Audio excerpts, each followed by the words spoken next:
Introduction to 20,000 Leagues Under the Sea, An Underwater Tour of the World by Jules Verne, published 1871.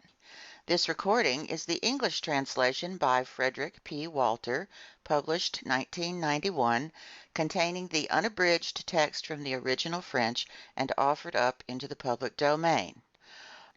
Recording by Michele, Baton Rouge, Louisiana. For those wishing to skip this introduction and the description of the units of measure added by the translator, please proceed to Chapter 1. Editor's note on Verne's title. The French title of this novel is accurately translated as 20,000 Leagues Under the Seas, rather than the sea, as with many English editions. Verne's novel features a tour of the major oceans, and the term leagues in its title is used as a measure not of depth, but of distance. Introduction by F. P. Walter, University of Houston. The deepest parts of the ocean are totally unknown to us, admits Professor Aronnax early in this novel. What goes on in those distant depths? What creatures inhabit or could inhabit those regions 12 or 15 miles beneath the surface of the water? It's almost beyond conjecture. Jules Verne, 1828 through 1905, published the French equivalents of these words in 1869, and little has changed since. 126 years later, a Time cover story on deep-sea exploration made much the same admission. We know more about Mars than we know about the oceans. This reality begins to explain the dark power and otherworldly fascination of 20,000 Leagues Under the Seas. Born in the French river town of Nantes, Verne had a lifelong passion for the sea. First as a Paris stockbroker, later as a celebrated author and yachtsman, he went on frequent voyages to Britain, America, the Mediterranean. But the specific stimulus for this novel was an 1865 fan letter from a fellow writer, Madame George Sand. She praised Verne's two early novels, 5 Weeks in a Balloon, 1863, and Journey to the Center of the Earth, 1864, then added, "Soon I hope you'll take us to the ocean depths, your characters traveling in diving equipment perfected by your science and your imagination." Thus inspired, Verne created one of literature's great rebels, a freedom fighter who plunged beneath the waves to wage a unique form of guerrilla warfare. Initially, Verne's narrative was influenced by the 1863 uprising of Poland against Tsarist Russia. The Poles were quashed with a violence that appalled not only Verne, but all of Europe. As originally conceived, Verne's Captain Nemo was a Polish nobleman whose entire family had been slaughtered by Russian troops. Nemo builds a fabulous futuristic submarine, the Nautilus, then conducts an underwater campaign of vengeance against his imperialist oppressor. But in the 1860s, France had to treat the Tsar as an ally, and Verne's publisher, Pierre Hetzel, pronounced the book unprintable. Verne reworked its political content, devising new nationalities for Nemo and his great enemy, information revealed only in a later novel, The Mysterious Island, 1875. In the present work, Nemo's background remains a dark secret. In all, the novel had a difficult gestation. Verne and Hetzel were in constant conflict, and the book went through multiple drafts. Struggles reflected in its several working titles over the period 1865 through 69. Early on, it was variously called Voyage Under the Waters, 25,000 Leagues Under the Waters, 20,000 Leagues Under the Waters, and 1,000 Leagues Under the Oceans. Verne is often dubbed, in Isaac Asimov's phrase, the world's first science fiction writer. And it's true. Many of his 60-odd books do anticipate future events and technologies. From the Earth to the Moon, 1865, and Hector Servadac, 1877, deal in space travel, while Journey to the Center of the Earth features travel to the Earth's core. But with Verne, the operative word is travel, and some of his best-known titles don't really qualify as sci-fi. Around the World in 80 Days, 1872, and Michael Strogoff, 1876, are closer to travelogues, adventure yarns in faraway places. These observations partly apply here. The subtitle of the present book is An Underwater Tour of the World, so in good travelogue style, the Nautilus's exploits supply an episodic storyline. Shark attacks, giant squid, cannibals, hurricanes, whale hunts, and other rip-roaring adventures erupt almost at random. Yet this loose structure gives the novel an air of documentary realism. What's more, Verne adds backbone to the action by developing three recurring motifs: the deepening mystery of Nemo's past life and future intentions, the mounting tension between Nemo and the hot-tempered harpooner Ned Land, and Ned's ongoing schemes to escape from the Nautilus. These unifying threads tighten the narrative and accelerate its momentum. Other subtleties occur inside each episode, the textures sparkling with wit, information, and insight. Verne regards the sea from many angles. In the domain of marine biology, he gives us thumbnail sketches of fish, seashells, coral, sometimes in great catalogues that swirl past like musical cascades. In the realm of geology, he studied volcanoes literally inside and out. In the world of commerce, he celebrates the high-energy entrepreneurs who lay the Atlantic cable or dig the Suez Canal. And Verne's marine engineering proves especially authoritative. His specifications for an open-sea submarine and a self-containing diving suit were decades before their time, yet modern technology bears them out triumphantly. True, today's scientists know a few things he didn't. The South Pole isn't at the water's edge, but far inland. Sharks don't flip over before attacking. Giant squid sport 10 tentacles, not 8. Sperm whales don't prey on their whalebone cousins. This notwithstanding, Verne furnishes the most evocative portrayal of the ocean depths before the arrival of Jacques Cousteau and Technicolor film. Lastly, the book has stature as a novel of character. Even the supporting cast is shrewdly drawn. Professor Aronnax, the career scientist caught in an ethical conflict. Conseil, the compulsive classifier who supplies humorous taglines for Verne's fast facts. The harpooner Ned Land, a creature of constant appetites, man as heroic animal. But much of the novel's brooding power comes from Captain Nemo. Inventor, musician, Renaissance genius, he's a trailblazing creation, the prototype not only for countless renegade scientists in popular fiction, but even for such varied figures as Sherlock Holmes or Wolf Larsen. However, Verne gives his hero's brilliance and benevolence a dark underside, the man's obsessive hate for his old enemy. This compulsion leads Nemo into ugly contradictions. He is a fighter for freedom, yet all who board his ship are imprisoned there for good. He works to save lives, both human and animal, yet he himself creates a holocaust. He detests imperialism, yet he lays personal claim to the South Pole. And in this last action he falls into the classic sin of pride. He is swiftly punished. The Nautilus nearly perishes in the Antarctic, and Nemo sinks into a growing depression. Like Shakespeare's King Lear, he courts death and madness in a great storm, then commits mass murder, collapses in catatonic paralysis, and suicidally runs his ship into the ocean's most dangerous whirlpool. Hate swallows him whole. For many, then, this book has been a source of fascination, surely one of the most influential novels ever written, an inspiration for such scientists and discoverers as engineer Simon Lake, oceanographer William Beebe, polar traveler Sir Ernest Shackleton.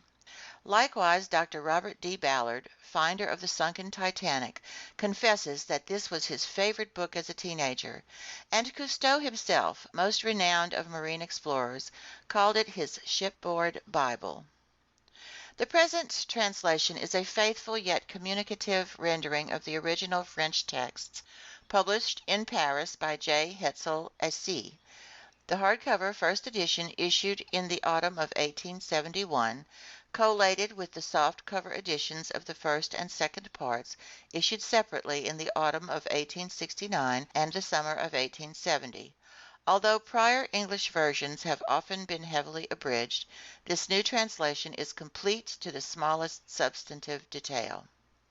Because, as that time cover story suggests, we still haven't caught up with Verne. Even in our era of satellite dishes and video games, the seas keep their secrets. We've seen progress in sonar, torpedoes, and other belligerent machinery, but sailors and scientists, to say nothing of tourists, have yet to voyage in a submarine with the luxury and efficiency of the Nautilus. End of introduction. Units of measure. Cable length, in Verne's context, 600 feet.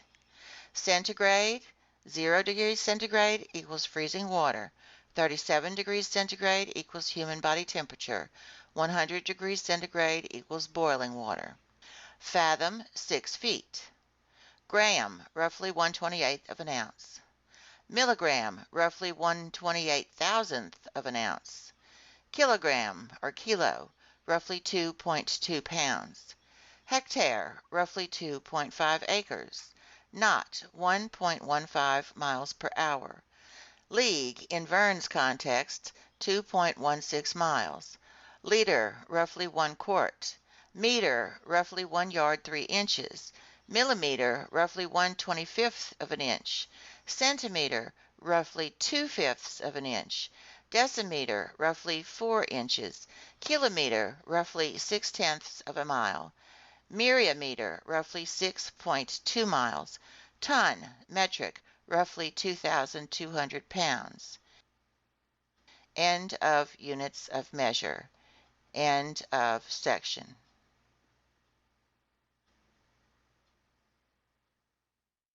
Part 1, Chapter 1 of 20,000 Leagues Under the Sea, An Underwater Tour of the World by Jules Verne, translated from the French by F. P. Walter. Read by Michele Fry, Baton Rouge, Louisiana. First part, Chapter 1, A Runaway Reef. The year 1866 was marked by a bizarre development, an unexplained and downright inexplicable phenomenon that surely no one has forgotten. Without getting into those rumors that upset civilians in the seaports and deranged the public mind even far inland, it must be said that professional seamen were especially alarmed. Traders, ship owners, captains of vessels, skippers, the master mariners from Europe and America, naval officers from every country, and at their heels the various national governments on these two continents were all extremely disturbed by the business.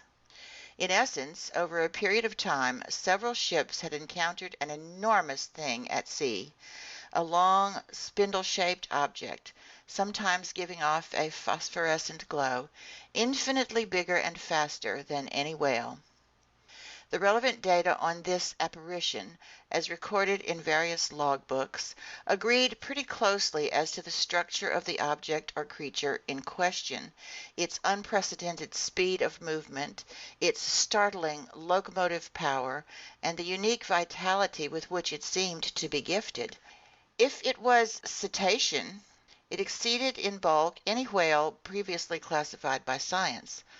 No naturalist, neither Cuvier nor Lacépède, neither Professor de Merel nor Professor de Quatrefages, would have accepted the existence of such a monster sight unseen, specifically unseen by their own scientific eyes.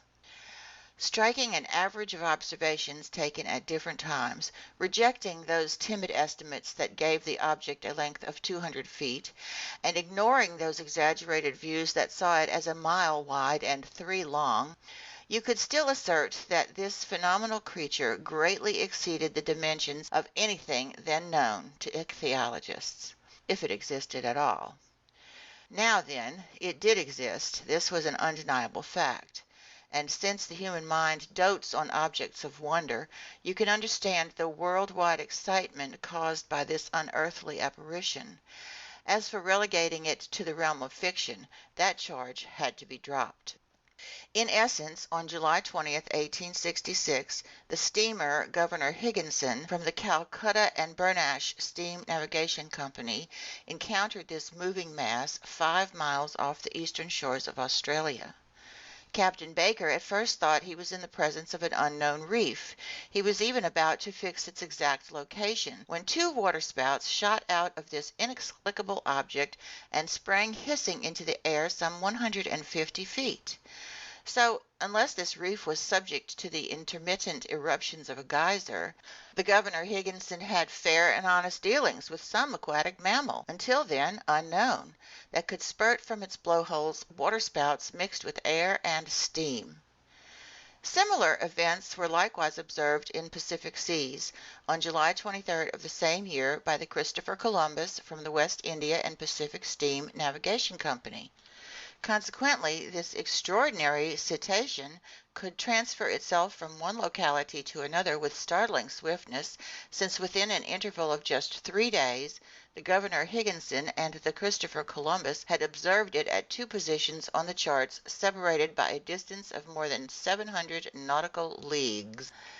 15 days later, and 2,000 leagues farther, the Helvetia from the Compagnie Nationale and the Shannon from the Royal Mail Line, running on opposite tacks in that part of the Atlantic lying between the United States and Europe, respectively signaled each other that the monster had been sighted in latitude 42 degrees 15 minutes north and longitude 60 degrees 35 minutes west of the meridian of Greenwich.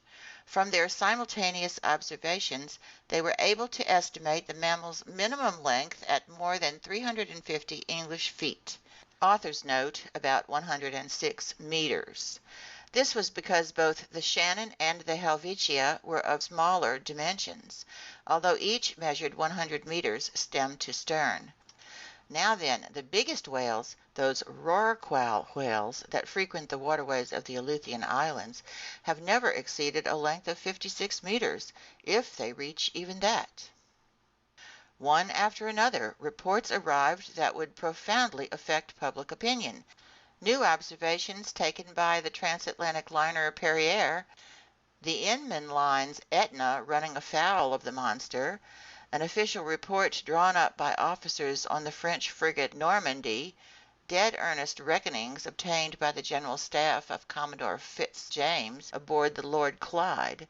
In light-hearted countries, people joked about this phenomenon, but such serious practical countries as England, America, and Germany were deeply concerned. In every big city, the monster was the latest rage. They sang about it in the coffee houses. They ridiculed it in the newspapers. They dramatized it in the theaters. The tabloids found it a fine opportunity for hatching all sorts of hoaxes. In those newspapers, short of copy, you saw the reappearance of every gigantic imaginary creature, from Moby Dick, that dreadful white whale from the high Arctic regions, to the stupendous kraken whose tentacles could entwine a 500-ton craft and drag it into the ocean depths. They even reprinted reports from ancient times, the views of Aristotle and Pliny accepting the existence of such monsters, then the Norwegian stories of Bishop Pontoppidan, the narratives of Paul Egide, and finally the reports of Captain Harrington, whose good faith is above suspicion, in which he claims he saw, while aboard the Castilian in 1857, one of those enormous serpents that until then had frequented only the seas of France's old extremist newspaper, the Constitutionalist. An interminable debate then broke out between believers and skeptics in the scholarly societies and scientific journals. The monster question inflamed all minds. During this memorable campaign, journalists making a profession of science battled with those making a profession of wit, spilling waves of ink and some of them even 2 or 3 drops of blood, since they went from sea serpents to the most offensive personal remarks. For 6 months the war seesawed. With inexhaustible zest, the popular press took potshots at feature articles from the Geographic Institute of Brazil, the Royal Academy of Science in Berlin, the British Association, the Smithsonian Institution in Washington, D.C., at discussions in the Indian Archipelago, in Cosmos, published by Father Moigno, in Petermann's Mitteilungen, German for Bulletin, and at scientific chronicles in the great French and foreign newspapers. When the monster's detractors cited a saying by the botanist Linnaeus that nature doesn't make leaps, witty writers in the popular periodicals parodied it, maintaining in essence that nature doesn't make lunatics, and ordering their contemporaries never to give the lie to nature by believing in krakens, sea serpents, Moby Dicks, and other all-out efforts from drunken seamen. Finally, in a much feared satirical journal, an article by its most popular columnist finished off the monster for good, spurning it in the style of Hippolytus repulsing the amorous advances of his stepmother Phaedra, and giving the creature its quietus amid a universal burst of laughter. Wit had defeated science. During the first months of the year 1867, the question seemed to be buried, and it didn't seem due for resurrection, when new facts were brought to the public's attention. But now it was no longer an issue of a scientific problem to be solved, but a quite real and serious danger to be avoided. The question took an entirely new turn. The monster again became an islet, rock, or reef, but a runaway reef, unfixed and elusive. On March 5, 1867, the Moravian from the Montreal Ocean Company, lying during the night in latitude 27 degrees 30 minutes and longitude 72 degrees 15 minutes, ran its starboard quarter afoul of a rock marked on no charts of these waterways. Under the combined efforts of wind and 400 horsepower steam, it was traveling at a speed of 13 knots. Without the high quality of its hull, the Moravian would surely have split open from this collision and gone down together with those 237 passengers it was bringing back from Canada. This accident happened around 5 o'clock in the morning, just as day was beginning to break. The officers on watch rushed to the craft's stern. They examined the ocean with most scrupulous care. They saw nothing except a strong eddy breaking 3 cable lengths out, as if those sheets of water had been violently churned. The site's exact bearings were taken, and the Moravian continued on course apparently undamaged. Had it run afoul of an underwater rock, or the wreckage of some enormous derelict ship? They were unable to say. But when they examined its undersides in the service yard, they discovered that part of its keel had been smashed. This occurrence, extremely serious in itself, might perhaps have been forgotten like so many others, if 3 weeks later it hadn't been reenacted under identical conditions. Only, thanks to the nationality of the ship victimized by this new ramming, and thanks to the reputation of the company to which this ship belonged, the event caused an immense uproar.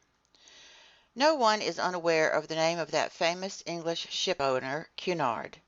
In 1840, this shrewd industrialist founded a postal service between Liverpool and Halifax, featuring 3 wooden ships with 400 horsepower paddle wheels and a burden of 1,162 metric tons.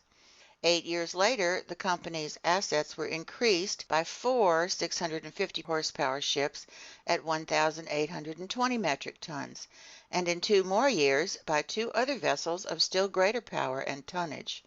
In 1853, the Cunard Company, whose mail-carrying charter had just been renewed, successively added to its assets the Arabia, the Persia, the China, the Scotia, the Java, and the Russia, all ships of top speed, and after the Great Eastern, the biggest ever to plow the seas. So in 1867 this company owned 12 ships, 8 with paddle wheels and 4 with propellers. If I give these highly condensed details, it is so everyone can fully understand the importance of this maritime transportation company, known the world over for its shrewd management. No transoceanic navigational undertaking has been conducted with more ability, no business dealings have been crowned with greater success. In 26 years, Cunard ships have made 2,000 Atlantic crossings without so much as a voyage canceled, a delay recorded, a man, a craft, or even a letter lost. Accordingly, despite strong competition from France, passengers still choose the Cunard line in preference to all others, as can be seen in a recent survey of official documents. Given this, no one will be astonished at the uproar provoked by this accident involving one of its finest steamers.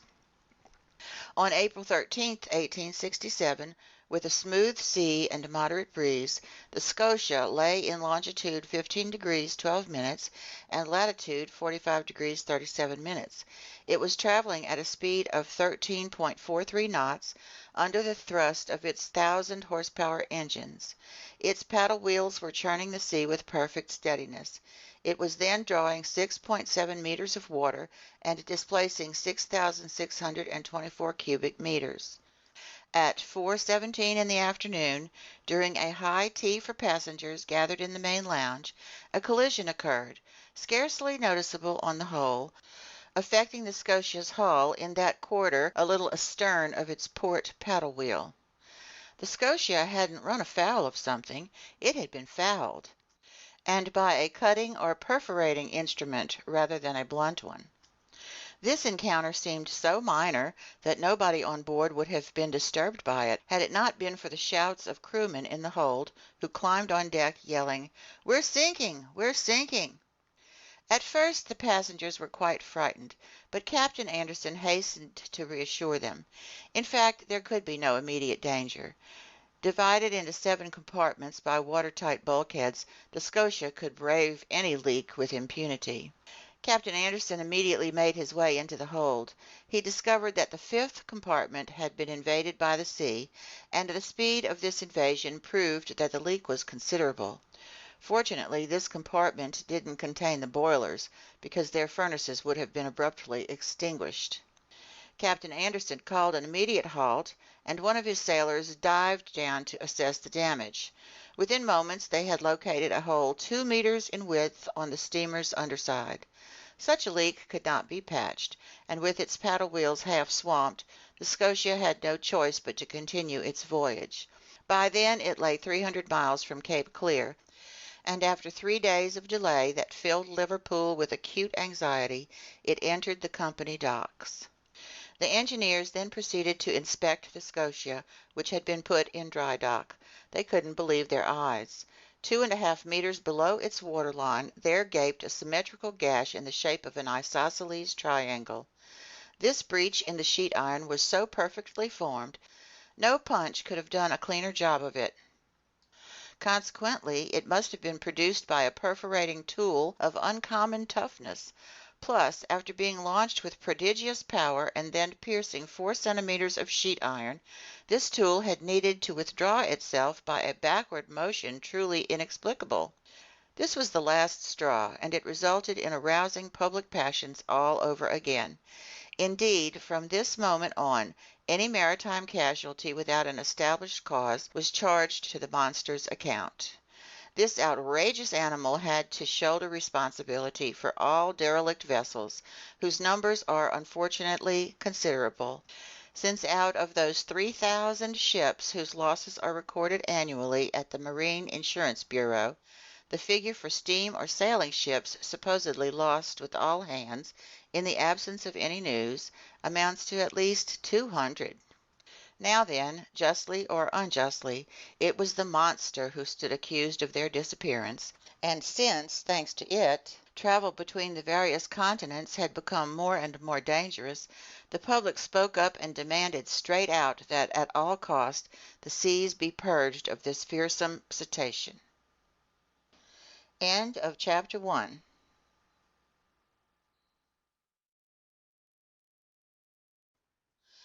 Part 1, Chapter 2 of 20,000 Leagues Under the Sea, An Underwater Tour of the World by Jules Verne, read by Michele Fry, Baton Rouge, Louisiana. Chapter 2. The Pros and Cons. During the period in which these developments were occurring, I had returned from a scientific undertaking organized to explore the Nebraska Badlands in the United States. In my capacity as assistant professor at the Paris Museum of Natural History, I had been attached to this expedition by the French government. After spending 6 months in Nebraska, I arrived in New York, laden with valuable collections near the end of March. My departure for France was set for early May. In the meantime, then, I was busy classifying my mineralogical, botanical, and zoological treasures when that incident took place with the Scotia. I was perfectly abreast of this question, which was the big news of the day, and how could I not have been? I had read and reread every American and European newspaper without being any farther along. This mystery puzzled me. Finding it impossible to form any views, I drifted from one extreme to the other. Something was out there, that much was certain, and any doubting Thomas was invited to place his finger on the Scotia's wound. When I arrived in New York, the question was at the boiling point. The hypothesis of the drifting islet or the elusive reef, put forward by people not quite in their right minds, was completely eliminated. And indeed, unless this reef had an engine in its belly, how could it move about with such prodigious speed? Also discredited was the idea of a floating hull or some other enormous wreckage, and again because of this speed of movement. So only two possible solutions to the question were left, creating two very distinct groups of supporters. On one side, those favoring a monster of colossal strength, on the other, those favoring an underwater boat of tremendous motor power. Now then, although the latter hypothesis was completely admissible, it couldn't stand up to inquiries conducted in both the New World and the Old.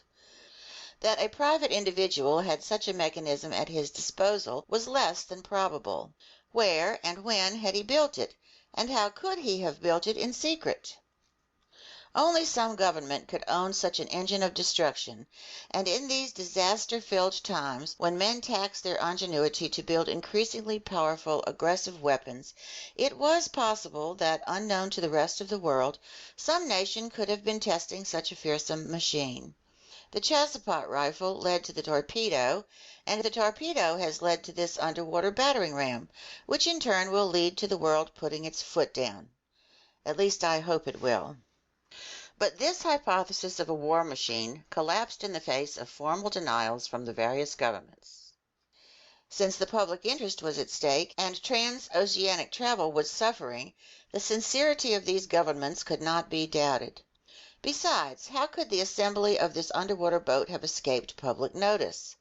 Keeping a secret under such circumstances would be difficult enough for an individual, and certainly impossible for a nation whose every move is under constant surveillance by rival powers.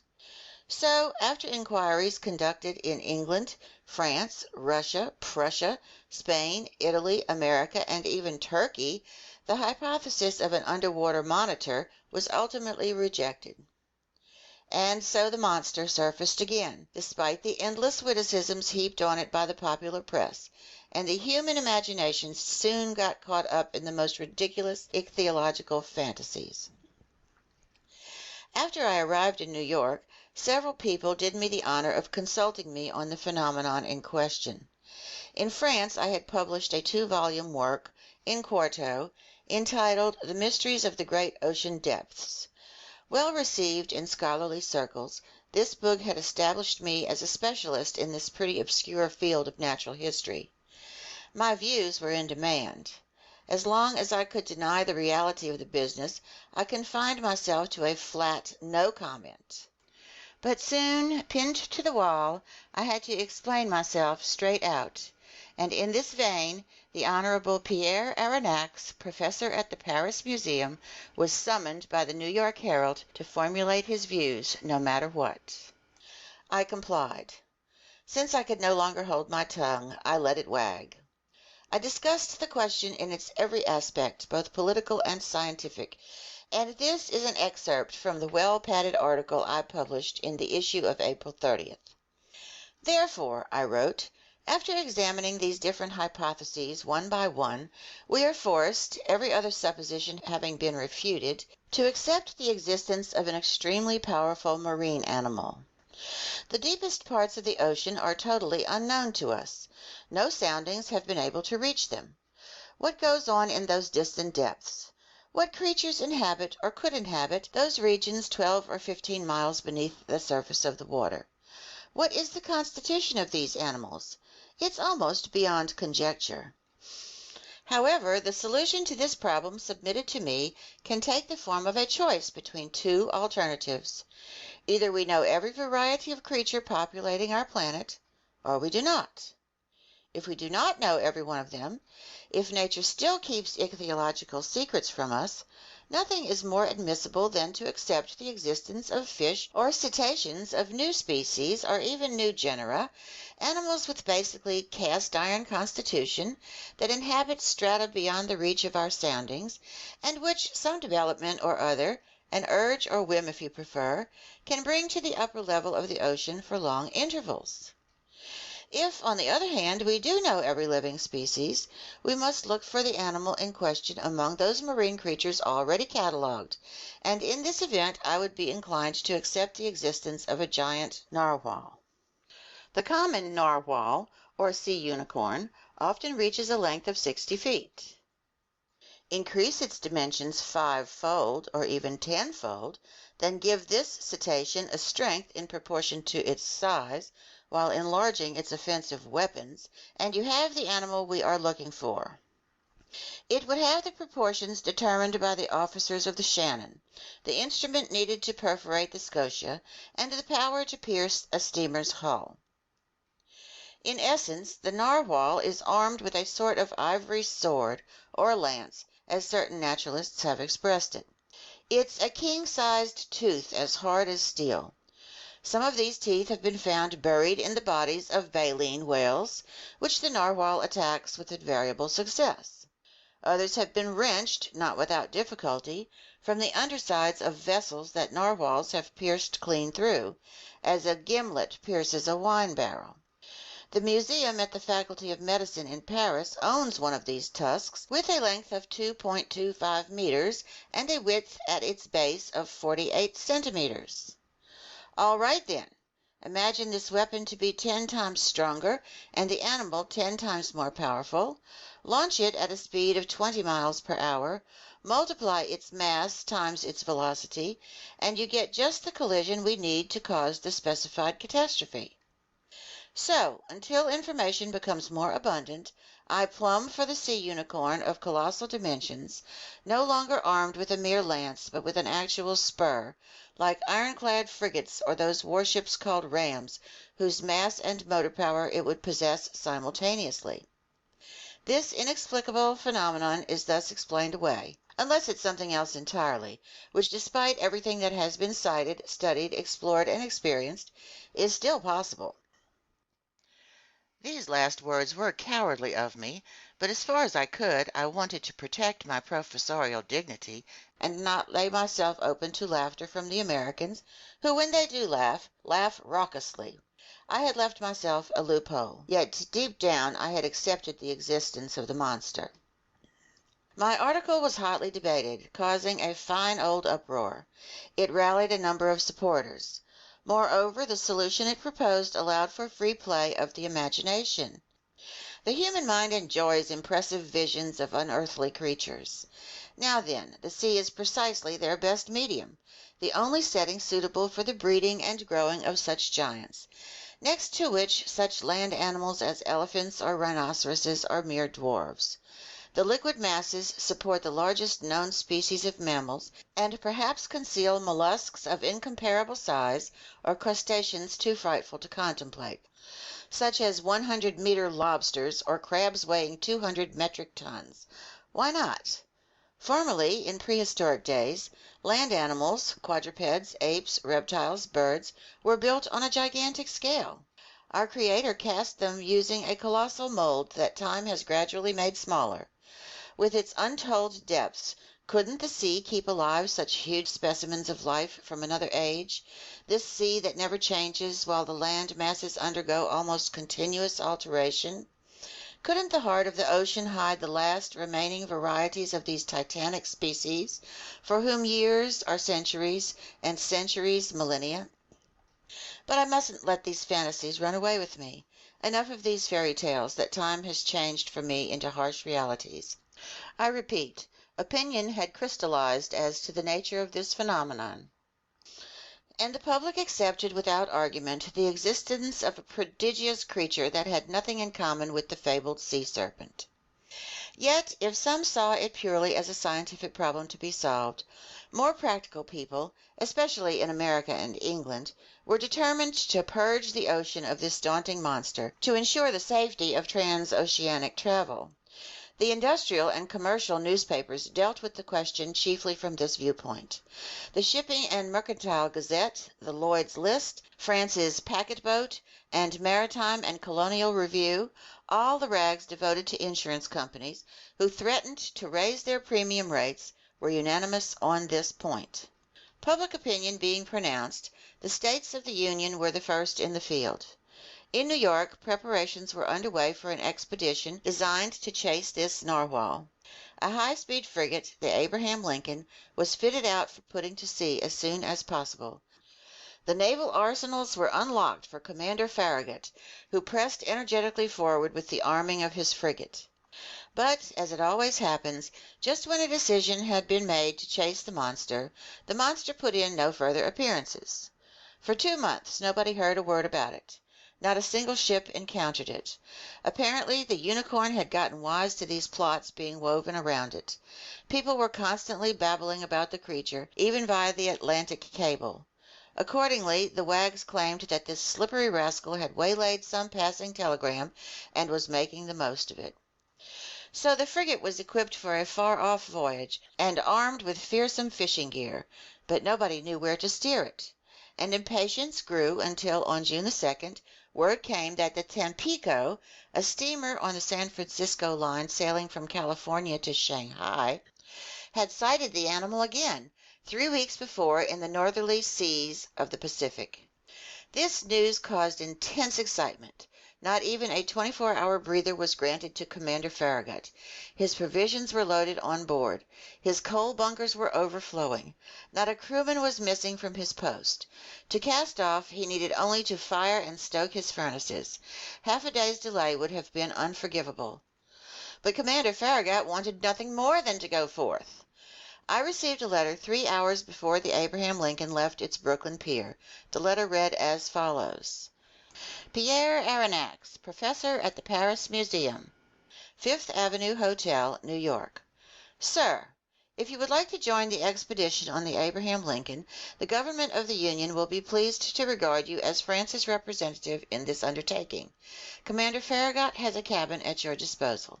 Very cordially yours, J. B. Hobson, Secretary of the Navy. Author's note: a pier is a type of wharf expressly set aside for an individual vessel. End of chapter 2.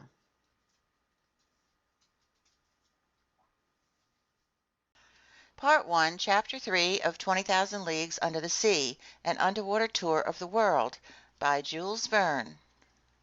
Read by Michele Fry, Baton Rouge, Louisiana. Chapter 3, As Master Wishes. 3 seconds before the arrival of J. B. Hobson's letter, I no more dreamed of chasing the Unicorn than of trying for the Northwest Passage. 3 seconds after reading this letter from the Honorable Secretary of the Navy, I understood at last that my true vocation, my sole purpose in life, was to hunt down this disturbing monster and rid the world of it. Even so, I had just returned from an arduous journey, exhausted and badly needing a rest. I wanted nothing more than to see my country again, my friends, my modest quarters by the botanical gardens, my dearly beloved collections. But now nothing could hold me back.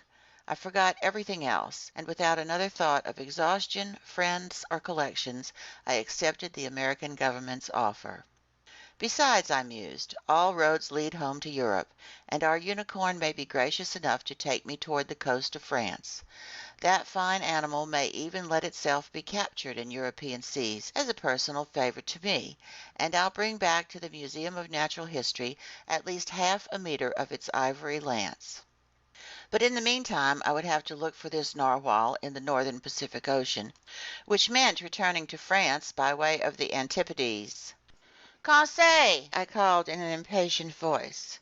Conseil was my manservant, a devoted lad who went with me on all of my journeys, a gallant Flemish boy whom I genuinely liked and who returned the compliment, a born stoic, punctilious on principle, habitually hard-working, rarely startled by life's surprises, very skillful with his hands, efficient in his every duty, and despite his having a name that means counsel, never giving advice, not even the unsolicited kind. From rubbing shoulders with scientists in our little universe by the botanical gardens, the boy had come to know a thing or two. In Conseil, I had a seasoned specialist in biological classification, an enthusiast who could run with acrobatic agility up and down the whole ladder of branches, groups, classes, subclasses, orders, families, genera, subgenera, species, and varieties.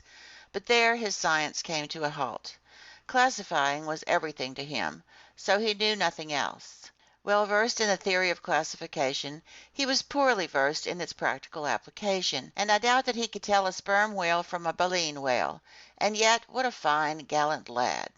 For the past 10 years, Conseil had gone with me wherever science beckoned. Not once did he comment on the length or the hardships of the journey.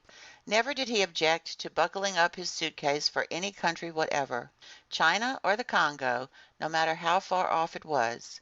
He went here, there, and everywhere in perfect contentment. Moreover, he enjoyed excellent health that defied all ailments, owned solid muscles, but hadn't a nerve in him, not a sign of nerves, the mental type, I mean. The lad was 30 years old, and his age to that of his employer was as 15 is to 20. Please forgive me for this underhanded way of admitting that I had turned 40. But Conseil had one flaw. He was a fanatic on formality, and he only addressed me in the third person, to the point where it got tiresome. Conseil, I repeated, while feverishly beginning my preparations for departure. To be sure, I had confidence in this devoted lad. Ordinarily, I never asked whether or not it suited him to go with me on my journeys, but this time an expedition was at issue that could drag on indefinitely, a hazardous undertaking whose purpose was to hunt an animal that could sink a frigate as easily as a walnut shell. There was good reason to stop and think, even for the world's most emotionless man. What would Conseil say? Conseil! I called a third time. Conseil appeared. "Did master summon me?" he said, entering.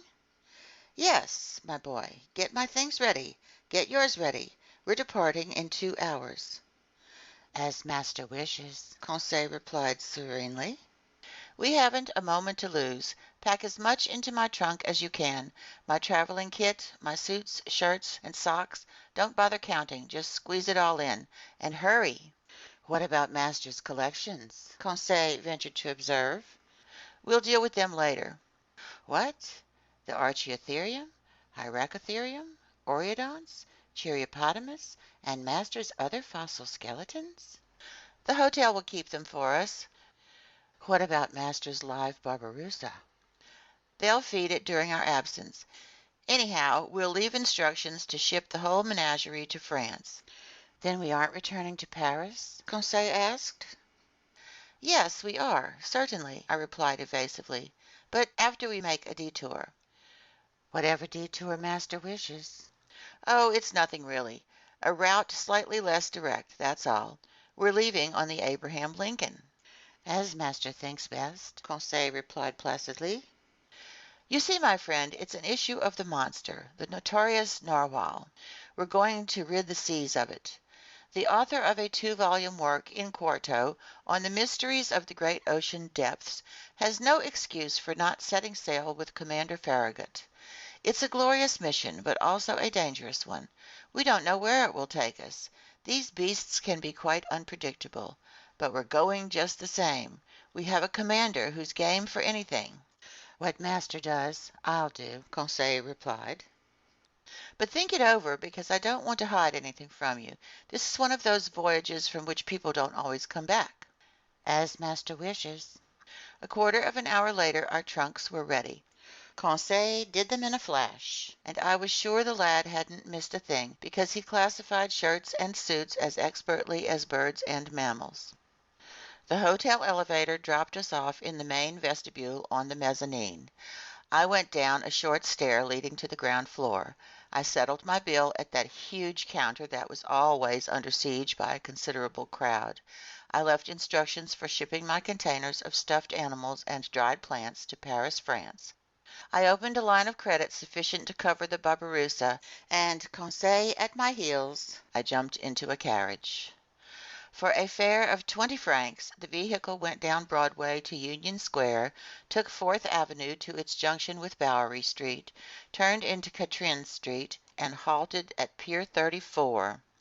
There the Catherine ferry transferred men, horses, and carriage to Brooklyn, that great New York annex located on the left bank of the East River, and in a few minutes we arrived at the wharf next to which the Abraham Lincoln was vomiting torrents of black smoke from its two funnels.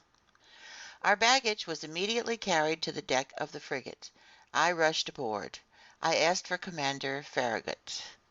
One of the sailors led me to the afterdeck, where I stood in the presence of a smart-looking officer who extended his hand to me. "Professor Pierre Aronnax?" he said to me. "The same," I replied. "Commander Farragut?" "In person. Welcome aboard, Professor. Your cabin is waiting for you." I bowed, and letting the commander attend to getting under way, I was taken to the cabin that had been set aside for me. The Abraham Lincoln had been perfectly chosen and fitted out for its new assignment.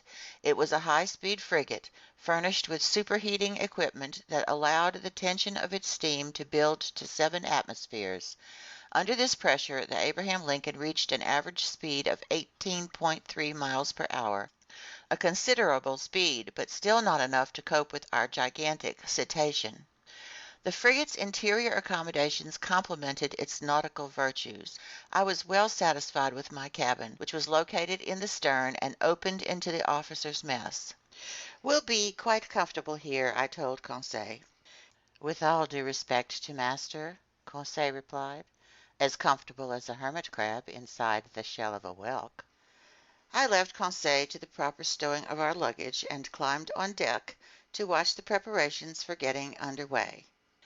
Just then Commander Farragut was giving orders to cast off the last moorings holding the Abraham Lincoln to its Brooklyn pier, and so if I had been delayed by a quarter of an hour or even less, the frigate would have gone without me, and I would have missed out on this unearthly, extraordinary, and inconceivable expedition, whose true story might well meet with some skepticism.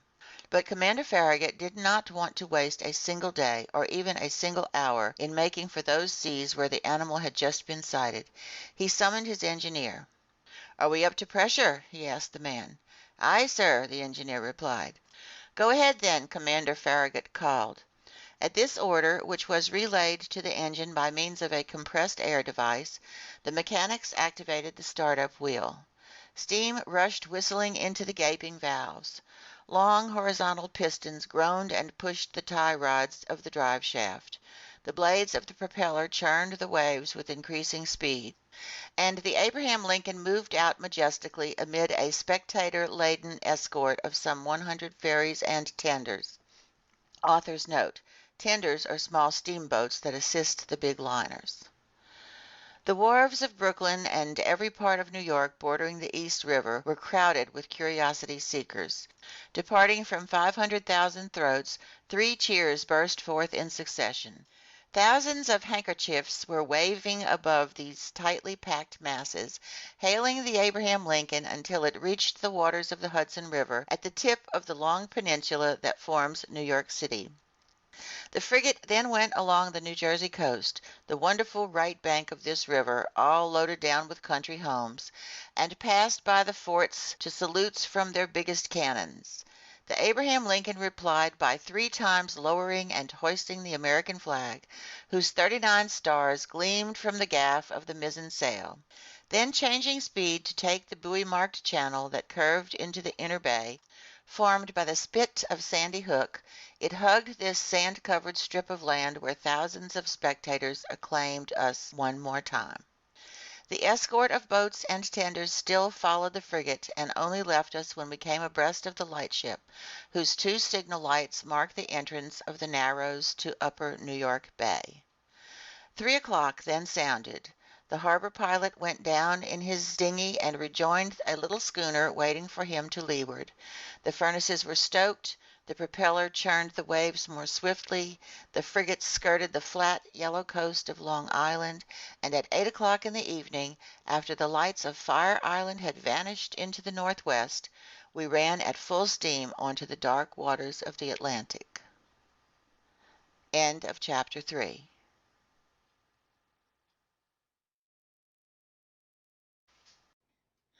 Part 1, Chapter 4 of 20,000 Leagues Under the Sea, An Underwater Tour of the World by Jules Verne. Read by Michele Fry, Baton Rouge, Louisiana. Chapter 4, Ned Land. Commander Farragut was a good seaman, worthy of the frigate he commanded. His ship and he were one. He was its very soul. On the cetacean question, no doubts arose in his mind, and he did not allow the animal's existence to be disputed aboard his vessel. He believed in it as certain pious women believe in the Leviathan from the book of Job, out of faith, not reason. The monster existed, and he had vowed to rid the seas of it. The man was a sort of Knight of Rhodes, a latter-day Sir Dudonnet of Gonzo, on his way to fight an encounter with the dragon devastating the island. Either Commander Farragut would slay the narwhal, or the narwhal would slay Commander Farragut. No middle of the road for these two. The ship's officers shared the views of their leader. They could be heard chatting, discussing, arguing, calculating the different chances of an encounter, and observing the vast expanse of the ocean.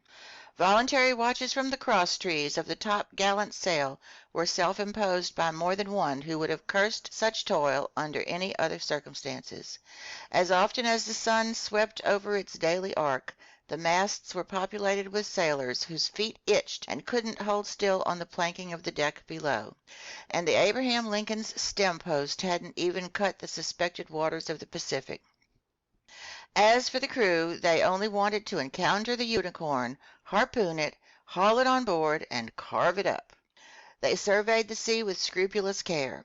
Besides, Commander Farragut had mentioned that a certain sum of $2,000 was waiting for the man who first sighted the animal, be he cabin boy or sailor, mate or officer. I'll let the reader decide whether eyes got proper exercise aboard the Abraham Lincoln. As for me, I didn't lag behind the others, and I yielded to no one my share in these daily observations.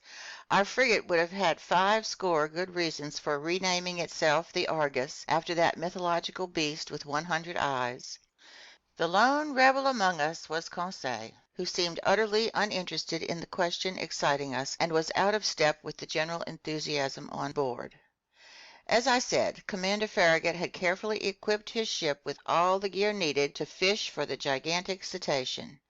No whaling vessel could have been better armed. We had every known mechanism, from the hand-hurled harpoon to the blunderbuss firing barbed arrows to the duck gun with exploding bullets. On the forecastle was mounted the latest model breech-loading cannon, very heavy of barrel and narrow of bore, a weapon that would figure in the Universal Exhibition of 1867. Made in America, this valuable instrument could fire a 4-kilogram conical projectile an average distance of 16 kilometers without the least bother. So the Abraham Lincoln wasn't lacking in means of destruction, but it had better still. It had Ned Land, the king of harpooners. Gifted with uncommon manual ability, Ned Land was a Canadian who had no equal in his dangerous trade. Dexterity, coolness, bravery, and cunning were virtues he possessed to a high degree, and it took a truly crafty baleen whale or an exceptionally astute sperm whale to elude the thrusts of his harpoon. Ned Land was about 40 years old, a man of great height, over 6 English feet. He was powerfully built, serious in manner, not very sociable, sometimes headstrong, and quite ill-tempered when crossed. His looks caught the attention, and above all the strength of his gaze, which gave a unique emphasis to his facial appearance. Commander Farragut, to my thinking, had made a wise move in hiring on this man. With his eye and his throwing arm, he was worth the whole crew all by himself. I can do no better than to compare him with a powerful telescope that could double as a cannon always ready to fire. To say Canadian is to say French, and as unsociable as Ned Land was, I must admit he took a definite liking to me. No doubt it was my nationality that attracted him. It was an opportunity for him to speak, and for me to hear that old Rabelaisian dialect still used in some Canadian provinces. The harpooner's family originated in Quebec, and they were already a line of bold fishermen back in the days when this town still belonged to France. Little by little, Ned developed a taste for chatting, and I loved hearing the tales of his adventures in the polar seas. He described his fishing trips and his battles with great natural lyricism. His tales took on the form of an epic poem, and I felt I was hearing some Canadian Homer reciting his Iliad of the high Arctic regions. I'm writing of this bold companion as I currently know him, because we've become old friends, united in that permanent comradeship born and cemented during only the most frightful crises. Ah, my gallant Ned! I ask only to live 100 years more, the longer to remember you. And now, what were Ned Land's views on this question of the marine monster? I must admit that he flatly didn't believe in the unicorn, and alone on board he didn't share the general conviction. He avoided even dealing with the subject, for which one day I felt compelled to take him to task. During the magnificent evening of June 25th, in other words 3 weeks after our departure, the frigate lay abreast of Cabo Blanco, 30 miles to leeward of the coast of Patagonia. We had crossed the Tropic of Capricorn, and the Strait of Magellan opened less than 700 miles to the south. Before 8 days were out, the Abraham Lincoln would plow the waves of the Pacific. Seated on the afterdeck, Ned Land and I chatted about one thing and another, staring at that mysterious sea whose depths to this day are beyond the reach of human eyes. Quite naturally, I led our conversation around to the giant unicorn, and I weighed our expedition's various chances for success or failure. Then, seeing that Ned just let me talk without saying much himself, I pressed him more closely. "Ned," I asked him, "how can you still doubt the reality of this cetacean we're after? Do you have any particular reasons for being so skeptical?" The harpooner stared at me a while before replying, slapped his broad forehead in one of his standard gestures, closed his eyes as if to collect himself, and finally said, "Just maybe, Professor Aronnax." "But Ned, you're a professional whaler, a man familiar with all the great marine mammals. Your mind should easily accept this hypothesis of an enormous cetacean, and you ought to be the last one to doubt it under these circumstances." "That's just where you're mistaken, Professor," Ned Land replied. "The common man may still believe in fabulous comets crossing outer space, or in prehistoric monsters living at the earth's core, but astronomers and geologists don't swallow such fairy tales. It's the same with whalers. I've chased plenty of cetaceans. I've harpooned a good number. I've killed several.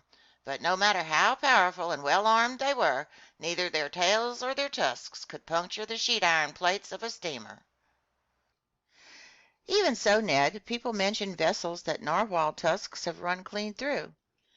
"Wooden ships, maybe," the Canadian replied, "but I've never seen the like. So till I have proof to the contrary, I'll deny that baleen whales, sperm whales, or unicorns can do any such thing." "Listen to me, Ned." "No, no, Professor. I'll go along with anything you want except that. Some gigantic devilfish, maybe." "Even less likely, Ned. The devilfish is merely a mollusk, and even this name hints at its semi-liquid flesh, because it's Latin, meaning soft one. The devilfish doesn't belong to the vertebrate branch, and even if it were 500 feet long, it would still be utterly harmless to ships like the Scotia or the Abraham Lincoln. Consequently, the feats of krakens or other monsters of that ilk must be relegated to the realm of fiction." "So, Mr. Naturalist," Ned Land continued in a bantering tone, "you'll just keep on believing in the existence of some enormous cetacean?" "Yes, Ned, I repeat it with a conviction backed by factual logic. I believe in the existence of a mammal with a powerful constitution, belonging to the vertebrate branch like baleen whales, sperm whales, or dolphins, and armed with a tusk made of horn that has tremendous penetrating power."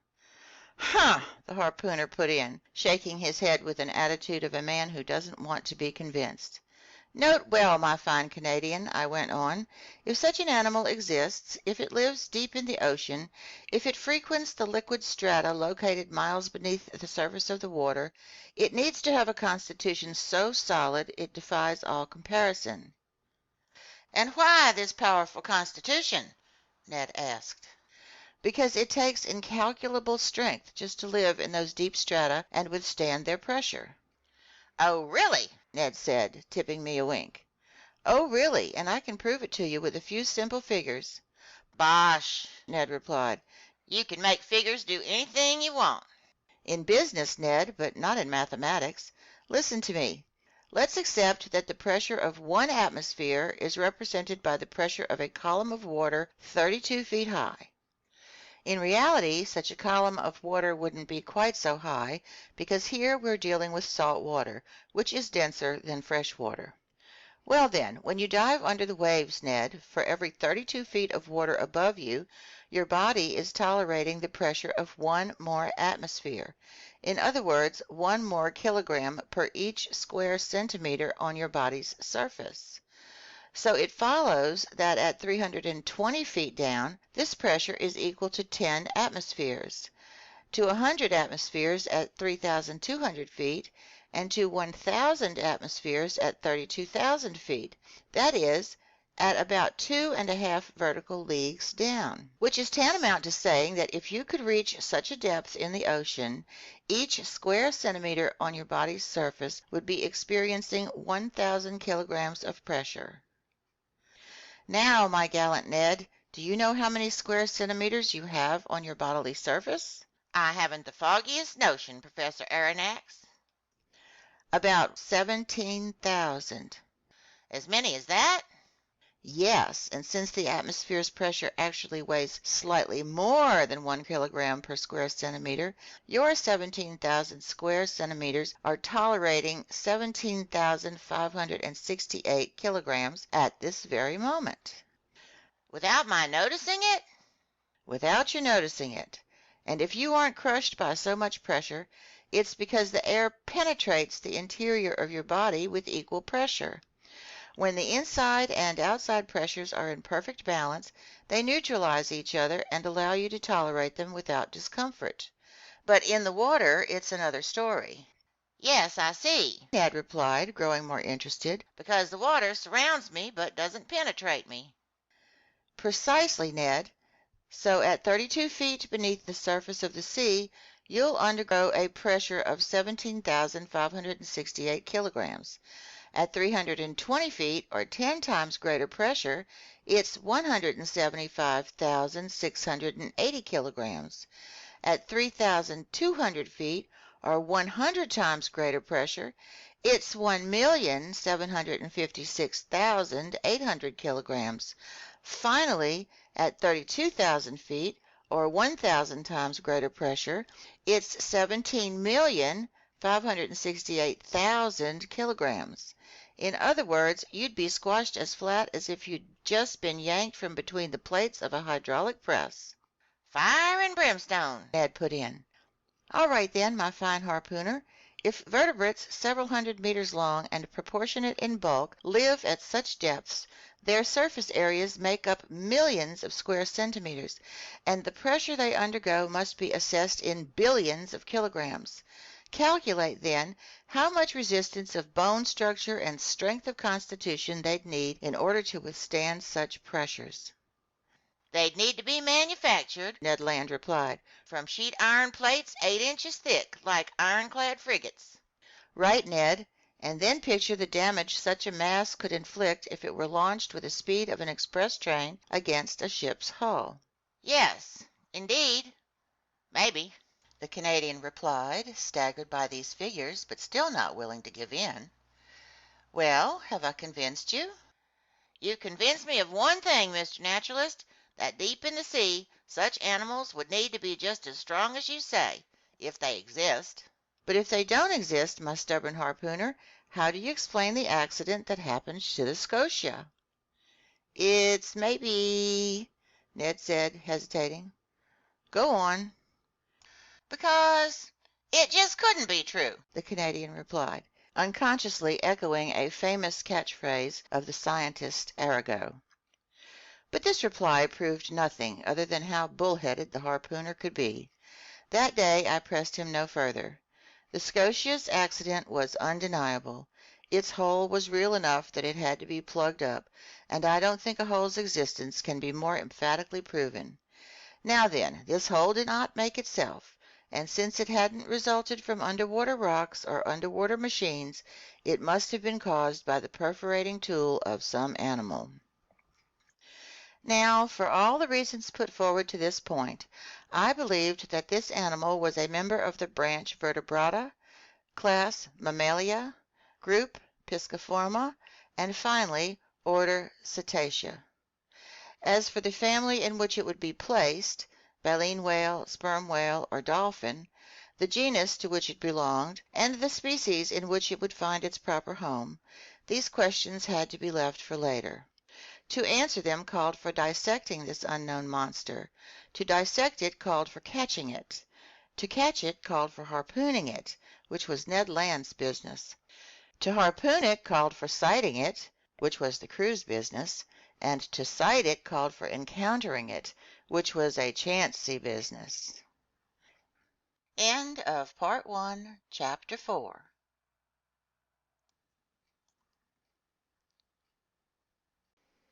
Part 1, Chapter 5 of 20,000 Leagues Under the Sea, An Underwater Tour of the World by Jules Verne. Read by Michele Fry, Baton Rouge, Louisiana. Chapter 5, At Random. For some while the voyage of the Abraham Lincoln was marked by no incident. But one circumstance arose that displayed Ned Land's marvelous skills and showed just how much confidence we could place in him. Off the Falkland Islands on June the 30th, the frigate came in contact with a fleet of American whalers, and we learned that they had not seen the narwhal. But one of them, the captain of the Monroe, knew that Ned Land had shipped aboard the Abraham Lincoln and asked his help in hunting a baleen whale that was in sight. Anxious to see Ned Land at work, Commander Farragut authorized him to make his way aboard the Monroe. And the Canadian had such good luck that with a right and left shot he harpooned not one whale but two, striking the first straight to the heart and catching the other after a few minutes' chase. Assuredly, if the monster ever had to deal with Ned Land's harpoon, I wouldn't bet on the monster. The frigate sailed along the east coast of South America with prodigious speed. By July 3rd they were at the entrance to the Strait of Magellan, abreast of Cabo de las Virgenes. But Commander Farragut was unwilling to attempt this tortuous passageway and maneuvered instead to double Cape Horn. The crew sided with him unanimously.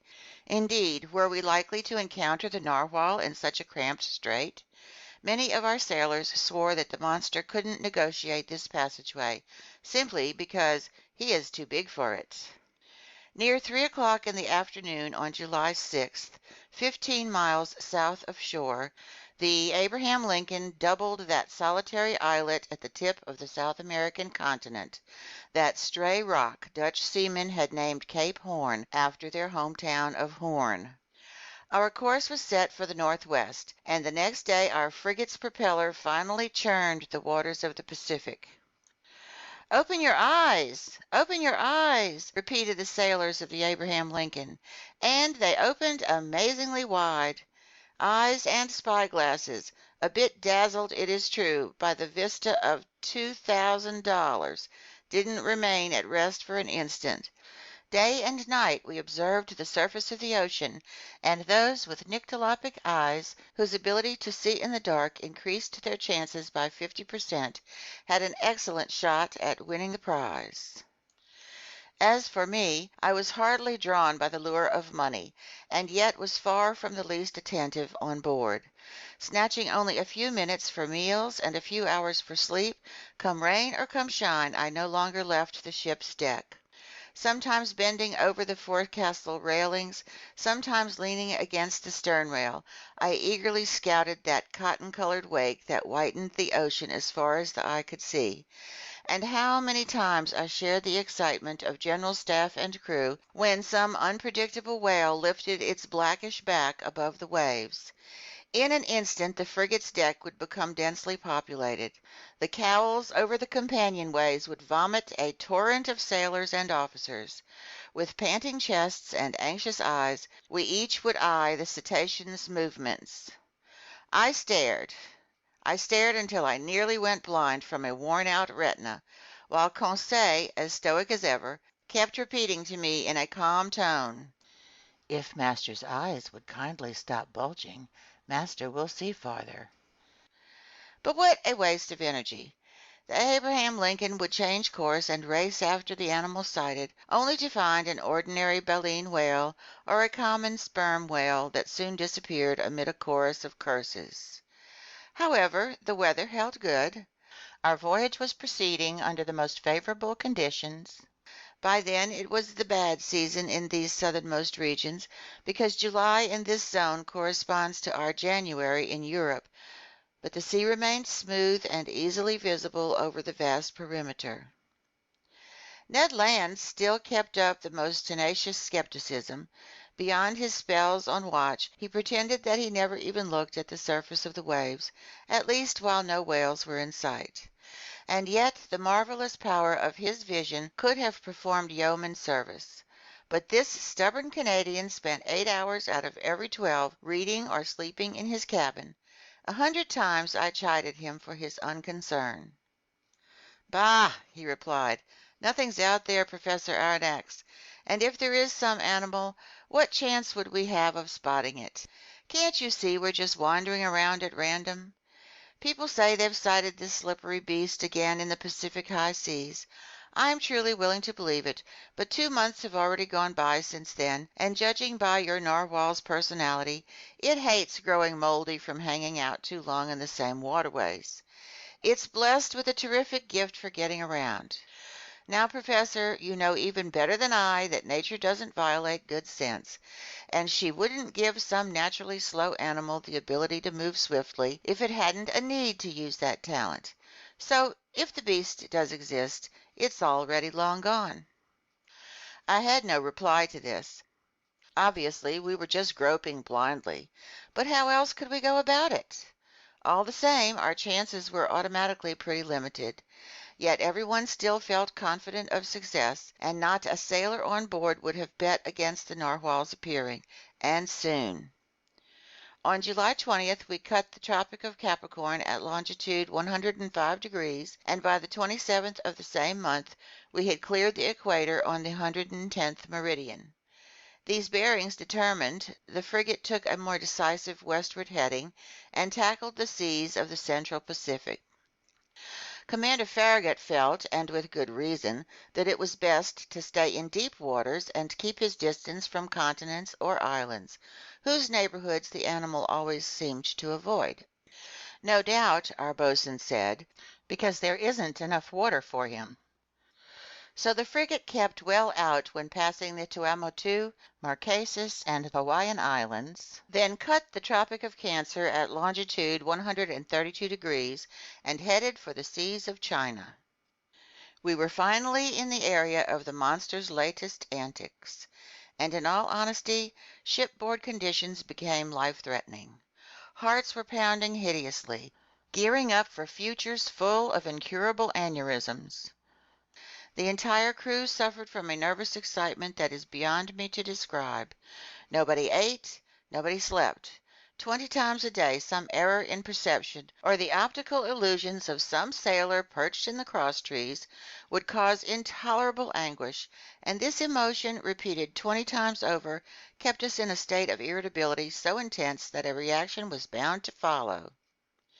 And this reaction wasn't long in coming. For 3 months, during which each day seemed like a century, the Abraham Lincoln plowed all the northerly seas of the Pacific, racing after whales sighted, abruptly veering off course, swerving sharply from one tack to another, stopping suddenly, putting on steam, and reversing engines in quick succession, at the risk of stripping its gears, and it didn't leave a single point unexplored, from the beaches of Japan to the coasts of America, and we found nothing. nothing except an immenseness of deserted waves, nothing remotely resembling a gigantic narwhal, or an underwater islet, or a derelict shipwreck, or a runaway reef, or anything the least bit unearthly. So the reaction set in. At first, discouragement took hold of people's minds, opening the door to disbelief. A new feeling appeared on board, made up of 3/10 shame and 7/10 fury. The crew called themselves out-and-out fools for being hoodwinked by a fairy tale, then grew steadily more furious. The mountains of arguments amassed over a year collapsed all at once, and each man now wanted only to catch up on his eating and sleeping to make up for the time he had so stupidly sacrificed. With typical human fickleness, they jumped from one extreme to the other. Inevitably, the most enthusiastic supporters of the undertaking became its most energetic opponents. This reaction mounted upward from the bowels of the ship, from the quarters of the bunker hands to the mess room of the general staff, and for certain, if it hadn't been for Commander Farragut's characteristic stubbornness, the frigate would ultimately have put back to that cape in the south. But this futile search couldn't drag on much longer. The Abraham Lincoln had done everything it could to succeed, and had no reason to blame itself. Never had the crew of an American naval craft shown more patience and zeal. They weren't responsible for this failure. There was nothing to do but go home. A request to this effect was presented to the commander. The commander stood his ground.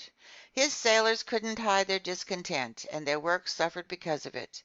I'm unwilling to say that there was mutiny on board, but after a reasonable period of intransigence, Commander Farragut, like Christopher Columbus before him, asked for a grace period of just 3 days more. After this 3-day delay, if the monster hadn't appeared, our helmsman would give 3 turns of the wheel, and the Abraham Lincoln would chart a course toward European seas. This promise was given on November the 2nd. It had the immediate effect of reviving the crew's failing spirits. The ocean was observed with renewed care. Each man wanted one last look with which to sum up his experience. Spyglasses functioned with feverish energy. A supreme challenge had been issued to the giant narwhal, and the latter had no acceptable excuse for ignoring this summons to appear. 2 days passed. The Abraham Lincoln stayed at half steam. On the off chance that the animal might be found in these waterways, 1,000 methods were used to spark its interest or rouse it from its apathy. Enormous sides of bacon were trailed in our wake, to the great satisfaction, I must say, of assorted sharks.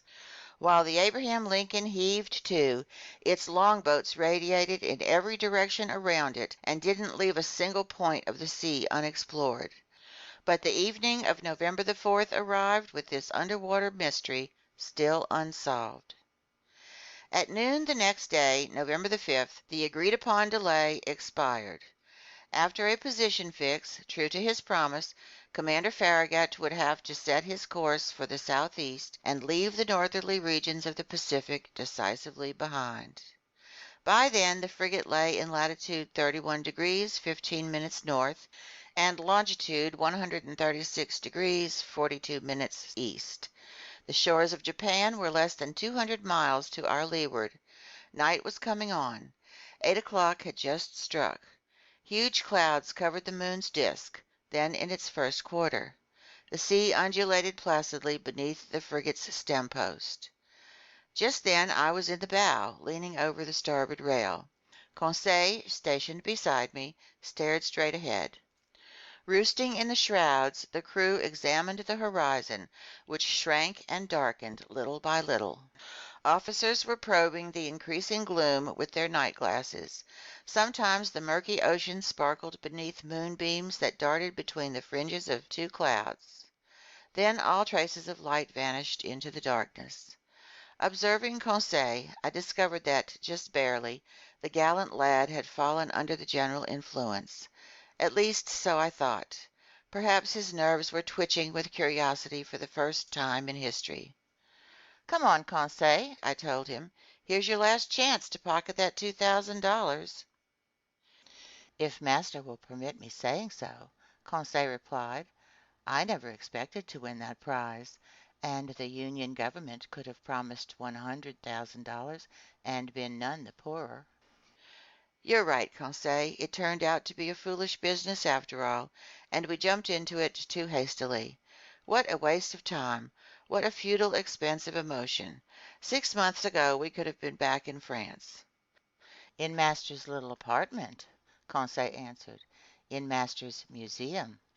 And by now I would have classified Master's fossils, and Master's Barbarossa would be ensconced in its cage at the zoo in the botanical gardens, and it would have attracted every curiosity seeker in town.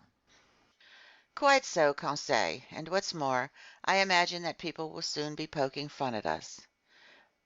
To be sure, Conseil replied serenely. I do think they'll have fun at Master's expense, and must it be said? It must be said, Conseil. Well then, it will serve Master right. How true? When one has the honor of being an expert, as Master is, one mustn't lay himself open to. Conseil didn't have time to complete the compliment. In the midst of a general silence, a voice became audible. It was Ned Land's voice, and it shouted, "Ahoy! There's the thing in question, abreast of us, to leeward!" End of chapter 5.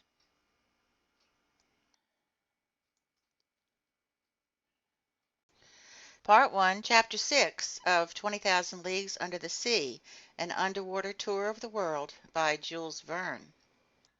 Read by Michele Fry, Baton Rouge, Louisiana. Chapter 6, At Full Steam.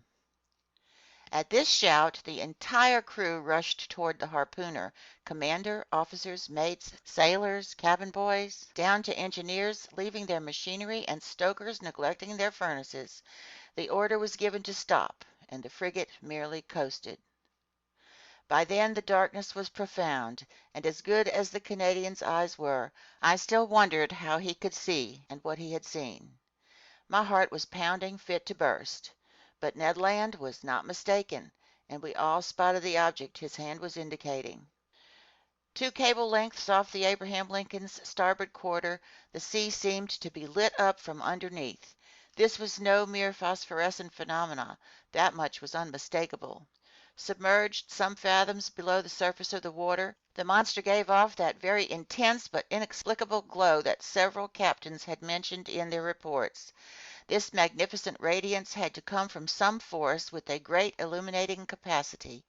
The edge of its light swept over the sea in an immense, highly elongated oval, condensing at the center into a blazing core whose unbearable glow diminished by degrees outward. "It's only a cluster of phosphorescent particles!" exclaimed one of the officers. "No, sir," I answered with conviction. "Not even angel wing clams or sallops have ever given off such a powerful light. That glow is basically electric in nature. Besides, look, look, it's shifting. It's moving back and forth. It's darting at us." A universal shout went up from the frigate. "Quiet," Commander Farragut said. "Helm hard to leeward. Reverse engines." Sailors rushed to the helm, engineers to their machinery. Under reverse steam immediately, the Abraham Lincoln beat to port, sweeping in a semicircle. "Right your helm! Engines forward!" Commander Farragut called. These orders were executed, and the frigate swiftly retreated from this core of light. My mistake. It wanted to retreat, but the unearthly animal came at us with a speed double our own. We gasped. More stunned than afraid, we stood mute and motionless. The animal caught up with us, played with us. It made a full circle around the frigate, then doing 14 knots, and wrapped us in sheets of electricity that were like luminous dust. Then it retreated 2 or 3 miles, leaving a phosphorescent trail comparable to those swirls of steam that shoot behind the locomotive of an express train. Suddenly, all the way from the dark horizon where it had gone to gather momentum, the monster abruptly dashed toward the Abraham Lincoln with frightening speed, stopped sharply 20 feet from our side plates, and died out. Not by diving under the water, since its glow did not recede gradually, but all at once, as if the source of this brilliant emanation had suddenly dried up. Then it reappeared on the other side of the ship, either by circling around us or by gliding under our hull. At any instant a collision could have occurred that would have been fatal to us. Meanwhile, I was astonished at the frigate's maneuvers. It was fleeing, not fighting. Built to pursue, it was being pursued, and I commented on this to Commander Farragut. His face, ordinarily so emotionless, was stamped with indescribable astonishment. "Professor Aronnax," he answered me, "I don't know what kind of fearsome creature I'm up against, and I don't want my frigate running foolish risks in all this darkness. Besides, how should we attack this unknown creature? How should we defend ourselves against it? Let's wait for daylight, and then we'll play a different role." "You've no further doubts, Commander, as to the nature of this animal?" "No, sir. It's apparently a gigantic narwhal, and an electric one to boot." "Maybe," I added, "it's no more approachable than an electric eel or an electric ray." "Right," the commander replied, "and if it has the power to electrocute, it's surely the most dreadful animal ever conceived by our Creator. That's why I'll keep on my guard, sir." The whole crew stayed on their feet all night long. No one even thought of sleeping. Unable to compete with the monster's speed, the Abraham Lincoln slowed down and stayed at half steam. For its part, the narwhal mimicked the frigate, simply rode with the waves, and seemed determined not to forsake the field of battle. However, near midnight it disappeared, or to use a more appropriate expression, it went out, like a huge glowworm. Had it fled from us? We were duty bound to fear so rather than hope so. But at 12:53 in the morning, a deafening hiss became audible, resembling the sound made by a waterspout expelled with tremendous intensity. By then, Commander Farragut, Ned Land, and I were on the afterdeck, peering eagerly into the profound gloom. "Ned Land," the commander asked, "you've often heard whales bellowing?" "Often, sir, but never a whale like this, whose sighting earned me $2,000. "Correct, the prize is rightfully yours. But tell me, isn't that the noise cetaceans make when they spout water from their blowholes?" "The very noise, sir, but this one's way louder. So there can be no mistake. There's definitely a whale lurking in our waters. With your permission, sir," the harpooner added, "tomorrow at daybreak we'll have words with it." "If it's in the mood to listen to you, Mr. Land," I replied in a tone far from convinced. "Let me get within 4 harpoon lengths of it," the Canadian shot back, "and it had better listen." "But to get near it," the commander went on, "I'd have to put a whaleboat at your disposal." "Certainly, sir." "That would be gambling with the lives of my men." "And with my own," the harpooner replied simply. Near 2 o'clock in the morning, the core of light reappeared, no less intense, 5 miles to windward of the Abraham Lincoln. Despite the distance, despite the noise of wind and sea, we could distinctly hear the fearsome thrashings of the animal's tail, and even its panting breath. Seemingly, the moment this enormous narwhal came up to breathe at the surface of the ocean, air was sucked into its lungs like steam into the huge cylinders of a 2,000 horsepower engine. I said to myself, a cetacean as powerful as a whole cavalry regiment. Now that's a whale of a whale. We stayed on the alert until daylight, getting ready for action. Whaling gear was set up along the railings. Our chief officer loaded the blunderbusses, which can launch harpoons as far as a mile, and long duck guns with exploding bullets that can mortally wound even the most powerful animals. Ned Land was content to sharpen his harpoon, a dreadful weapon in his hands. At 6 o'clock day began to break, and with the dawn's early light the narwhal's electric glow disappeared. At 7 o'clock the day was well along, but a very dense morning mist shrank the horizon, and our best spyglasses were unable to pierce it. The outcome? Disappointment and anger. I hoisted myself up to the crosstrees of the mizzensail. Some officers were already perched on the mastheads. At 8 o'clock the mist rolled ponderously over the waves, and its huge curls were lifting little by little. The horizon grew wider and clearer all at once. Suddenly, just as on the previous evening, Ned Land's voice was audible. "There's the thing in question! Astern, to port!" the harpooner shouted. Every eye looked toward the point indicated. There, a mile and a half from the frigate, a long blackish body emerged a meter above the waves. Quivering violently, its tail was creating a considerable eddy. Never had caudal equipment thrashed the sea with such power. An immense wake of glowing whiteness marked the animal's track, sweeping in a long curve. Our frigate drew nearer to the cetacean. I examined it with a completely open mind. Those reports from the Shannon and the Helvetia had slightly exaggerated its dimensions, and I put its length at only 250 feet. Its girth was more difficult to judge, but all in all, the animal seemed to be wonderfully proportioned in all three dimensions. While I was observing this phenomenal creature, two jets of steam and water sprang from its blowholes and rose to an altitude of 40 meters, which settled for me its mode of breathing. From this I finally concluded that it belonged to the branch Vertebrata, class Mammalia, subclass Monodelphia, group Pisciforma, order Cetacea, family, but here I couldn't make up my mind. The order Cetacea consists of three families: baleen whales, sperm whales, dolphins, and it's in this last group that narwhals are placed. Each of these families is divided into several genera, each genus into species, each species into varieties. So I was still missing variety, species, genus, and family, but no doubt I would complete my classifying with the aid of Heaven and Commander Farragut. The crew were waiting impatiently for orders from their leader. The latter, after carefully observing the animal, called for his engineer. The engineer raced over. "Sir," the commander said, "are you up to pressure?" "Aye, sir," the engineer replied. "Fine. Stoke your furnaces and clap on full steam." Three cheers greeted this order. The hour of battle had sounded. A few moments later the frigate's two funnels vomited torrents of black smoke, and its deck quaked from the trembling of its boilers. Driven forward by its powerful propeller, the Abraham Lincoln headed straight for the animal. Unconcerned, the latter let us come within half a cable length.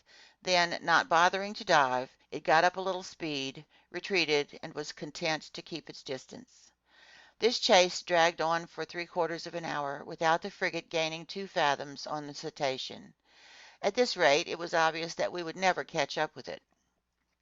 Infuriated, Commander Farragut kept twisting the thick tuft of hair that flourished below his chin. "Ned Land!" he called. The Canadian reported at once. "Well, Mr. Land," the commander asked, "do you still advise putting my longboats to sea?" "No, sir," Ned Land replied, "because that beast won't be caught against its will." "Then what should we do?" "Stoke up more steam, sir, if you can. As for me, with your permission I'll go perch on the bobstays under the bowsprit, and if we can get within a harpoon length, I'll harpoon the brute." "Go to it, Ned," Commander Farragut replied. "Engineer," he called, "keep the pressure mounting." Ned Land made his way to his post. The furnaces were urged into greater activity, our propeller did 43 revolutions per minute, and steam shot from the valves. Heaving the log, we verified that the Abraham Lincoln was going at the rate of 18.5 miles per hour. But that damned animal also did a speed of 18.5. For the next hour our frigate kept up this pace without gaining a fathom. This was humiliating for one of the fastest racers in the American Navy. The crew were working up into a blind rage. Sailor after sailor heaved insults at the monster, which couldn't be bothered with answering back. Commander Farragut was no longer content simply to twist his goatee. He chewed on it. The engineer was summoned once again. "You're up to maximum pressure?" the commander asked him. "Aye, sir," the engineer replied. "And your valves are charged to—" "To 6½ atmospheres." "Charge them to 10 atmospheres." A typical American order, if I ever heard one. It would have sounded just fine during some Mississippi paddle wheeler race, to outstrip the competition. "Conseil," I said to my gallant servant, now at my side, "you realize that we'll probably blow ourselves sky high?" "As master wishes," Conseil replied. "All right, I admit it. I did wish to run this risk." The valves were charged. More coal was swallowed by the furnaces. Ventilators shot torrents of air over the braziers. The Abraham Lincoln's speed increased. Its masts trembled down to their blocks, and swirls of smoke could barely squeeze through the narrow funnels. We heaved the log a second time. "Well, helmsman?" Commander Farragut asked. 19.3 miles per hour, sir." "Keep stoking the furnaces." The engineer did so. The pressure gauge marked 10 atmospheres, but no doubt the cetacean itself had warmed up, because without the least trouble it also did 19.3. What a chase!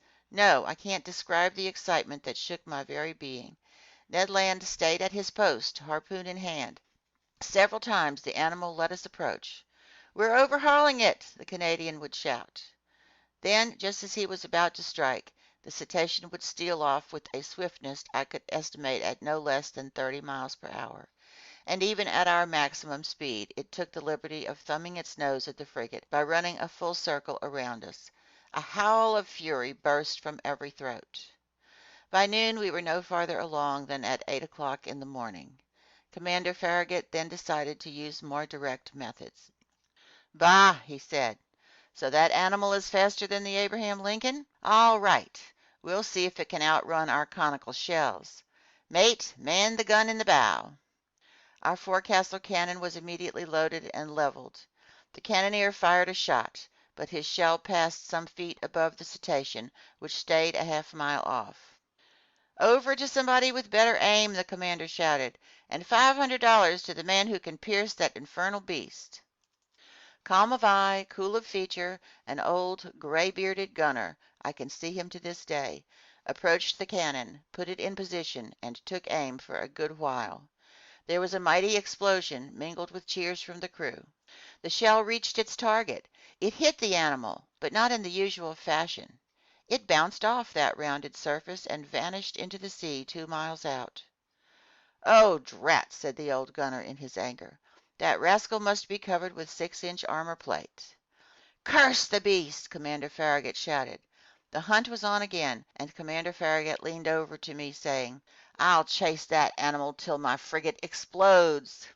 "Yes," I replied, "and nobody would blame you." We could still hope that the animal would tire out and not be as insensitive to exhaustion as our steam engines, but no such luck. Hour after hour went by without its showing the least sign of weariness. However, to the Abraham Lincoln's credit, it must be said that we struggled on with tireless persistence. I estimated that we covered a distance of at least 500 kilometers during this ill-fated day of November the 6th, but night fell and wrapped the surging ocean in its shadows. By then I thought our expedition had come to an end, that we would never see this fantastic animal again. I was mistaken. At 10:50 in the evening that electric light reappeared 3 miles to windward of the frigate, just as clear and intense as the night before. The narwhal seemed motionless. It was asleep perhaps, weary from its workday, just riding with the waves. This was our chance, and Commander Farragut was determined to take full advantage of it. He gave his orders. The Abraham Lincoln stayed at half steam, advancing cautiously so as not to awaken its adversary. In mid-ocean it's not unusual to encounter whales so sound asleep they can successfully be attacked, and Ned Land had harpooned more than one in its slumber. The Canadian went to resume his post on the bobstays under the bowsprit. The frigate approached without making a sound, stopped 2 cable lengths from the animal, and coasted. Not a soul breathed on board. A profound silence reigned over the deck. We were not 100 feet from the blazing core of light, whose glow grew stronger and dazzled the eyes. Just then, leaning over the forecastle railings, I saw Ned Land below me, one hand grasping the martingale, the other brandishing his dreadful harpoon. Barely 20 feet separated him from the motionless animal. All at once his arm shot forward and the harpoon was launched. I heard the weapon collide resonantly, as if it had hit some hard substance. The electric light suddenly went out, and 2 enormous waterspouts crashed onto the deck of the frigate, racing like a torrent from stem to stern, toppling crewmen, breaking spare masts and yard arms from their lashings. A hideous collision occurred, and thrown over the rail with no time to catch hold of it, I was hurled into the sea. End of chapter 6. Part 1, Chapter 7 of 20,000 Leagues Under the Sea, An Underwater Tour of the World by Jules Verne. Read by Michele Fry, Baton Rouge, Louisiana. Chapter 7, A Whale of Unknown Species. Although I was startled by this unexpected descent, I at least have a very clear recollection of my sensations during it. At first I was dragged about 20 feet under. I'm a good swimmer, without claiming to equal such other authors as Byron and Edgar Allan Poe, who were master divers, and I didn't lose my head on the way down. With 2 vigorous kicks of the heel, I came back to the surface of the sea. My first concern was to look for the frigate. Had the crew seen me go overboard? Was the Abraham Lincoln tacking about? Would Commander Farragut put a longboat to sea? Could I hope to be rescued? The gloom was profound. I glimpsed a black mass disappearing eastward, where its running lights were fading out in the distance. It was the frigate.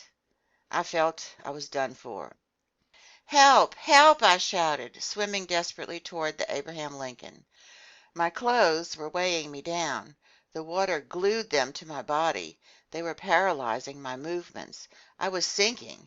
I was suffocating. "Help!" This was the last shout I gave. My mouth was filling with water. I struggled against being dragged into the depths. Suddenly my clothes were seized by energetic hands. I felt myself pulled abruptly back to the surface of the sea, and yes, I heard these words pronounced in my ear: "If master would oblige me by leaning on my shoulder, master will swim with much greater ease." With one hand I seized the arm of my loyal Conseil. "You!" I said. "You!" "Myself," Conseil replied, "and at master's command." "That collision threw you overboard along with me?" "Not at all. But being in master's employ, I followed master." The fine lad thought this was only natural. "What about the frigate?" I asked. "The frigate," Conseil replied, rolling over on his back. "I think master had best not depend on it to any great extent." "What are you saying?" "I'm saying that just as I jumped overboard, I heard the men at the helm shout, 'Our propeller and rudder are smashed.'" "Smashed?" "Yes, smashed by the monster's tusk. I believe it's the sole injury the Abraham Lincoln has sustained, but, most inconveniently for us, the ship can no longer steer." "Then we're done for." "Perhaps," Conseil replied serenely. "However, we still have a few hours before us, and in a few hours one can do a great many things." Conseil's unflappable composure cheered me up. I swam more vigorously, but hampered by clothes that were as restricting as a cloak made of lead, I was managing with only the greatest difficulty. Conseil noticed as much. "Master will allow me to make an incision," he said, and he slipped an open clasp knife under my clothes, slitting them from top to bottom with one swift stroke. Then he briskly undressed me while I swam for us both. I then did Conseil the same favor, and we continued to navigate side by side. But our circumstances were no less dreadful. Perhaps they hadn't seen us go overboard, and even if they had, the frigate, being undone by its rudder, couldn't return to leeward after us, so we could count only on its longboats. Conseil had coolly reasoned out this hypothesis and laid his plans accordingly. An amazing character, this boy. In mid-ocean, this stoic lad seemed right at home. So, having concluded that our sole chance for salvation lay in being picked up by the Abraham Lincoln's longboats, we had to take steps to wait for them as long as possible. Consequently, I decided to divide our energies so we wouldn't both be worn out at the same time. And this was the arrangement. While one of us lay on his back, staying motionless with arms crossed and legs outstretched, the other would swim and propel his partner forward.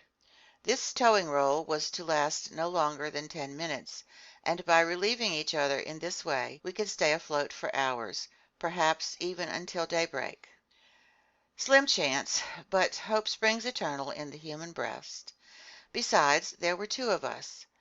Lastly, I can vouch, as improbable as it seems, that even if I had wanted to destroy all my illusions, even if I had been willing to give in to despair, I could not have done so. The cetacean had rammed our frigate at about 11 o'clock in the evening. I therefore calculated on 8 hours of swimming until sunrise. A strenuous task, but feasible, thanks to our relieving each other. The sea was pretty smooth and barely tired us. Sometimes I tried to peer through the dense gloom, which was broken only by the phosphorescent flickers coming from our movements. I stared at the luminous ripples breaking over my hands, shimmering sheets spattered with blotches of bluish gray. It seemed as if we'd plunged into a pool of quicksilver. Near 1 o'clock in the morning, I was overcome with tremendous exhaustion. My limbs stiffened in the grip of intense cramps. Conseil had to keep me going, and attending to our self-preservation became his sole responsibility. I soon heard the poor lad gasping.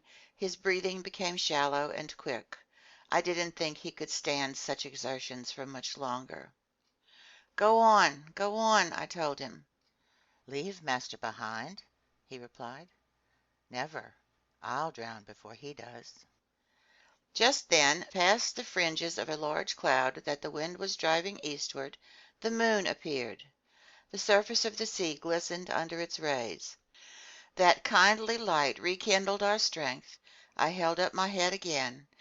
My eyes darted to every point of the horizon. I spotted the frigate. It was 5 miles from us and formed no more than a dark, barely perceptible mass. But as for longboats, not a one in sight. I tried to call out. What was the use at such a distance? My swollen lips wouldn't let a single sound through. Conseil could still articulate a few words, and I heard him repeat at intervals, "Help! Help!" Ceasing all movement for an instant, we listened. And it may have been a ringing in my ear from this organ filling with impeded blood, but it seemed to me that Conseil's shout had received an answer back. "Did you hear that?" I muttered. "Yes, yes!" and Conseil hurled another desperate plea into space. This time there could be no mistake. A human voice had answered us. Was it the voice of some poor devil left behind in mid-ocean, some other victim of that collision suffered by our ship, or was it one of the frigate's longboats hailing us out of the gloom? Conseil made one final effort, and bracing his hands on my shoulders while I offered resistance with one supreme exertion, he raised himself half out of the water, then fell back exhausted. "What did you see?" "I saw," he muttered. "I saw, but we mustn't talk. Save our strength." What had he seen? Then, Lord knows why, the thought of the monster came into my head for the first time.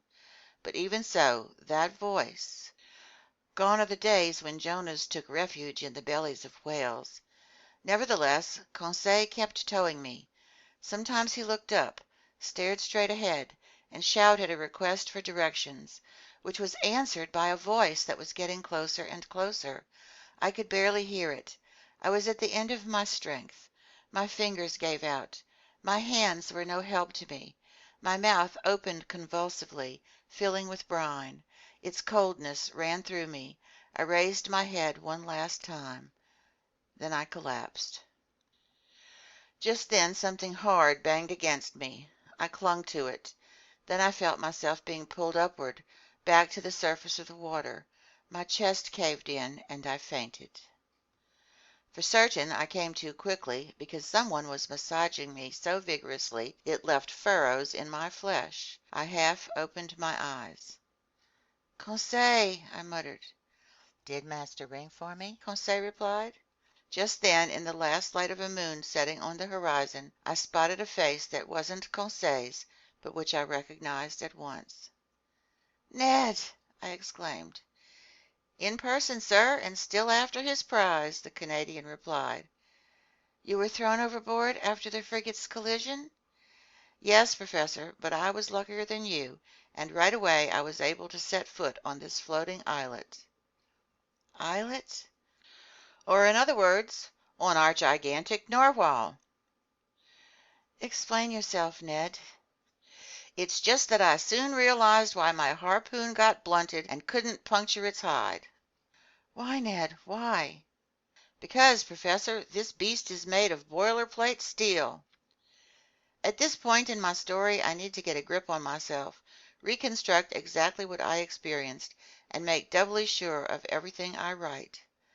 The Canadian's last words caused a sudden upheaval in my brain. I swiftly hoisted myself to the summit of this half-submerged creature or object that was serving as our refuge. I tested it with my foot.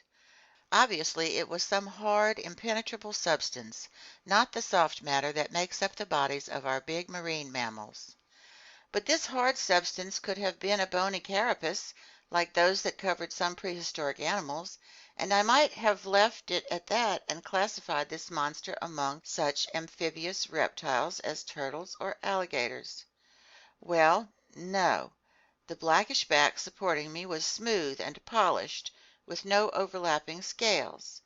On impact, it gave off a metallic sonority, and as incredible as this sounds, it seemed, I swear, to be made up of riveted plates.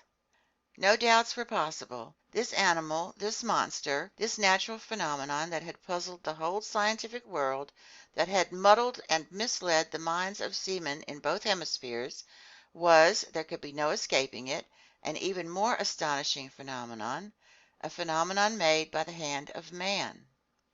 Even if I had discovered that some fabulous mythological creature really existed, it wouldn't have given me such a terrific mental jolt. It's easy enough to accept that prodigious things can come from our Creator, but to find all at once, right before your eyes, that the impossible had been mysteriously achieved by man himself, this staggers the mind. But there was no question now. We were stretched out on the back of some kind of underwater boat that, as far as I could judge, boasted the shape of an immense steel fish. Ned Land had clear views on the issue. Conseil and I could only line up behind him. But then, I said, does this contraption contain some sort of locomotive mechanism and a crew to run it? Apparently, the harpooner replied. And yet, for the 3 hours I've lived on this floating island, it hasn't shown a sign of life.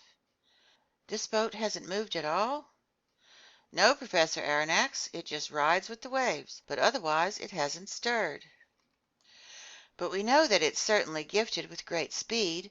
Now then, since an engine is needed to generate that speed, and a mechanic to run that engine, I conclude we're saved.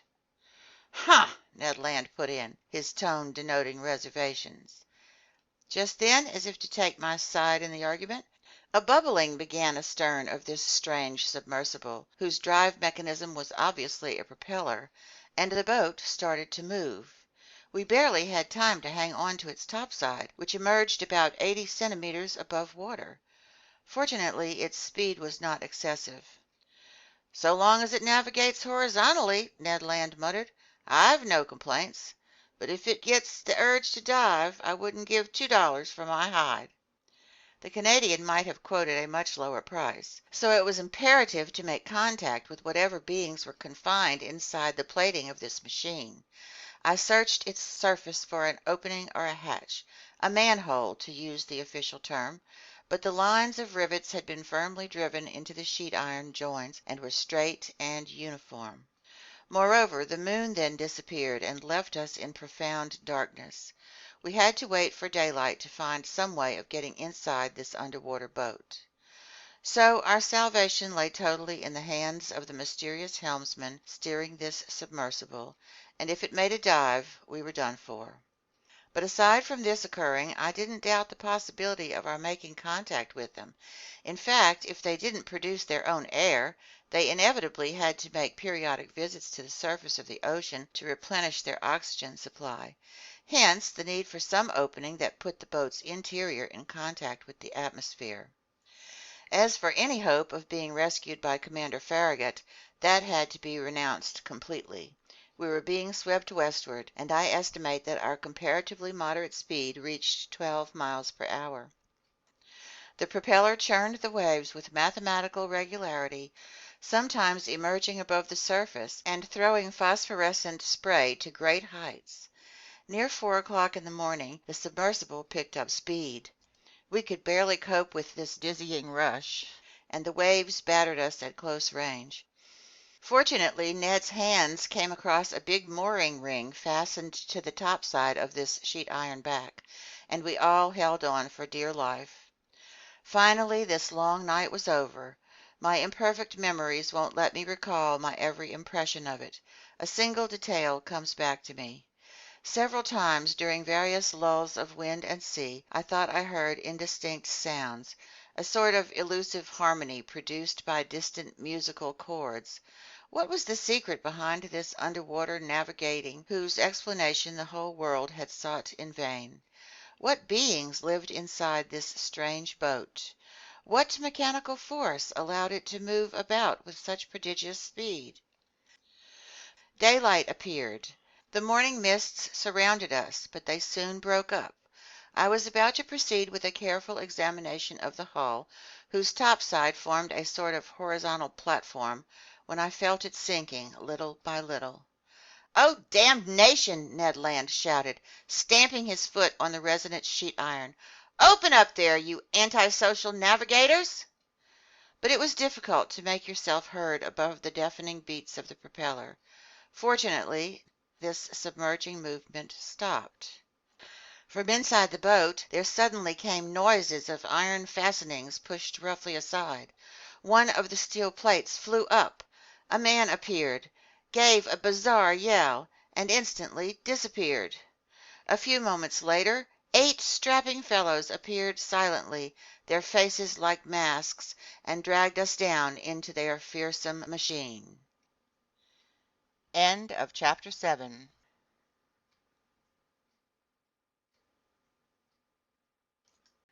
Part 1, Chapter 8 of 20,000 Leagues Under the Sea, An Underwater Tour of the World by Jules Verne. Read by Michele Fry, Baton Rouge, Louisiana. Chapter 8, Mobilis in Mobili. This brutally executed capture was carried out with lightning speed. My companions and I had no time to collect ourselves. I don't know how they felt about being shoved inside this aquatic prison, but as for me, I was shivering all over. With whom were we dealing? Surely with some new breed of pirates, exploiting the sea after their own fashion. The narrow hatch had barely closed over me when I was surrounded by profound darkness. Saturated with the outside light, my eyes couldn't make out a thing. I felt my naked feet clinging to the steps of an iron ladder. Forcibly seized, Ned Land and Conseil were behind me. At the foot of the ladder a door opened and instantly closed behind us with a loud clang. We were alone. Where?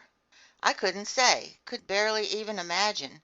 All was darkness, but such utter darkness that after several minutes my eyes were still unable to catch a single one of those hazy gleams that drift through even the blackest nights. Meanwhile, furious at these goings-on, Ned Land gave free rein to his indignation. "Damnation!" he exclaimed. "These people are about as hospitable as the savages of New Caledonia. All that's lacking is for them to be cannibals. I wouldn't be surprised if they were, but believe you me, they won't eat me without my kicking up a protest." "Calm yourself, Ned, my friend," Conseil replied serenely. "Don't flare up so quickly. We aren't in a kettle yet." "In a kettle, no," the Canadian shot back, "but in an oven for sure. It's dark enough for one. Luckily my bowie knife hasn't left me, and I can still see well enough to put it to use. The first one of these bandits who lays a hand on me."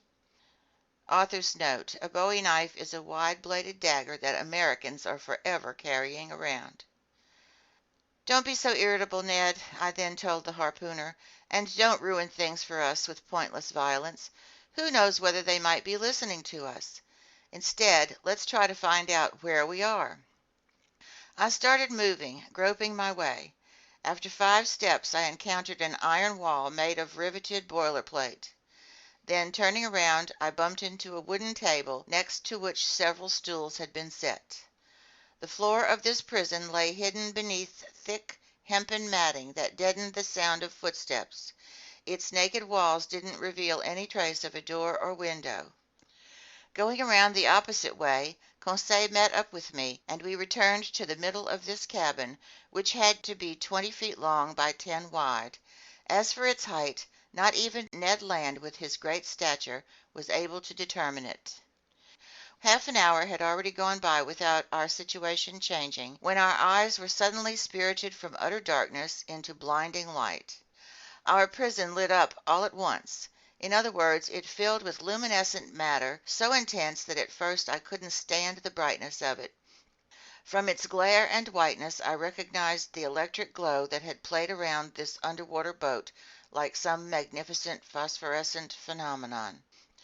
After involuntarily closing my eyes, I reopened them and saw that this luminous force came from a frosted half globe curving out of the cabin's ceiling. "Finally, it's light enough to see," Ned Land exclaimed, knife in hand, staying on the defensive. "Yes," I replied, then ventured the opposite view. "But as for our situation, we are still in the dark." "Master must learn patience," said the emotionless Conseil. This sudden illumination of our cabin enabled me to examine its tiniest details. It contained only a table and 5 stools. Its invisible door must have been hermetically sealed. Not a sound reached our ears. Everything seemed dead inside this boat. Was it in motion, or stationary on the surface of the ocean, or sinking into the depths? I couldn't tell. But this luminous globe hadn't been turned on without good reason. Consequently, I hoped that some crewman would soon make an appearance. If you want to consign people to oblivion, you don't light up their dungeons. I was not mistaken. Unlocking noises became audible, a door opened, and 2 men appeared. One was short and stocky, powerfully muscled, broad-shouldered, robust of limbs, the head squat, the hair black and luxuriant, the mustache heavy, the eyes bright and penetrating, and his whole personality stamped with that southern-blooded zest that in France typifies the people of Provence. The philosopher Diderot has very aptly claimed that a man's bearing is the clue to his character, and this stocky little man was certainly a living proof of this claim. You could sense that his everyday conversation must have been packed with such vivid figures of speech as personification, symbolism, and misplaced modifiers. But I was never in a position to verify this, because around me he used only an odd and utterly incomprehensible dialect. The second stranger deserves a more detailed description. A disciple of such character-judging anatomists as Gratiolet or Engel could have read this man's features like an open book. Without hesitation I identified his dominant qualities. Self-confidence, since his head reared like a nobleman's above the arc formed by the lines of his shoulders, and his black eyes gazed with icy assurance. Calmness, since his skin, pale rather than ruddy, indicated tranquillity of blood.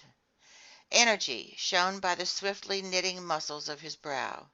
And finally, courage, since his deep breathing denoted tremendous reserves of vitality. I might add that this was a man of great pride, that his calm, firm gaze seemed to reflect thinking on an elevated plane, and that the harmony of his facial expressions and bodily movements resulted in an overall effect of unquestionable candor, according to the findings of physiognomists, those analysts of facial character. I felt involuntarily reassured in his presence, and this boded well for our interview. Whether this individual was 35 or 50 years of age, I could not precisely state. He was tall, his forehead broad, his nose straight, his mouth clearly etched, his teeth magnificent, his hands refined, tapered, and, to use a word from palmistry, highly psychic, in other words, worthy of serving a lofty and passionate spirit. This man was certainly the most wonderful physical specimen I had ever encountered. One unusual detail: his eyes were spaced a little far from each other, and could instantly take in nearly a quarter of the horizon. This ability, as I later verified, was strengthened by a range of vision even greater than Ned Land's. When this stranger focused his gaze on an object, his eyebrow lines gathered into a frown, his heavy eyelids closed around his pupils to contract his huge field of vision, and he looked. What a look! As if he could magnify objects shrinking into the distance, as if he could probe your very soul, as if he could pierce those sheets of water so opaque to our eyes and scan the deepest seas. Wearing caps made of sea otter fur and shod in sealskin fishing boots, these two strangers were dressed in clothing made from some unique fabric that flattered the figure and allowed great freedom of movement. The taller of the two, apparently the leader on board, examined us with the greatest care but without pronouncing a word. Then, turning to his companion, he conversed with him in a language I didn't recognize. It was a sonorous, harmonious, flexible dialect, whose vowels seemed to undergo a highly varied accentuation. The other replied with a shake of the head, and added 2 or 3 utterly incomprehensible words. Then he seemed to question me directly, with a long stare.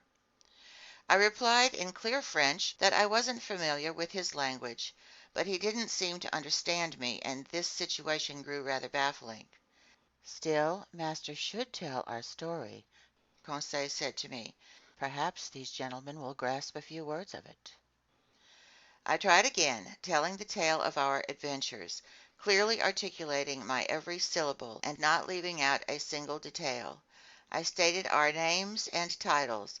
Then, in order, I introduced Professor Aronnax, his manservant Conseil, and Mr. Ned Land, harpooner. The man with calm, gentle eyes listened to me serenely, even courteously, and paid remarkable attention. But nothing in his facial expression indicated that he understood my story. When I finished, he didn't pronounce a single word. One resource still left was to speak English. Perhaps they would be familiar with this nearly universal language. But I only knew it, as I did the German language, well enough to read it fluently, but not well enough to speak it correctly. Here, however, our overriding need was to make ourselves understood. "Come on, it's your turn," I told the harpooner. "Over to you, Mr. Land. Pull out your bag of tricks, the best English ever spoken by an Anglo-Saxon, and try for a more favorable result than mine." Ned needed no persuading and started our story all over again, most of which I could follow. Its content was the same, but the form differed. Carried away by his volatile temperament, the Canadian put great animation into it.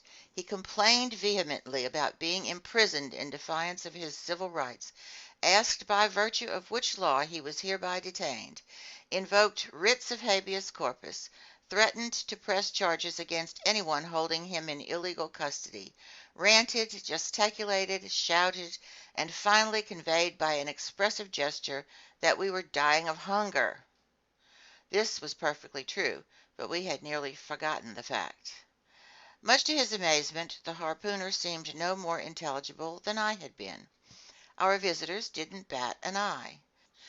Apparently they were engineers who understood the languages of neither the French physicist Arago nor the English physicist Faraday.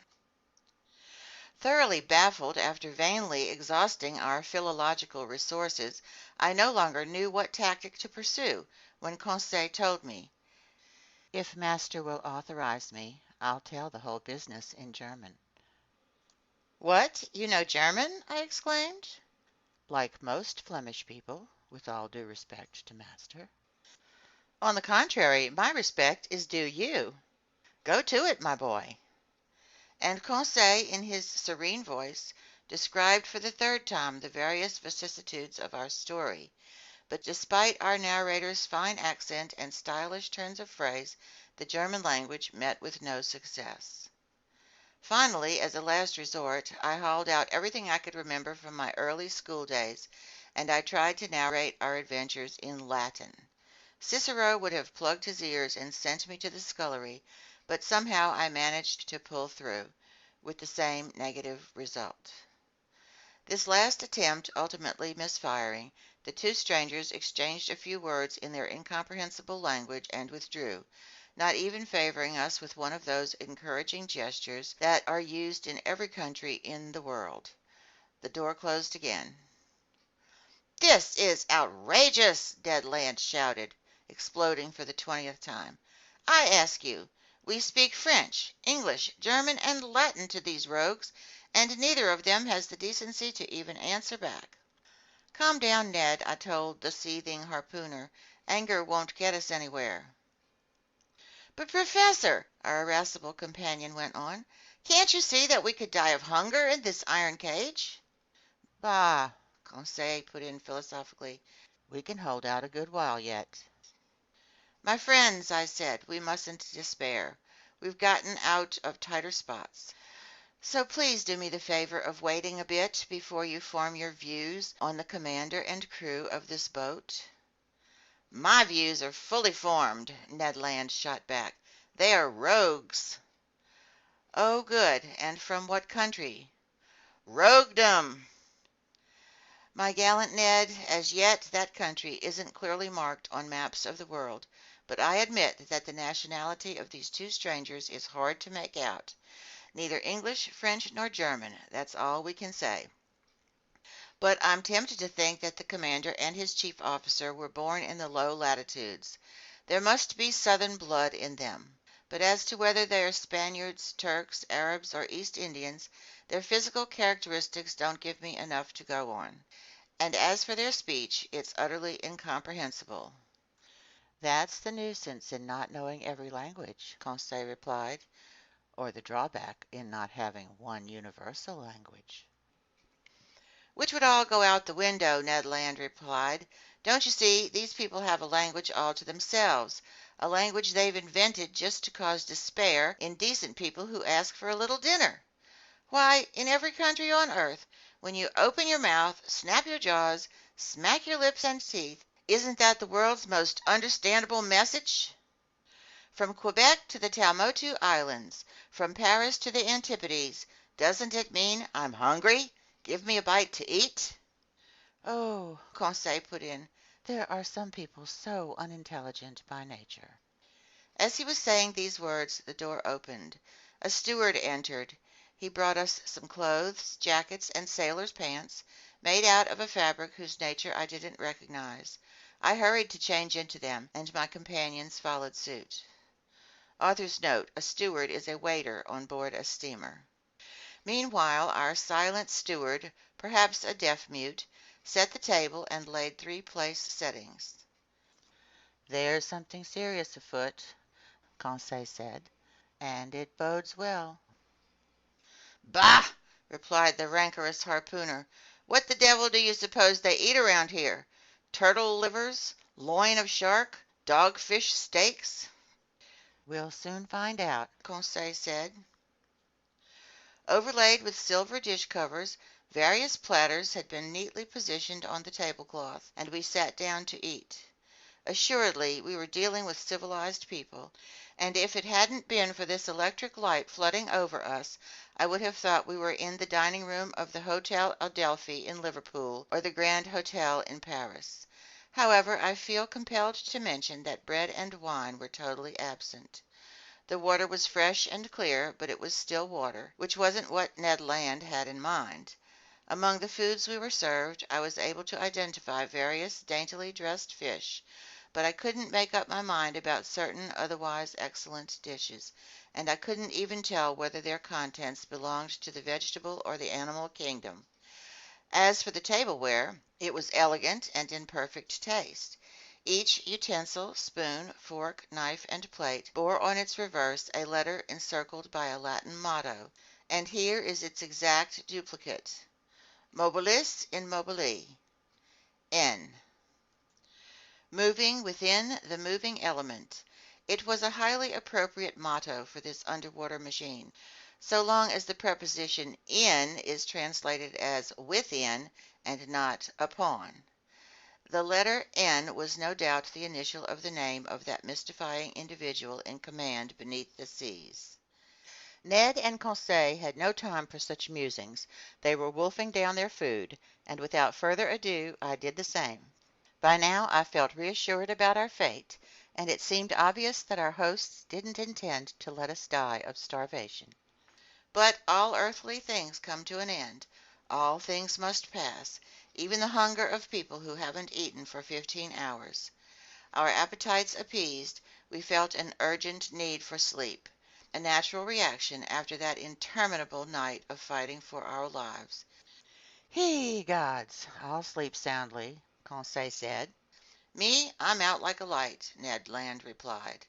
My two companions lay down on the cabin's carpeting and were soon deep in slumber.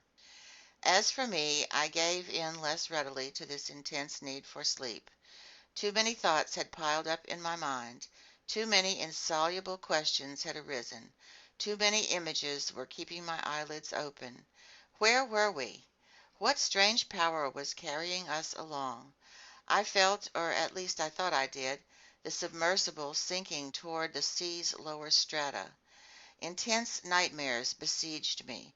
In these mysterious marine sanctuaries I envisioned hosts of unknown animals, and this underwater boat seemed to be a blood relation of theirs, living, breathing, just as fearsome. Then my mind grew calmer, my imagination melted into hazy drowsiness, and I soon fell into an uneasy slumber. End of chapter 8.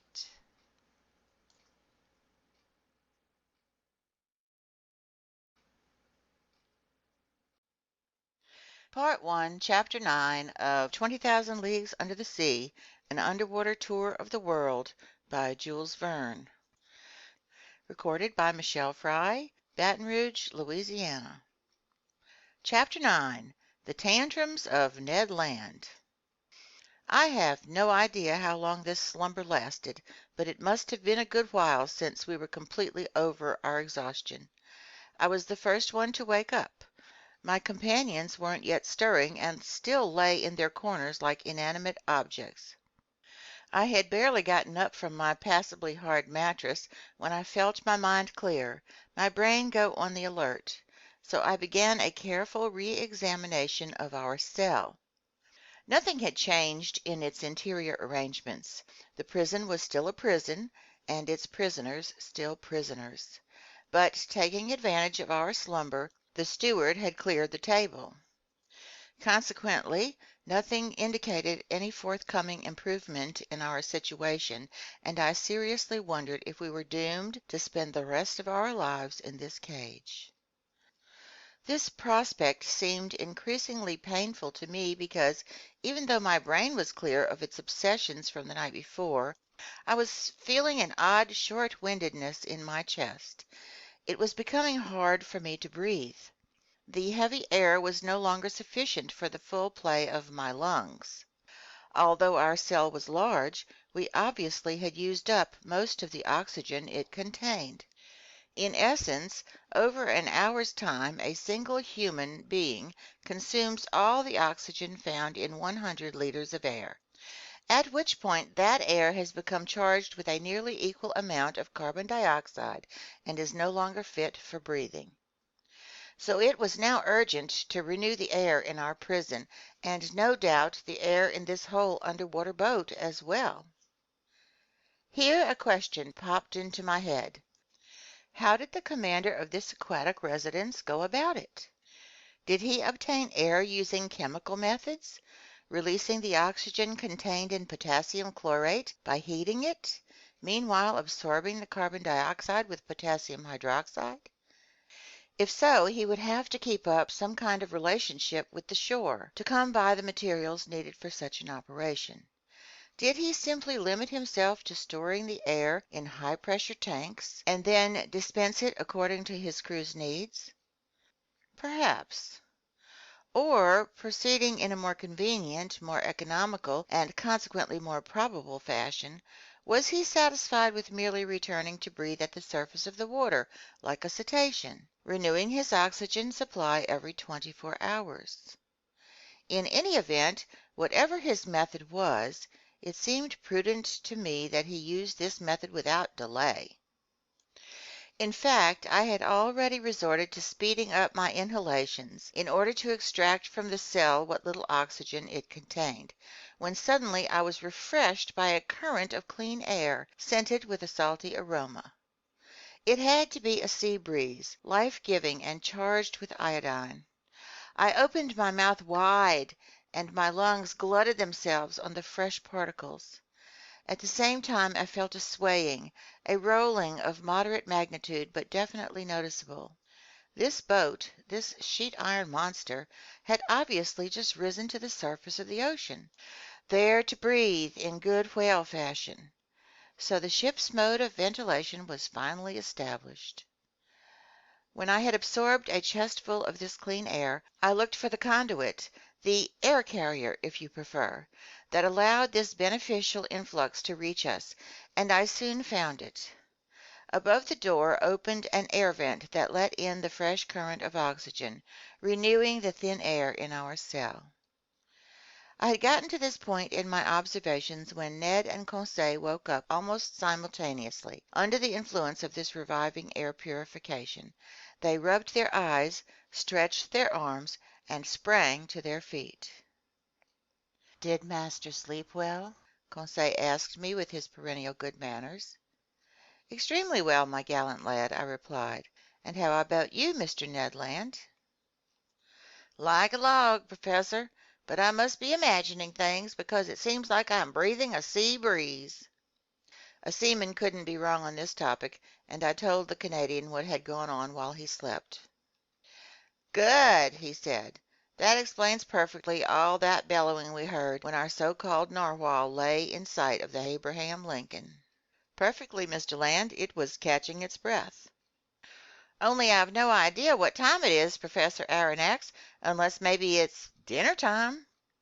"Dinner time, my fine harpooner? I'd say at least breakfast time, because we've certainly woken up to a new day."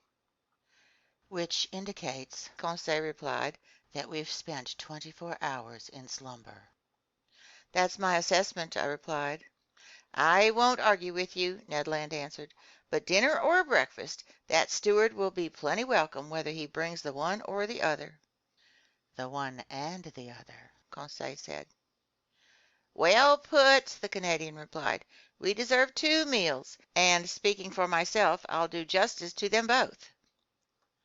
"All right, Ned, let's wait and see," I replied. "It's clear that these strangers don't intend to let us die of hunger. Otherwise last evening's dinner wouldn't make any sense." "Unless they're fattening us up," Ned shot back. "I object," I replied. "We have not fallen into the hands of cannibals." "Just because they don't make a habit of it," the Canadian replied in all seriousness, "doesn't mean they don't indulge from time to time. Who knows? Maybe these people have gone without fresh meat for a long while, and in that case 3 healthy, well-built specimens like the professor, the manservant, and me—" "Get rid of those ideas, Mr. Land," I answered the harpooner, "and above all, don't let them lead you to flare up against our hosts, which would only make our situation worse." "Anyhow," the harpooner said, "I'm as hungry as all Hades, and dinner or breakfast, not one puny meal has arrived." "Mr. Land," I answered, "we have to adapt to the schedule on board, and I imagine our stomachs are running ahead of the chief cook's dinner bell." "Well, then, we'll adjust our stomachs to the chef's timetable," Conseil replied serenely. "There you go again, Conseil, my friend," the impatient Canadian shot back. "You never allow yourself any displays of bile or attacks of nerves. You're everlastingly calm. You'd say your after-meal grace even if you didn't get any food for your before-meal blessing, and you'd starve to death rather than complain." "What good would it do?" Conseil asked. "Complaining doesn't have to do good. It just feels good. And if these pirates, I say pirates out of consideration for the professor's feelings, since he doesn't want us to call them cannibals, if these pirates think they're going to smother me in this cage without hearing my cuss words spice up my outbursts, they've got another thing coming. Look here, Professor Aronnax, speak frankly. How long do you figure they'll keep us in this iron box?" "To tell the truth, friend Land, I know little more about it than you do." But in a nutshell, what do you suppose is going on? My supposition is that sheer chance has made us privy to an important secret. Now then, if the crew of this underwater boat have a personal interest in keeping that secret, and if their personal interest is more important than the lives of 3 men, I believe that our very existence is in jeopardy. If such is not the case, then at the first available opportunity, this monster that has swallowed us will return us to the world inhabited by our own kind. Unless they recruit us to serve on the crew, Conseil said, and keep us here. Till the moment, Ned Land answered, when some frigate that's faster or smarter than the Abraham Lincoln captures this den of buccaneers, then hangs all of us by the neck from the tip of the mainmast yardarm. Well thought out, Mr. Land, I replied, but as yet I don't believe we've been tendered any enlistment offers. Consequently, it's pointless to argue about what tactics we should pursue in such a case. I repeat, let's wait. Let's be guided by events, and let's do nothing, since right now there's nothing we can do. On the contrary, Professor, the harpooner replied, not wanting to give in, there is something we can do. Oh, and what, Mr. Land? Break out of here! Breaking out of a prison on shore is difficult enough, but with an underwater prison it strikes me as completely unworkable. Come now, Ned, my friend, Conseil asked, how would you answer Master's objection? I refuse to believe that an American is at the end of his tether. Visibly baffled, the harpooner said nothing. Under the conditions in which fate had left us, it was absolutely impossible to escape. But a Canadian's wits is half French, and Mr. Ned Land made this clear in his reply. So, Professor Aronnax, he went on after thinking for a few moments, you haven't figured out what people do when they can't escape from their prison? No, my friend. Easy. They fix things so they stay there. Of course, Conseil put in. Since we're deep in the ocean, being inside this boat is vastly preferable to being above it or below it. But we fix things by kicking out all the jailers, guards, and wardens, Ned Land added. What's this, Ned? I asked. You'd seriously consider taking over this craft? Very seriously, the Canadian replied. It's impossible. And why is that, sir? Some promising opportunity might come up, and I don't see what could stop us from taking advantage of it. If there are only about 20 men on board this machine, I don't think they can stave off 2 Frenchmen and a Canadian. It seemed wiser to accept the harpooner's proposition than to debate it. Accordingly, I was content to reply, let such circumstances come, Mr. Land, and we'll see. But until then, I beg you to control your impatience. We need to act shrewdly, and your flare-ups won't give rise to any promising opportunities. So swear to me that you'll accept our situation without throwing a tantrum over it. I give you my word, Professor, Ned Land replied in an unenthusiastic tone. No vehement phrases will leave my mouth. No vicious gestures will give my feelings away, not even when they don't feed us on time. I have your word, Ned, I answered the Canadian. Then our conversation petered out, and each of us withdrew into his own thoughts. For my part, despite the harpooner's confident talk, I admit that I entertained no illusions. I had no faith in those promising opportunities that Ned Land mentioned. To operate with such efficiency, this underwater boat had to have a sizable crew.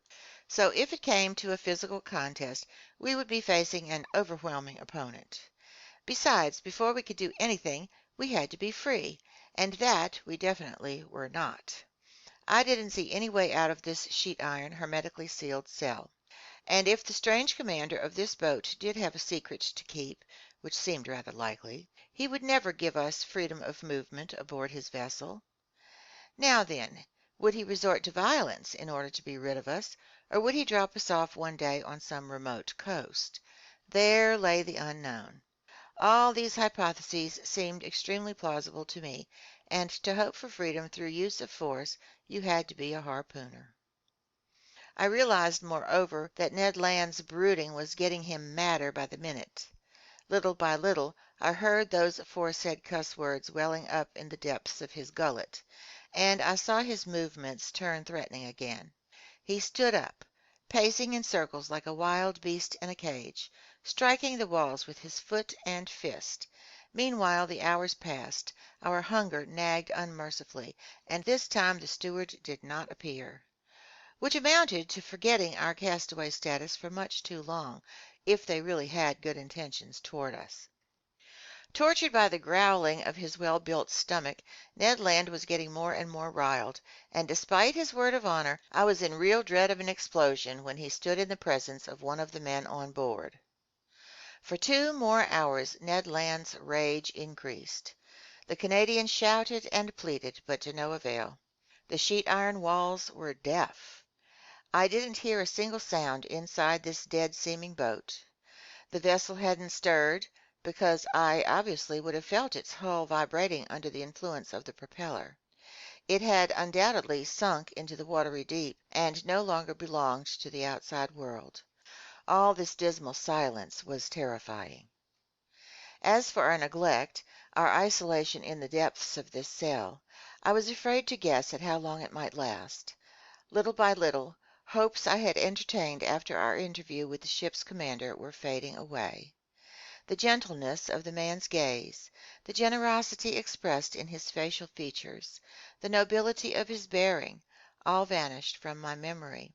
I saw this mystifying individual anew for what he inevitably must be, cruel and merciless. I viewed him as outside humanity, beyond all feelings of compassion, the implacable foe of his fellow man, toward whom he must have sworn an undying hate. But even so, was the man going to let us die of starvation, locked up in this cramped prison, exposed to those horrible temptations to which people are driven by extreme hunger? This grim possibility took on a dreadful intensity in my mind, and fired by my imagination, I felt an unreasoning terror run through me. Conseil stayed calm. Ned Land bellowed. Just then a noise was audible outside. Footsteps rang on the metal tiling. The locks were turned, the door opened, the steward appeared. Before I could make a single movement to prevent him, the Canadian rushed at the poor man, threw him down, held him by the throat. The steward was choking in the grip of those powerful hands. Conseil was already trying to loosen the harpooner's hands from his half-suffocated victim, and I had gone to join in the rescue when I was abruptly nailed to the spot by these words pronounced in French. "Calm down, Mr. Land, and you, Professor, kindly listen to me." End of chapter 9.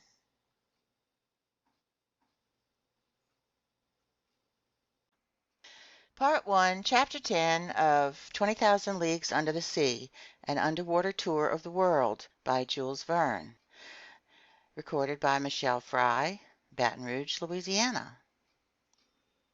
Chapter 10, The Man of the Waters. It was the ship's commander who had just spoken. At these words, Ned Land stood up quickly. Nearly strangled, the steward staggered out at the signal from his superior.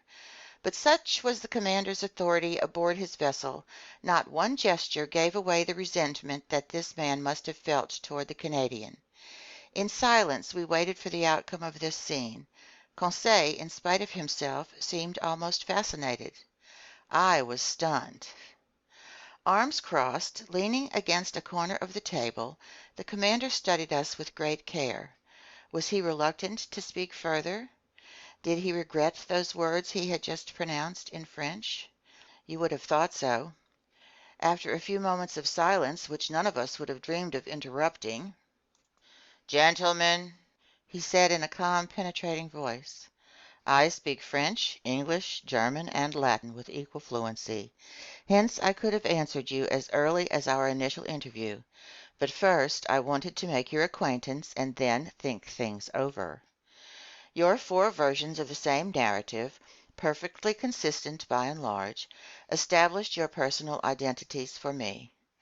I now know that sheer chance has placed in my presence Professor Pierre Aronnax, specialist in natural history at the Paris Museum, and entrusted with a scientific mission abroad. His manservant, Conseil, and Ned Land, a harpooner of Canadian origin, aboard the Abraham Lincoln, a frigate in the National Navy of the United States of America. I bowed in agreement.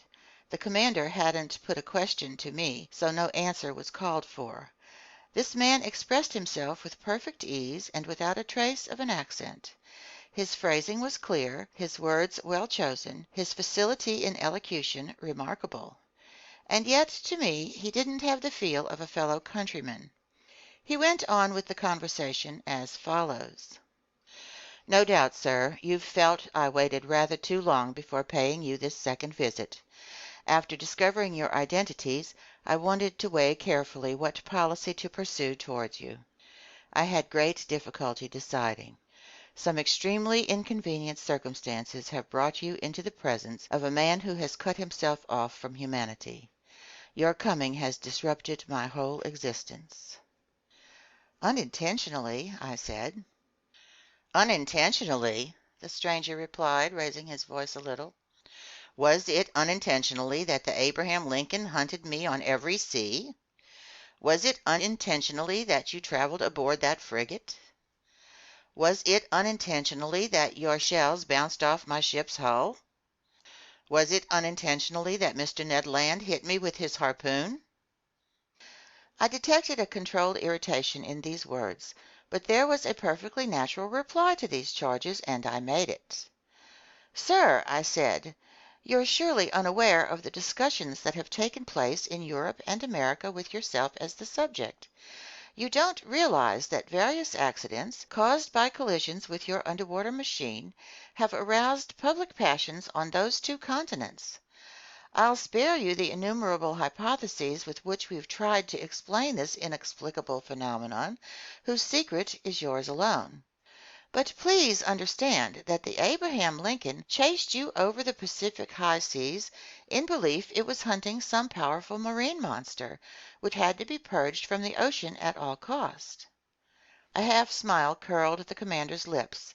Then, in a calmer tone, Professor Aronnax, he replied, do you dare claim that your frigate wouldn't have chased and cannonaded an underwater boat as readily as a monster? This question baffled me, since Commander Farragut would certainly have shown no such hesitation. He would have seen it as his sworn duty to destroy a contrivance of this kind just as promptly as a gigantic narwhal. So you understand, sir, the stranger went on, that I have a right to treat you as my enemy. I kept quiet, with good reason. What was the use of debating such a proposition when superior force can wipe out the best arguments? It took me a good while to decide, the commander went on. Nothing obliged me to grant you hospitality. If I were to part company with you, I'd have no personal interest in ever seeing you again. I could put you back on the platform of this ship that has served as your refuge. I could sink under the sea, and I could forget you ever existed. Wouldn't that be my right? Perhaps it would be the right of a savage, I replied, but not that of a civilized man. Professor, the commander replied swiftly, I'm not what you term a civilized man. I've severed all ties with society, for reasons that I alone have the right to appreciate. Therefore, I obey none of its regulations, and I insist that you never invoke them in front of me. This was plain speaking. A flash of anger and scorn lit up the stranger's eyes, and I glimpsed a fearsome past in this man's life. Not only had he placed himself beyond human laws, he had rendered himself independent, out of all reach, free in the strictest sense of the word. For who would dare chase him to the depths of the sea when he thwarted all attacks on the surface? What ship could withstand a collision with his underwater monitor? What armor plate, no matter how heavy, could bear the thrusts of his spur? No man among men could call him to account for his actions. God, if he believed in him, his conscience, if he had one, these were the only judges to whom he was answerable. These thoughts swiftly crossed my mind while this strange individual fell silent, like someone completely self-absorbed. I regarded him with a mixture of fear and fascination, in the same way, no doubt, that Oedipus regarded the Sphinx. After a fairly long silence, the commander went on with our conversation. "So I had difficulty deciding," he said, "but I concluded that my personal interests could be reconciled with that natural compassion to which every human being has a right. Since fate has brought you here, you'll stay aboard my vessel. You'll be free here, and in exchange for that freedom, moreover totally related to it, I'll lay on you just one condition. Your word that you'll submit to it will be sufficient." "Go on, sir," I replied. "I assume this condition is one an honest man can accept?" "Yes, sir, just this. It's possible that certain unforeseen events may force me to confine you to your cabins for some hours, or even for some days, as the case may be. Since I prefer never to use violence, I expect from you in such a case, even more than in any other, your unquestioning obedience. By acting in this way, I shield you from complicity, I absolve you of all responsibility, since I myself make it impossible for you to see what you aren't meant to see. Do you accept this condition?" So things happened on board that were quite odd, to say the least, things never to be seen by people not placing themselves beyond society's laws. Among all the surprises the future had in store for me, this would not be the mildest. "We accept," I replied. "Only I'll ask your permission, sir, to address a question to you. Just one." "Go ahead, sir." "You said we'd be free aboard your vessel." "Completely." "Then I would ask what you mean by this freedom." "Why, the freedom to come, go, see, and even closely observe everything here, except under certain rare circumstances. In short, the freedom we ourselves enjoy, my companions and I." It was obvious that we did not understand each other. "Pardon me, sir," I went on, "but that's merely the freedom that every prisoner has, the freedom to pace his cell. That's not enough for us." "Nevertheless, it will have to do." "What? We must give up seeing our homeland, friends, and relatives ever again?" "Yes, sir. But giving up that intolerably earthly yoke that some men call freedom is perhaps less painful than you think." "By thunder!" Ned Land shouted. "I'll never promise I won't try getting out of here." "I didn't ask for such a promise, Mr. Land," the commander replied coldly. "Sir," I replied, flaring up in spite of myself, "you're taking unfair advantage of us. This is sheer cruelty." "No, sir, it is an act of mercy. You are my prisoners of war. I've cared for you when, with a single word, I could plunge you back into the ocean depths. You attacked me. You've just stumbled on a secret no living man must probe, the secret of my entire existence. Do you think I'll send you back to a world that must know nothing more of me? Never. By keeping you on board, it isn't you whom I care for, it's me." These words indicated that the commander pursued a policy impervious to arguments. "Then, sir," I went on, "you give us, quite simply, a choice between life and death?" "Quite simply." "My friends," I said, "to a question couched in these terms, our answer can be taken for granted. But no solemn promises bind us to the commander of this vessel." "None, sir," the stranger replied. Then, in a gentler voice, he went on. "Now, allow me to finish what I have to tell you. I've heard of you, Professor Aronnax. You, if not your companions, won't perhaps complain too much about the stroke of fate that has brought us together. Among the books that make up my favorite reading, you'll find the work you've published on the great ocean depths. I've pored over it. You've taken your studies as far as terrestrial science can go. But you don't know everything, because you haven't seen everything. Let me tell you, Professor, you won't regret the time you spend aboard my vessel. You're going to voyage through a land of wonders. Stunned amazement will probably be your habitual state of mind. It will be a long while before you tire of the sights constantly before your eyes. I'm going to make another underwater tour of the world, perhaps my last, who knows? And I'll review everything I've studied in the depths of these seas that I've crossed so often, and you can be my fellow student. Starting this very day, you'll enter a new element. You'll see what no human being has ever seen before, since my men and I no longer count. And thanks to me, you're going to learn the ultimate secrets of our planet. I can't deny it. The commander's words had a tremendous effect on me. He had caught me on my weak side, and I momentarily forgot that not even this sublime experience was worth the loss of my freedom. Besides, I counted on the future to resolve this important question, so I was content to reply. Sir, even though you've cut yourself off from humanity, I can see that you haven't disowned all human feeling. We're castaways whom you've charitably taken aboard. We'll never forget that. Speaking for myself, I don't rule out that the interests of science could override even the need for freedom, which promises me that, in exchange, our encounter will provide great rewards. I thought the commander would offer me his hand to seal our agreement. He did nothing of the sort. I regretted that. One last question, I said, just as this inexplicable being seemed ready to withdraw. Ask it, Professor. By what name am I to call you? Sir, the commander replied, to you I'm simply Captain Nemo.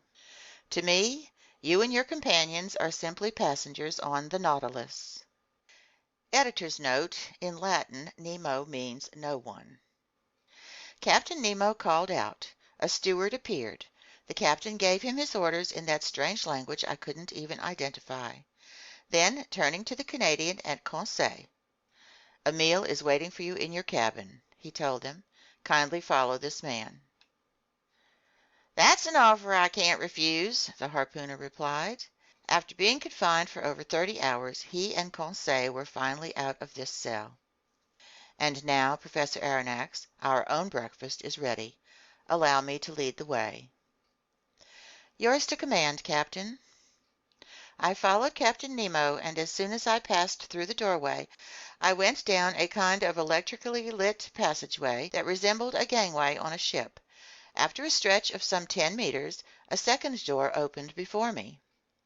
I then entered a dining room, decorated and furnished in austere good taste.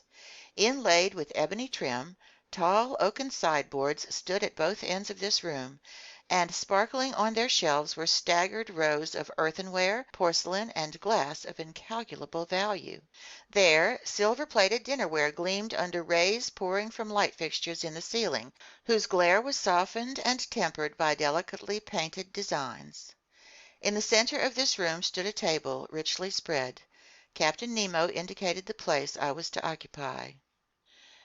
Be seated, he told me, and eat like the famished man you must be.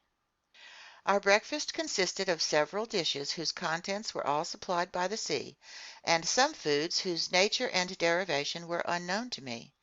They were good, I admit, but with a peculiar flavor to which I would soon grow accustomed. These various food items seemed to be rich in phosphorus, and I thought that they too must have been of marine origin. Captain Nemo stared at me. I had asked him nothing, but he read my thoughts, and on his own he answered the questions I was itching to address him. Most of these dishes are new to you, he told me, but you can consume them without fear. They're healthy and nourishing. I renounced terrestrial foods long ago, and I'm none the worse for it. My crew are strong and full of energy, and they eat what I eat. So, I said, all these foods are products of the sea? Yes, Professor, the sea supplies all my needs. Sometimes I cast my nets in our wake, and I pull them up ready to burst. Sometimes I go hunting right in the midst of this element that has long seemed so far out of man's reach, and I corner the game that dwells in my underwater forests. Like the flocks of old Proteus, King Neptune's shepherd, my herds graze without fear on the ocean's immense prairies. There I own vast properties that I harvest myself, and which are forever sown by the hand of the Creator of all things. I stared at Captain Nemo in definite astonishment, and I answered him. Sir, I understand perfectly how your nets can furnish excellent fish for your table. I understand less how you can chase aquatic game in your underwater forests. But how a piece of red meat, no matter how small, can figure in your menu, that I don't understand at all. Nor I, sir, Captain Nemo answered me. I never touch the flesh of land animals. Nevertheless, this, I went on, pointing to a dish where some slices of loin were still left. What you believe to be red meat, Professor, is nothing other than loin of sea turtle. Similarly, here are some dolphin livers you might mistake for stewed pork. My chef is a skillful food processor who excels at pickling and preserving these various exhibits from the ocean. Feel free to sample all of these foods. Here are some preserves of sea cucumber that a Malaysian would declare to be unrivaled in the entire world. Here's cream from milk furnished by the udders of the cetacean, and sugar from the huge fucus plants in the North Sea. And finally, allow me to offer you some marmalade of sea anemone, equal to that from the tastiest fruits. So I sampled away, more as a curiosity seeker than an epicure, while Captain Nemo delighted me with his incredible anecdotes. But this sea, Professor Aronnax, he told me, this prodigious, inexhaustible wet nurse of a sea, not only feeds me, she dresses me as well. That fabric covering you was woven from the masses of filaments that anchor certain seashells, as the ancients were wont to do. It was dyed with purple ink from the murex snail, and shaded with violet tints that I extract from a marine slug, the Mediterranean sea hare. The perfumes you find on the washstand in your cabin were produced from the oozings of marine plants. Your mattress was made from the ocean's softest eelgrass. Your quill pen will be a whalebone, your ink a juice secreted by cuttlefish or squid. Everything comes to me from the sea, just as some day everything will return to it. You love the sea, Captain? Yes, I love it. The sea is the be-all and end-all. It covers 7/10 of the planet Earth. Its breath is clean and healthy. It's an immense wilderness where a man is never lonely because he feels life astir on every side. The sea is simply the vehicle for a prodigious, unearthly mode of existence. It's simply movement and love. It's living infinity, as one of your poets put it. And in essence, Professor, nature is here made manifest by all three of her kingdoms, mineral, vegetable, and animal. The last of these is amply represented by the 4 zoophyte groups, 3 classes of articulates, 5 classes of mollusks, and 3 vertebrate classes, mammals, reptiles, and those countless legions of fish. An infinite order of animals totaling more than 13,000 species, of which only 1/10 belong to fresh water. The sea is a vast pool of nature. Our globe began with the sea, so to speak, and who can say we won't end with it? Here lies supreme tranquility. The sea doesn't belong to tyrants. On its surface they can still exercise their iniquitous claims, battle each other, devour each other, haul every earthly horror. But 30 feet below sea level their dominion ceases, their influence fades, their power vanishes. Ah, sir, live in the heart of the seas. Here alone lies independence. Here I recognize no superiors. Here I am free. Captain Nemo suddenly fell silent in the midst of this enthusiastic outpouring. He had let himself get carried away, past the bounds of his habitual reserve. Had he said too much? For a few moments he strolled up and down, all a-quiver. Then his nerves grew calmer, his facial features recovered their usual icy composure, and turning to me, "Now, Professor," he said, "if you'd like to inspect the Nautilus, I'm yours to command." End of chapter 10.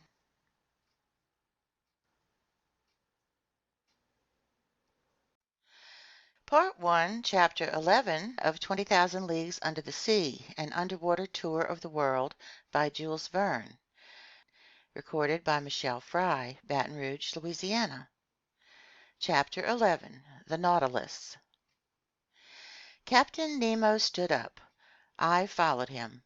Contrived at the rear of the dining room, a double door opened, and I entered a room whose dimensions equaled the one I had just left.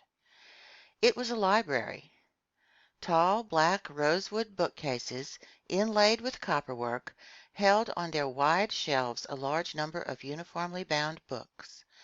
These furnishings followed the contours of the room, their lower parts leading to huge couches upholstered in maroon leather and curved for maximum comfort. Light, movable reading stands, which could be pushed away or pulled near as desired, allowed books to be positioned on them for easy study. In the center stood a huge table covered with pamphlets, among which some newspapers, long out of date, were visible. Electric light flooded this whole harmonious totality, falling from 4 frosted half-globes set in the scroll-work of the ceiling. I stared in genuine wonderment at this room, so ingeniously laid out, and I couldn't believe my eyes. "Captain Nemo," I told my host, who had just stretched out on the couch, "this is a library that would do credit to more than one continental palace, and I truly marvel to think it can go with you into the deepest seas." "Where could one find greater silence or solitude, Professor?" Captain Nemo replied. "Did your study at the museum afford you such a perfect retreat?" "No, sir, and I might add that it's quite a humble one next to yours. You own 6,000 or 7,000 volumes here." 12,000, Professor Aronnax. They are my sole remaining ties with dry land. But I was done with the shore the day my Nautilus submerged for the first time under the waters. That day I purchased my last volumes, my last pamphlets, my last newspapers, and ever since I've chosen to believe that humanity no longer thinks or writes. In any event, Professor, these books are at your disposal, and you may use them freely. I thanked Captain Nemo and approached the shelves of this library. Written in every language, books on science, ethics, and literature were there in abundance, but I didn't see a single work on economics. They seemed to be strictly banned on board.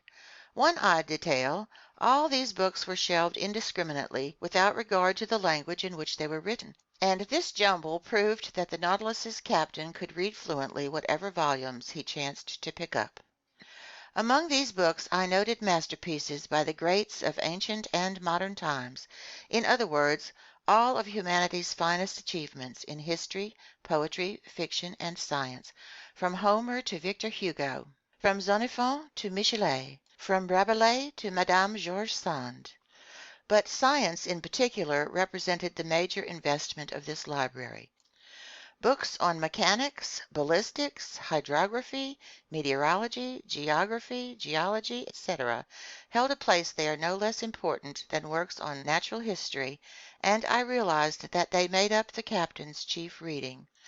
There I saw the complete works of Humboldt, the complete Arago, as well as works by Foucault, Henri St. Clair Deville, Chasles, Milne Edwards, Quatrefages, John Tyndall, Faraday, Berthelot, Father Secchi, Petermann, Commander Maury, Louis Agassiz, etc., plus the transactions of France's Academy of Sciences, bulletins from the various geographical societies, etc., and in a prime location, those 2 volumes on the great ocean depths that had perhaps earned me this comparatively charitable welcome from Captain Nemo.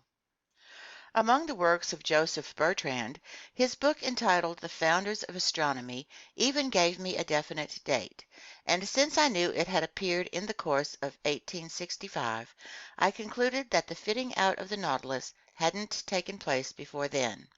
Accordingly, 3 years ago at the most, Captain Nemo had begun his underwater existence. Moreover, I hoped some books even more recent would permit me to pinpoint the date precisely, but I had plenty of time to look for them, and I didn't want to put off any longer our stroll through the wonders of the Nautilus. "Sir," I told the captain, "thank you for placing this library at my disposal. There are scientific treasures here, and I'll take advantage of them." "This room isn't only a library," Captain Nemo said. "It's also a smoking room." "A smoking room?" I exclaimed. "Then one may smoke on board?" "Surely." "In that case, sir, I'm forced to believe that you've kept up relations with Havana." "None whatever," the captain replied. Try this cigar, Professor Aronnax, and even though it doesn't come from Havana, it will satisfy you if you're a connoisseur.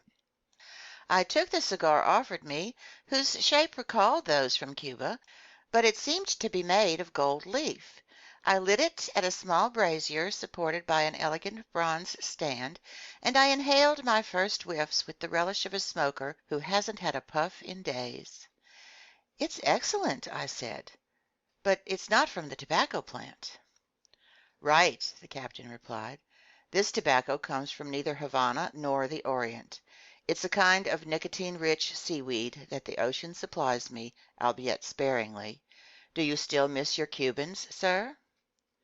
"Captain, I scorn them from this day forward." "Then smoke these cigars whenever you like, without debating their origin. They bear no government seal of approval, but I imagine they're none the worse for it." "On the contrary." Just then Captain Nemo opened a door facing the one by which I had entered the library, and I passed into an immense, splendidly lit lounge. It was a huge quadrilateral with canted corners, 10 meters long, 6 wide, 5 high. A luminous ceiling, decorated with delicate arabesques, distributed a soft, clear daylight over all the wonders gathered in this museum. For a museum it truly was, in which clever hands had spared no expense to amass every natural and artistic treasure, displaying them with the helter-skelter picturesqueness that distinguishes a painter's studio. Some 30 pictures by the masters, uniformly framed and separated by gleaming panoplies of arms, adorned walls on which were stretched tapestries of austere design. There I saw canvases of the highest value, the likes of which I had marveled at in private European collections and art exhibitions. The various schools of the old masters were represented by a Raphael Madonna, a Virgin by Leonardo da Vinci, a Nymph by Correggio, a Woman by Titian, an Adoration of the Magi by Veronese, an Assumption of the Virgin by Murillo, a Holbein portrait, a Monk by Velasquez, a Martyr by Ribera, a Village Fair by Rubens, 2 Flemish landscapes by Teniers, 3 little genre paintings by Gerard Dow, Metzu, and Paul Potter, 2 canvases by Géricault and Prudhon, plus seascapes by Bakhuysen and Vernet. Among the works of modern art were pictures signed by Delacroix, Ingres, Descamps, Troyon, Meissonier, D'Aubigné, etc., and some wonderful miniature statues in marble or bronze, modeled after antiquity's finest originals, stood on their pedestals in the corners of this magnificent museum. As the Nautilus's commander had predicted, my mind was already starting to fall into that promised state of stunned amazement.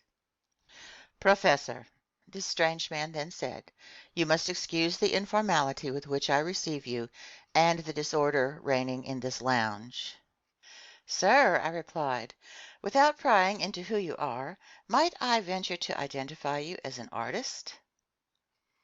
"A collector, sir, nothing more. Formerly I loved acquiring these beautiful works created by the hand of man. I sought them greedily, ferreted them out tirelessly, and I've been able to gather some objects of great value.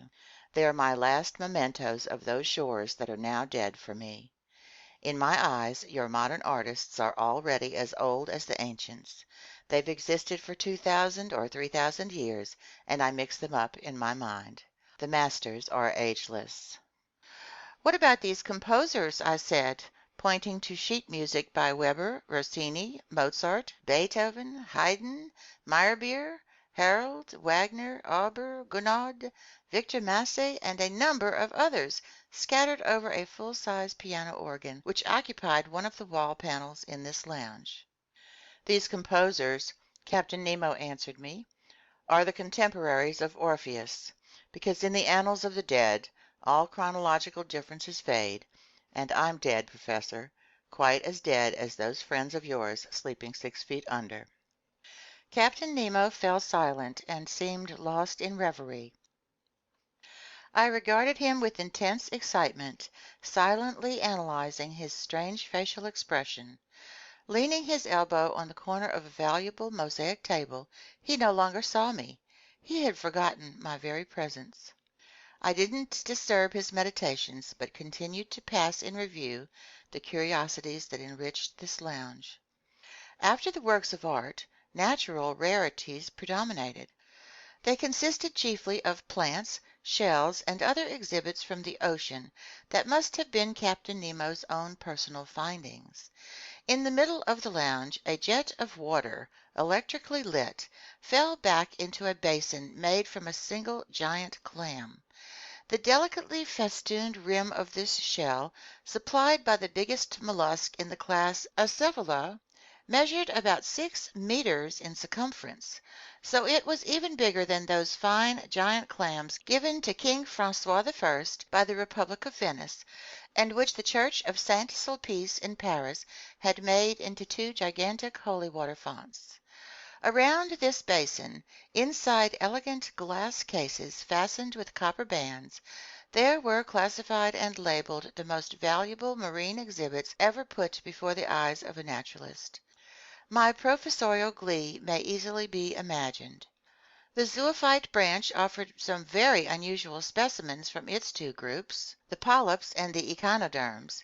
In the first group, organ pipe coral, gorgonian coral arranged into fan shapes, soft sponges from Syria, Isis coral from the Molucca Islands, sea pen coral, wonderful coral from the genus Virgularia from the waters of Norway, various coral of the genus Umbrellularia, alcyanarian coral, then a whole series of those madrepores that my mentor, Professor Milne Edwards, has so shrewdly classified into divisions, and among which I noted the wonderful genus Flabellina, as well as the genus Oculina from Reunion Island, plus a Neptune's chariot from the Caribbean Sea, every superb variety of coral, and, in short, every species of these unusual polyparies that congregate to form entire islands that will one day turn into continents.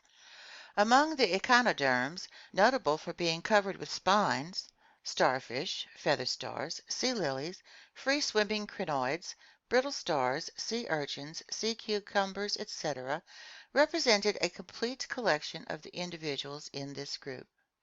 An excitable conchologist would surely have fainted dead away before other, more numerous glass cases in which were classified specimens from the mollusk branch. There I saw a collection of incalculable value that I haven't time to describe completely. Among these exhibits I'll mention, just for the record, an elegant royal hammer shell from the Indian Ocean, whose evenly spaced white spots stood out sharply against a base of red and brown. An imperial spiny oyster, brightly colored, bristling with thorns, a specimen rare to European museums, whose value I estimated at 20,000 francs. A common hammer shell from the seas near Queensland, very hard to come by. Exotic cockles from Senegal, fragile white bivalve shells that a single breath could pop like a soap bubble. Several varieties of watering pot shell from Java, a sort of limestone tube fringed with leafy folds and much fought over by collectors. A whole series of top shell snails, greenish yellow ones fished up from American seas, others colored reddish brown that patronize the waters off Queensland. The former coming from the Gulf of Mexico and notable for their overlapping shells, the latter some sun carrier shells found in southernmost seas. Finally, and rarest of all, the magnificent spurred star shell from New Zealand. Then some wonderful peppery furrow shells, several valuable species of Cytherea clams and Venus clams, the trellis wentletrap snail from Tranque Bar on India's eastern shore, a marbled turban snail gleaming with mother of pearl, green parrot shells from the seas of China, the virtually unknown cone snail from the genus Nautilus, every variety of cowrie used as money in India and Africa, a glory of the seas, the most valuable shell in the East Indies, finally common periwinkles, delphinula snails, turret snails, violet snails, European cowries, volute snails, olive shells, mitre shells, helmet shells, murex snails, whelks, harp shells, spiky periwinkles, triton snails, horn shells, spindle shells, conch shells, spider conchs, limpets, grass snails, sea butterflies, every kind of delicate, fragile seashell that science has baptized with its most delightful names. Aside and in special compartments, strings of supremely beautiful pearls were spread out, the electric light flecking them with little fiery sparks. Pink pearls pulled from saltwater fan shells in the Red Sea, green pearls from the rainbow abalone, yellow, blue, and black pearls, the unusual handiwork of various mollusks from every ocean and of certain mussels from rivers up north. In short, several specimens of incalculable worth that had been oozed by the rarest of shellfish. Some of these pearls were bigger than a pigeon egg.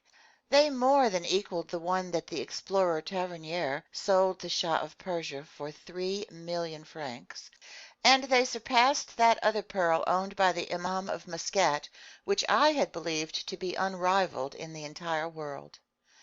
Consequently, to calculate the value of this collection was, I should say, impossible. Captain Nemo must have spent millions in acquiring these different specimens, and I was wondering what financial resources he tapped to satisfy his collector's fancies when these words interrupted me. "You're examining my shells, Professor.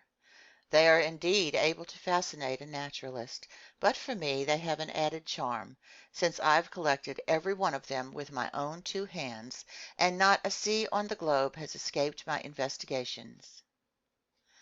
"I understand, Captain. I understand your delight at strolling in the midst of this wealth. You're a man who gathers his treasure in person. No museum in Europe owns such a collection of exhibits from the ocean. But if I exhaust all my wonderment on them, I'll have nothing left for the ship that carries them. I have absolutely no wish to probe those secrets of yours, but I confess that my curiosity is aroused to the limit by this Nautilus, the motor power it contains, the equipment enabling it to operate, the ultra-powerful force that brings it to life. I see some instruments hanging on the walls of this lounge whose purposes are unknown to me. May I learn?" "Professor Aronnax," Captain Nemo answered me, "I've said you'd be free aboard my vessel, so no part of the Nautilus is off limits to you. You may inspect it in detail, and I'll be delighted to act as your guide." "I don't know how to thank you, sir, but I won't abuse your good nature. I would only ask you about the uses intended for these instruments of physical measure." "Professor, these same instruments are found in my stateroom, where I'll have the pleasure of explaining their functions to you. But beforehand, come inspect the cabin set aside for you. You need to learn how you'll be lodged aboard the Nautilus." I followed Captain Nemo, who, via one of the doors cut into the lounge's canted corners, led me back down the ship's gangways. He took me to the bow, and there I found not just a cabin, but an elegant stateroom with a bed, a washstand, and various other furnishings. I could only thank my host. "Your stateroom adjoins mine," he told me, opening a door, "and mine leads into that lounge we've just left." I entered the captain's stateroom. It had an austere, almost monastic appearance. An iron bedstead, a work table, some washstand fixtures. Subdued lighting, no luxuries, just the bare necessities. Captain Nemo showed me to a bench. "Kindly be seated," he told me. I sat, and he began speaking as follows. End of chapter 11.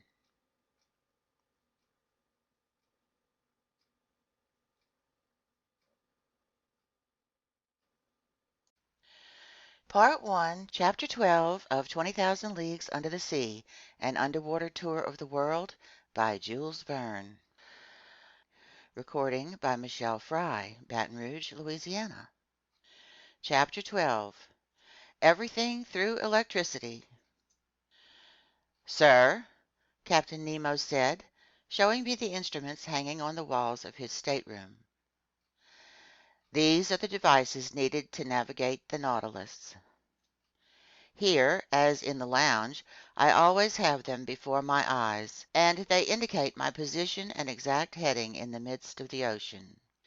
You're familiar with some of them, such as the thermometer, which gives the temperature inside the Nautilus, the barometer, which measures the heaviness of the outside air and forecasts changes in the weather, the humidistat, which indicates the degree of dryness in the atmosphere, the storm glass, whose mixture decomposes to foretell the arrival of tempests, the compass, which steers my course, the sextant, which takes the sun's altitude and tells me my latitude, chronometers, which allow me to calculate my longitude, and finally, spyglasses for both day and night, enabling me to scrutinize every point of the horizon once the Nautilus has risen to the surface of the waves. These are the normal navigational instruments, I replied, and I'm familiar with their uses, but no doubt these others answer pressing needs unique to the Nautilus. That dial I see there, with the needle moving across it, isn't it a pressure gauge? It is indeed a pressure gauge. It's placed in contact with the water, and it indicates the outside pressure on our hull, which in turn gives me the depth at which my submersible is sitting. And these are some new breed of sounding line? They're thermometric sounding lines that report water temperatures in the different strata. And these other instruments, whose functions I can't even guess. Here, Professor, I need to give you some background information, Captain Nemo said, so kindly hear me out. He fell silent for some moments, then he said, "There is a powerful, obedient, swift, and effortless force that can be bent to any use and which reigns supreme aboard my vessel. It does everything. It lights me, it warms me, it is the soul of my mechanical equipment. This force is electricity." "Electricity!" I exclaimed in some surprise. "Yes, sir." "But, Captain, you have a tremendous speed of movement that doesn't square with the strength of electricity. Until now, its dynamic potential has remained quite limited, capable of producing only small amounts of power." "Professor," Captain Nemo replied, "my electricity isn't the run-of-the-mill variety, and with your permission, I'll leave it at that." "I won't insist, sir, and I'll rest content with simply being flabbergasted at your results. I would ask one question, however, which you needn't answer if it's indiscreet. The electric cells you use to generate this marvelous force must be depleted very quickly. Their zinc component, for example. How do you replace it, since you no longer stay in contact with the shore?" "That question deserves an answer," Captain Nemo replied. "First off, I'll mention that at the bottom of the sea there exist veins of zinc, iron, silver, and gold, whose mining would quite certainly be feasible. But I've tapped none of these land-based metals, and I wanted to make demands only on the sea itself for the sources of my electricity." "The sea itself?" "Yes, Professor, and there was no shortage of such sources. In fact, by establishing a circuit between two wires immersed to different depths, I'd be able to obtain electricity through the diverging temperatures they experience. But I preferred to use a more practical procedure." "And that is?" "You're familiar with the composition of salt water. In 1,000 grams one finds 96.5% water and about 2.66% sodium chloride.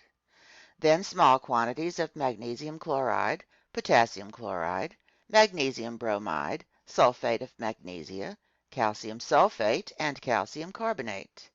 Hence, you observe that sodium chloride is encountered there in significant proportions.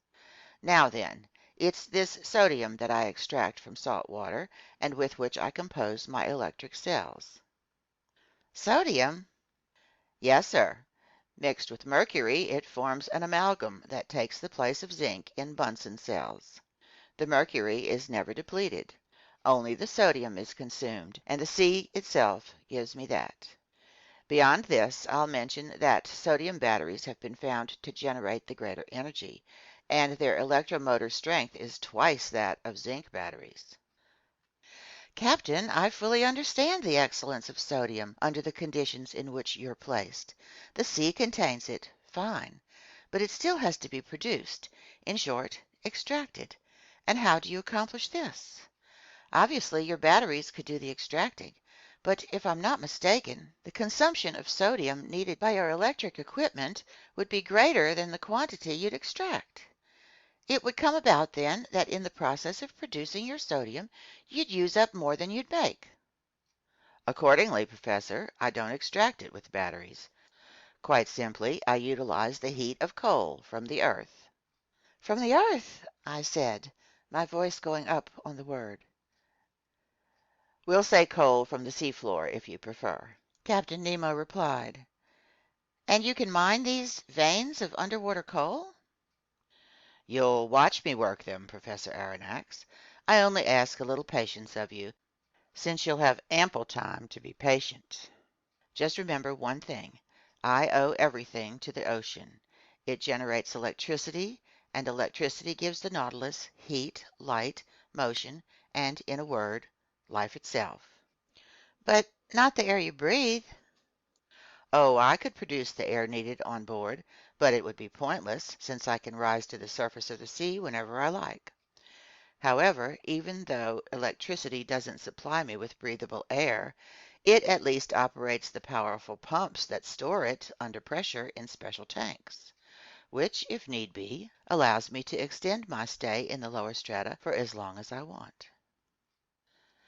Captain, I replied, I'll rest content with marveling. You've obviously found what all mankind will surely find one day, the true dynamic power of electricity. I'm not so certain they'll find it, Captain Nemo replied icily. But be that as it may, you're already familiar with the first use I've found for this valuable force. It lights us, and with a uniformity and continuity not even possessed by sunlight. Now look at that clock. It's electric. It runs with an accuracy rivaling the finest chronometers. I've had it divided into 24 hours like Italian clocks, since neither day nor night, sun nor moon exist for me, but only this artificial light that I import into the depths of the seas. See, right now it's 10 o'clock in the morning. That's perfect. Another use for electricity, that dial hanging before your eyes, indicates how fast the Nautilus is going. An electric wire puts it in contact with the patent log. This needle shows me the actual speed of my submersible. And, hold on, just now we're proceeding at a moderate pace of 15 miles an hour. It's marvelous, I replied. And I truly see, Captain, how right you are to use this force. It's sure to take the place of wind, water, and steam. But that's not all, Professor Aronnax, Captain Nemo said, standing up. And if you'd care to follow me, we'll inspect the Nautilus's stern. In essence, I was already familiar with the whole forward part of this underwater boat, and here are its exact subdivisions, going from amidships to its spur. The dining room, 5 meters long, and separated from the library by a watertight bulkhead. In other words, it couldn't be penetrated by the sea. The library, 5 meters long. The main lounge, 10 meters long, separated from the captain's stateroom by a second watertight bulkhead. The aforesaid stateroom, 5 meters long. Mine, 2.5 meters long. And finally, air tanks, 7.5 meters long and extending to the stem post. Total, a length of 35 meters. Doors were cut into the watertight bulkheads and were shut hermetically by means of India rubber seals, which ensured complete safety aboard the Nautilus in the event of a leak in any one section. I followed Captain Nemo down gangways located for easy transit, and I arrived amidships. There I found a sort of shaft heading upward between two watertight bulkheads. An iron ladder clamped to the wall led to the shaft's upper end. I asked the captain what this ladder was for. It goes to the skiff, he replied.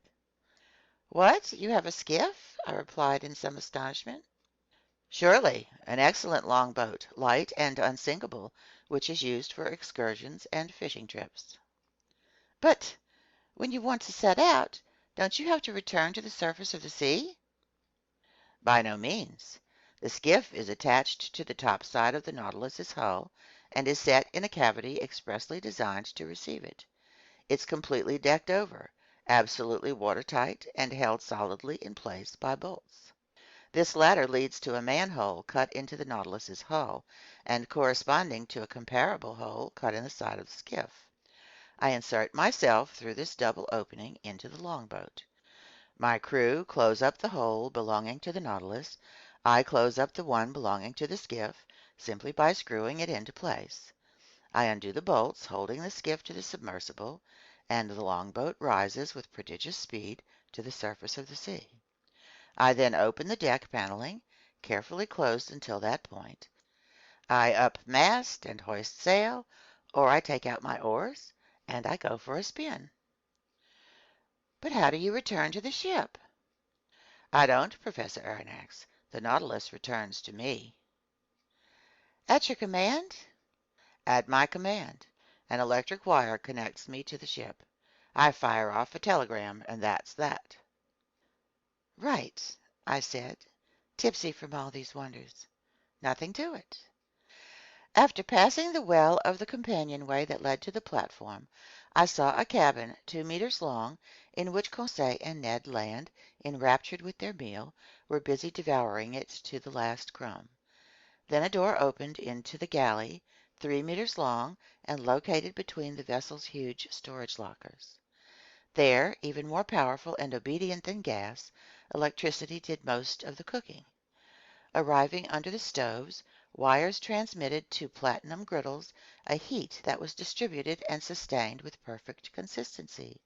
It also heated a distilling mechanism that, via evaporation, supplied excellent drinking water.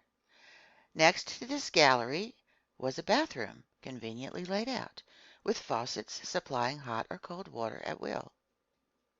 After the galley came the crew's quarters, 5 meters long, but the door was closed and I couldn't see its accommodations, which might have told me the number of men it took to operate the Nautilus. At the far end stood a fourth watertight bulkhead, separating the crew's quarters from the engine room. A door opened, and I stood in the compartment where Captain Nemo, indisputably a world-class engineer, had set up his locomotive equipment. Brightly lit, the engine room measured at least 20 meters in length. It was divided by function into 2 parts. The first contained the cells for generating electricity. The second, that mechanism transmitting movement to the propeller. Right off, I detected an odor permeating the compartment that was sui generis. Editor's note, Latin phrase meaning in a class by itself. Captain Nemo noticed the negative impression it made on me. That, he told me, is a gaseous discharge caused by our use of sodium, but it's only a mild inconvenience. In any event, every morning we sanitize the ship by ventilating it in the open air. Meanwhile, I examined the Nautilus's engine with a fascination easy to imagine. You observe, Captain Nemo told me, that I use Bunsen cells, not Ruhmkorff cells. The latter would be ineffectual. One uses fewer Bunsen cells, but they're big and strong, and experience has proven their superiority. The electricity generated here makes its way to the stern, where electromagnets of huge size activate a special system of levers and gears that transmit movement to the propeller's shaft.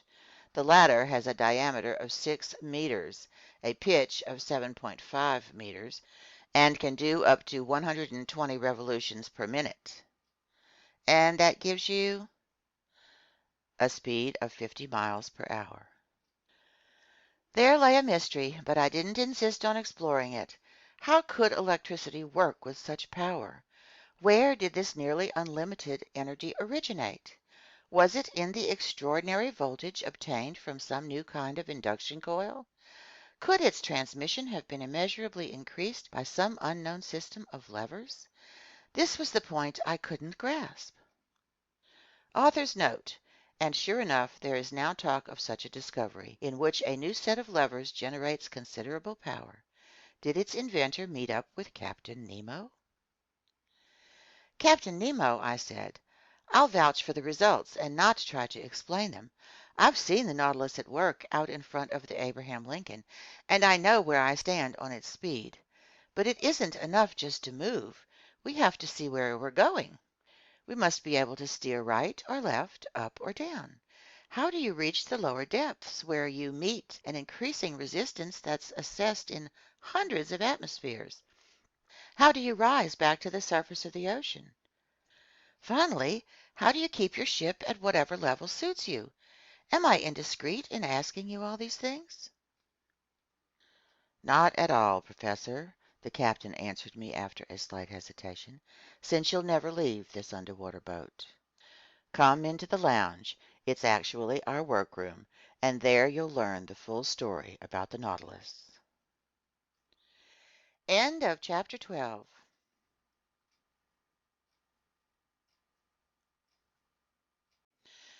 Part 1, Chapter 13 of 20,000 Leagues Under the Sea, an Underwater Tour of the World by Jules Verne.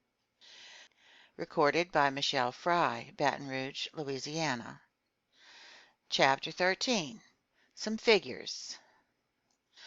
A moment later, we were seated on a couch in the lounge, cigars between our lips.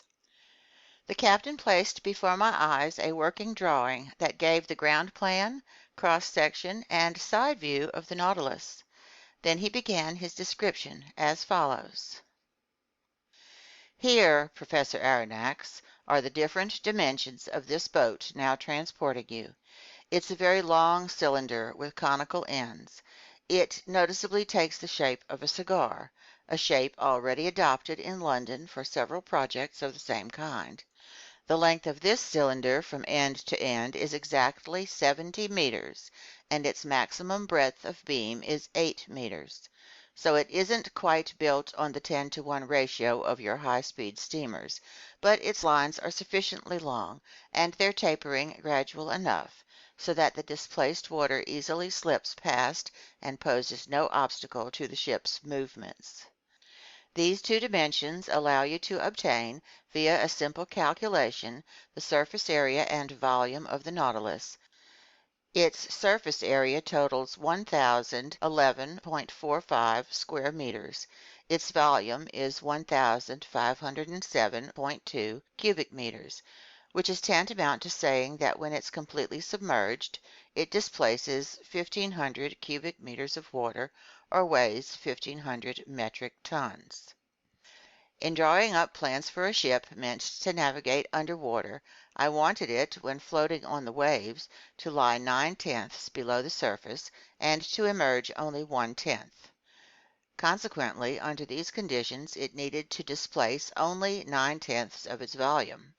Hence, 1,356.48 cubic meters. In other words, it was to weigh only that same number of metric tons. So I was obliged not to exceed this weight while building it to the aforesaid dimensions. The Nautilus is made up of two hulls, one inside the other. Between them, joining them together, are iron T-bars that give this ship the utmost rigidity. In fact, thanks to this cellular arrangement, it has the resistance of a stone block, as if it were completely solid. Its plating can't give way.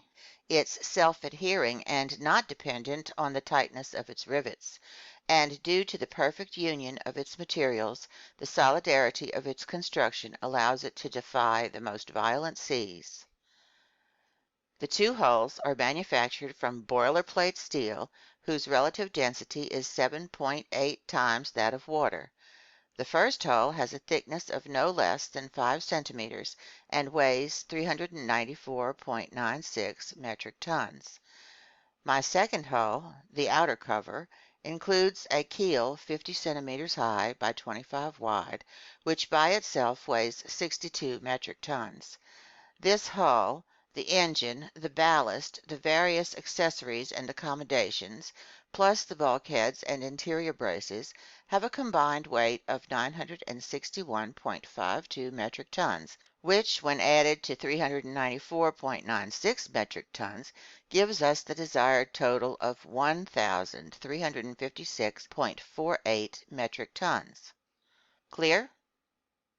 Clear, I replied. So, the captain went on, when the Nautilus lies on the waves under these conditions, 1/10 of it does emerge above water.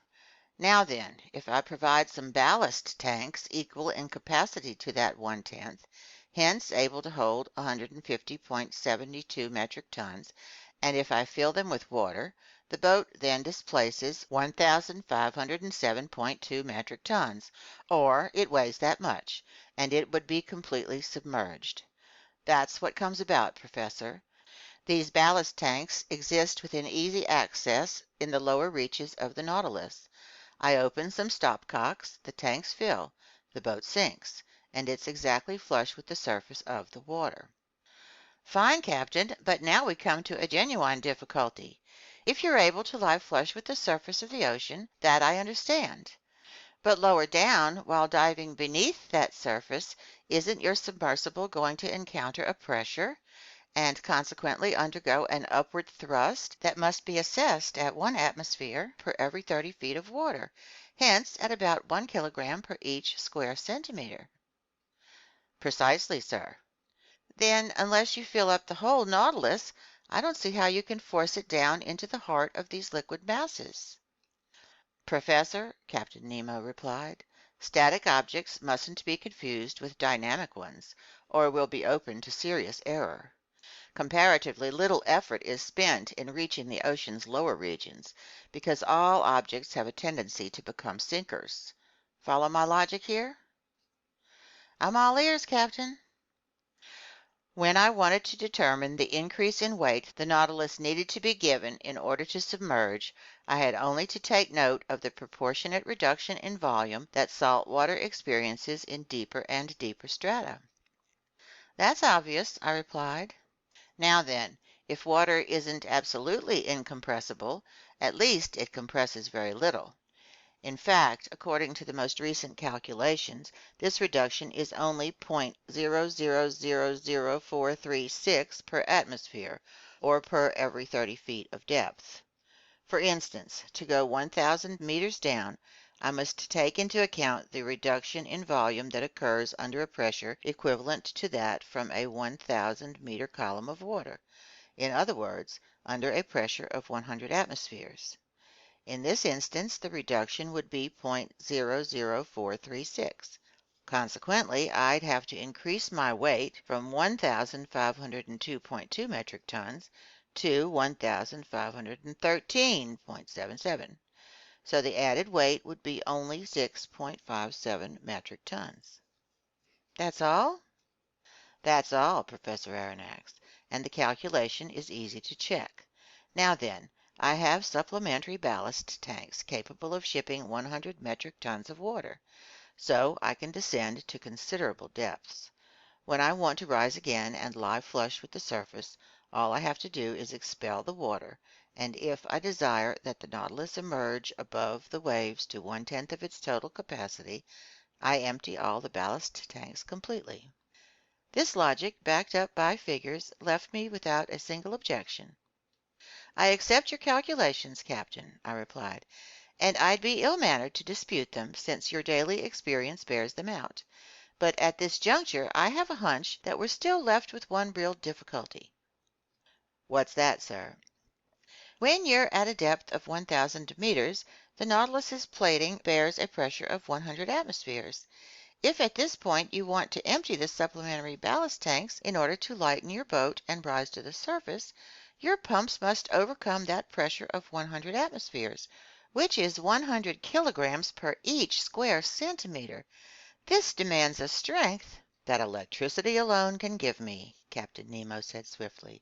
Sir, I repeat, the dynamic power of my engines is nearly infinite. The Nautilus's pumps have prodigious strength, as you must have noticed when their waterspouts swept like a torrent over the Abraham Lincoln. Besides, I use my supplementary ballast tanks only to reach an average depth of 1,500 to 2,000 meters, and that with a view to conserving my machinery. Accordingly, when I have a mind to visit the ocean depths 2 or 3 vertical leagues beneath the surface, I use maneuvers that are more time-consuming, but no less infallible. "What are they, Captain?" I asked. Here I'm naturally led to telling you how the Nautilus is maneuvered. "I can't wait to find out." In order to steer this boat to port or starboard, in short, to make turns on a horizontal plane, I use an ordinary wide-bladed rudder that's fastened to the rear of the stern post and worked by a wheel and tackle. But I can also move the Nautilus upward and downward on a vertical plane by the simple method of slanting its 2 fins, which are attached to its sides at the center of flotation. These fins are flexible, able to assume any position, and can be operated from inside by means of powerful levers. If these fins stay parallel with the boat, the latter moves horizontally. If they slant, the Nautilus follows the angle of that slant, and under its propeller's thrust either sinks on a diagonal as steep as it suits me, or rises on that diagonal.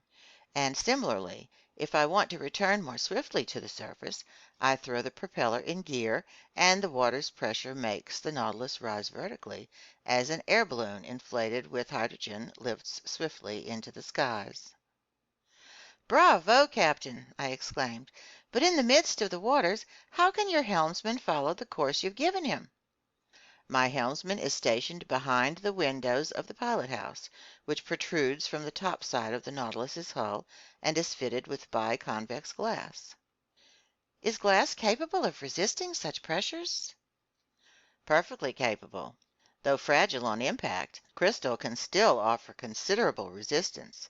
In 1864, during experiments on fishing by electric light in the middle of the North Sea, glass panes less than 7 millimeters thick were seen to resist a pressure of 16 atmospheres, all the while letting through strong heat-generating rays whose warmth was unevenly distributed. Now then, I use glass windows measuring no less than 21 centimeters at their centers. In other words, they are 30 times the thickness." "Fair enough, Captain, but if we're going to sea, we need light to drive away the dark, and in the midst of the murky waters, I wonder how your helmsman can—" "Set astern of the pilot house is a powerful electric reflector whose rays light up the sea for a distance of half a mile." "Oh, bravo! Bravo 3 times over, Captain. That explains the phosphorescent glow from this so-called narwhal that so puzzled us scientists.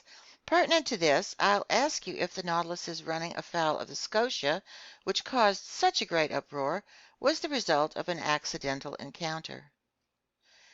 "Entirely accidental, sir. I was navigating 2 meters beneath the surface of the water when the collision occurred. However, I could see that it had no dire consequences."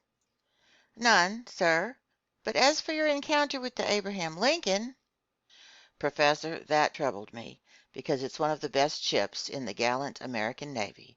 But they attacked me, and I had to defend myself. All the same, I was content simply to put the frigate in a condition where it could do me no harm. It won't have any difficulty getting repairs at the nearest port." "Ah, Commander," I exclaimed with conviction, "your Nautilus is truly a marvelous boat." "Yes, Professor," Captain Nemo replied with genuine excitement, "and I love it as if it were my own flesh and blood. Aboard a conventional ship, facing the ocean's perils, danger lurks everywhere. On the surface of the sea, your chief sensation is the constant feeling of an underlying chasm, as the Dutchman Jansen so aptly put it. But below the waves, aboard the Nautilus, your heart never fails you. There are no structural deformities to worry about, because the double hull of this boat has a rigidity of iron, no rigging to be worn out by rolling and pitching on the waves, no sails for the wind to carry off, no boilers for steam to burst open, no fires to fear, because this submersible is made of sheet iron, not wood. No coal to run out of since electricity is its mechanical force. No collisions to fear because it navigates the watery deep all by itself. No storms to brave because just a few meters beneath the waves it finds absolute tranquility. There, sir, there's the ideal ship. And if it's true that the engineer has more confidence in a craft than a builder, and the builder more than the captain himself, you can understand the utter abandon with which I place my trust in this Nautilus, since I'm its captain, builder, and engineer all in one. Captain Nemo spoke with winning eloquence. The fire in his eyes and the passion in his gestures transfigured him. Yes, he loved his ship the same way a father loves his child. But one question, perhaps indiscreet, naturally popped up, and I couldn't resist asking it. "You're an engineer, then, Captain Nemo?" "Yes, Professor," he answered me. "I studied in London, Paris, and New York back in the days when I was a resident of the Earth's continents." "But how were you able to build this wonderful Nautilus in secret?" "Each part of it, Professor Aronnax, came from a different spot on the globe and reached me at a cover address. Its keel was forged by Creusot in France, its propeller shaft by Penn and Company in London, the sheet iron plates for its hull by Laird's in Liverpool, its propeller by Scott's in Glasgow. Its tanks were manufactured by Cale and Company in Paris, its engine by Krupp in Persia, its spurs by Motala workshops in Sweden, its precision instruments by Hart Brothers in New York, etc., and each of these suppliers received my specifications under a different name." "But," I went on, "once these parts were manufactured, didn't they have to be mounted and adjusted?" "Professor, I set up my workshops on a deserted islet in mid-ocean. There our Nautilus was completed by me and my workmen, in other words, by my gallant companions, whom I've molded and educated. Then, when the operation was over, we burned every trace of our stay on that islet, which if I could have, I'd have blown up." "From all this, may I assume that such a boat costs a fortune?" "An iron ship, Professor Aronnax, runs 1,125 francs per metric ton. Now then, the Nautilus has a burden of 1,500 metric tons.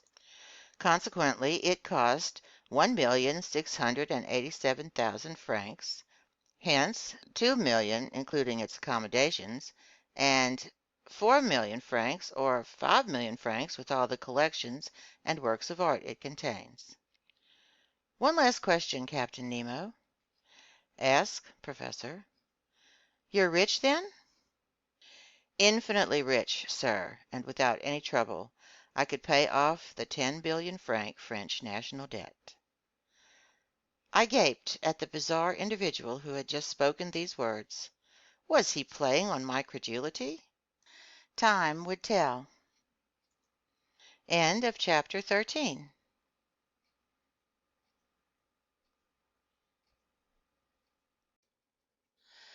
Part 1, Chapter 14 of 20,000 Leagues Under the Sea, An Underwater Tour of the World by Jules Verne. Recording by Michele Fry, Baton Rouge, Louisiana. Chapter 14, The Black Current. The part of the planet Earth that the seas occupy has been assessed at 3,832,558 square myriameters, hence more than 38 billion hectares. This liquid mass totals 2,250,000,000 cubic miles, and could form a sphere with a diameter of 60 leagues, whose weight would be 3 quintillion metric tons. To appreciate such a number, we should remember that a quintillion is to a billion what a billion is to one. In other words, there are as many billions in a quintillion as ones in a billion. Now then, this liquid mass nearly equals the total amount of water that has poured through all the earth's rivers for the past 40,000 years. During prehistoric times, an era of fire was followed by an era of water. At first there was ocean everywhere. Then, during the Silurian period, the tops of mountains gradually appeared above the waves. Islands emerged, disappeared beneath temporary floods, rose again, were fused to form continents, and finally the Earth's geography settled into what we have today. Solid matter had wrested from liquid matter some 37,657,000 square miles, hence 12,916,000,000 hectares. The outlines of the continents allow the seas to be divided into 5 major parts: the frozen Arctic and Antarctic oceans, the Indian Ocean, the Atlantic Ocean, and the Pacific Ocean.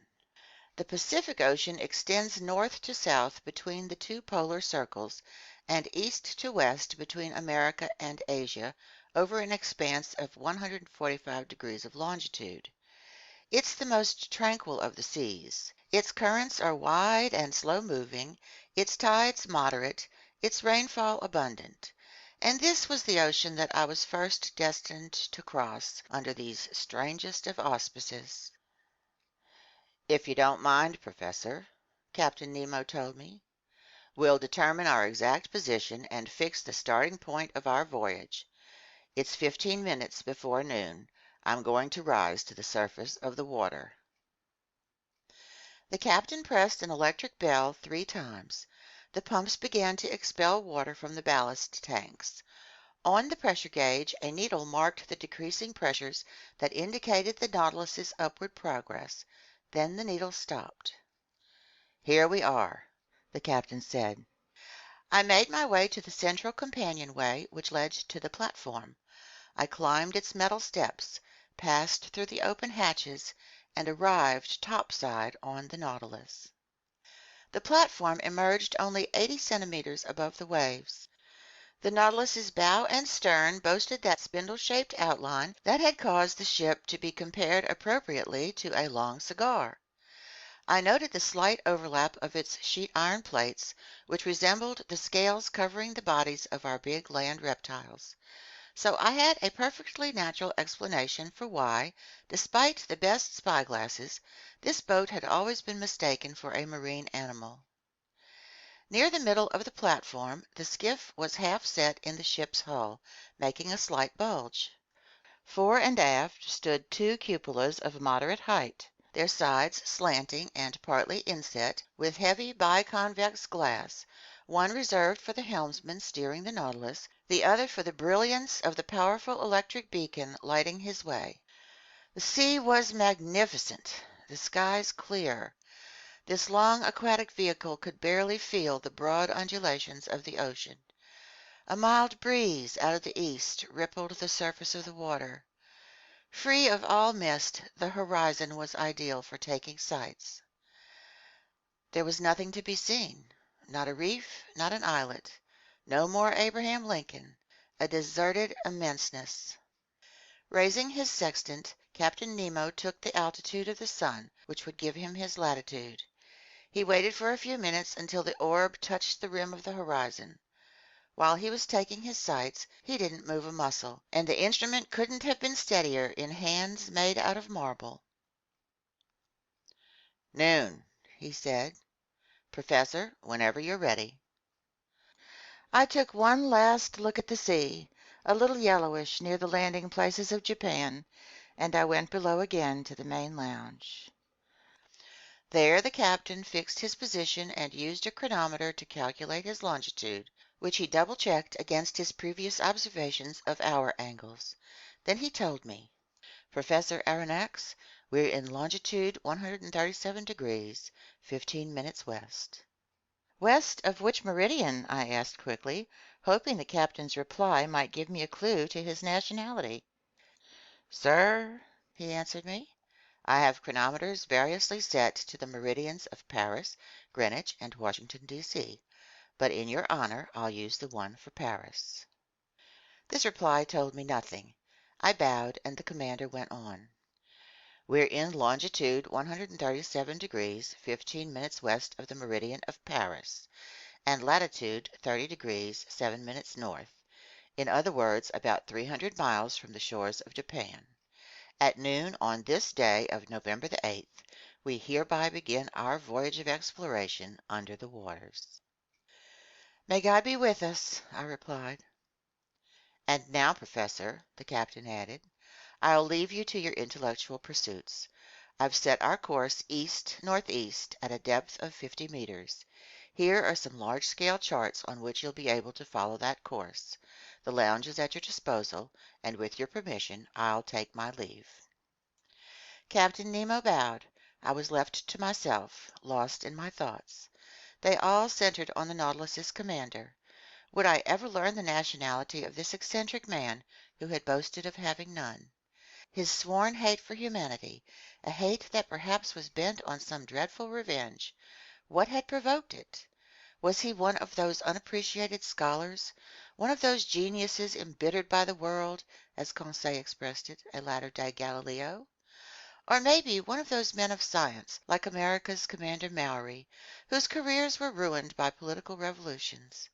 I couldn't say yet. As for me, whom fate had just brought aboard his vessel, whose life he had held in the balance, he had received me coolly but hospitably. Only he never took the hand I extended to him. He never extended his own. For an entire hour I was deep in these musings, trying to probe this mystery that fascinated me so. Then my eyes focused on a huge world map displayed on the table, and I put my finger on the very spot where our just determined longitude and latitude intersected. Like the continents, the sea has its rivers. These are exclusive currents that can be identified by their temperature and color, the most remarkable being the one called the Gulf Stream. Science has defined the global paths of 5 chief currents, one in the North Atlantic, a second in the South Atlantic, a third in the North Pacific, a fourth in the South Pacific, and a fifth in the Southern Indian Ocean. Also, it's likely that a 6th current used to exist in the Northern Indian Ocean, when the Caspian and Aral Seas joined up with certain large Asian lakes to form a single uniform expanse of water. Now then, at the spot indicated on the world map, one of these sea-going rivers was rolling by, the Kuroshio of the Japanese, the Black Current.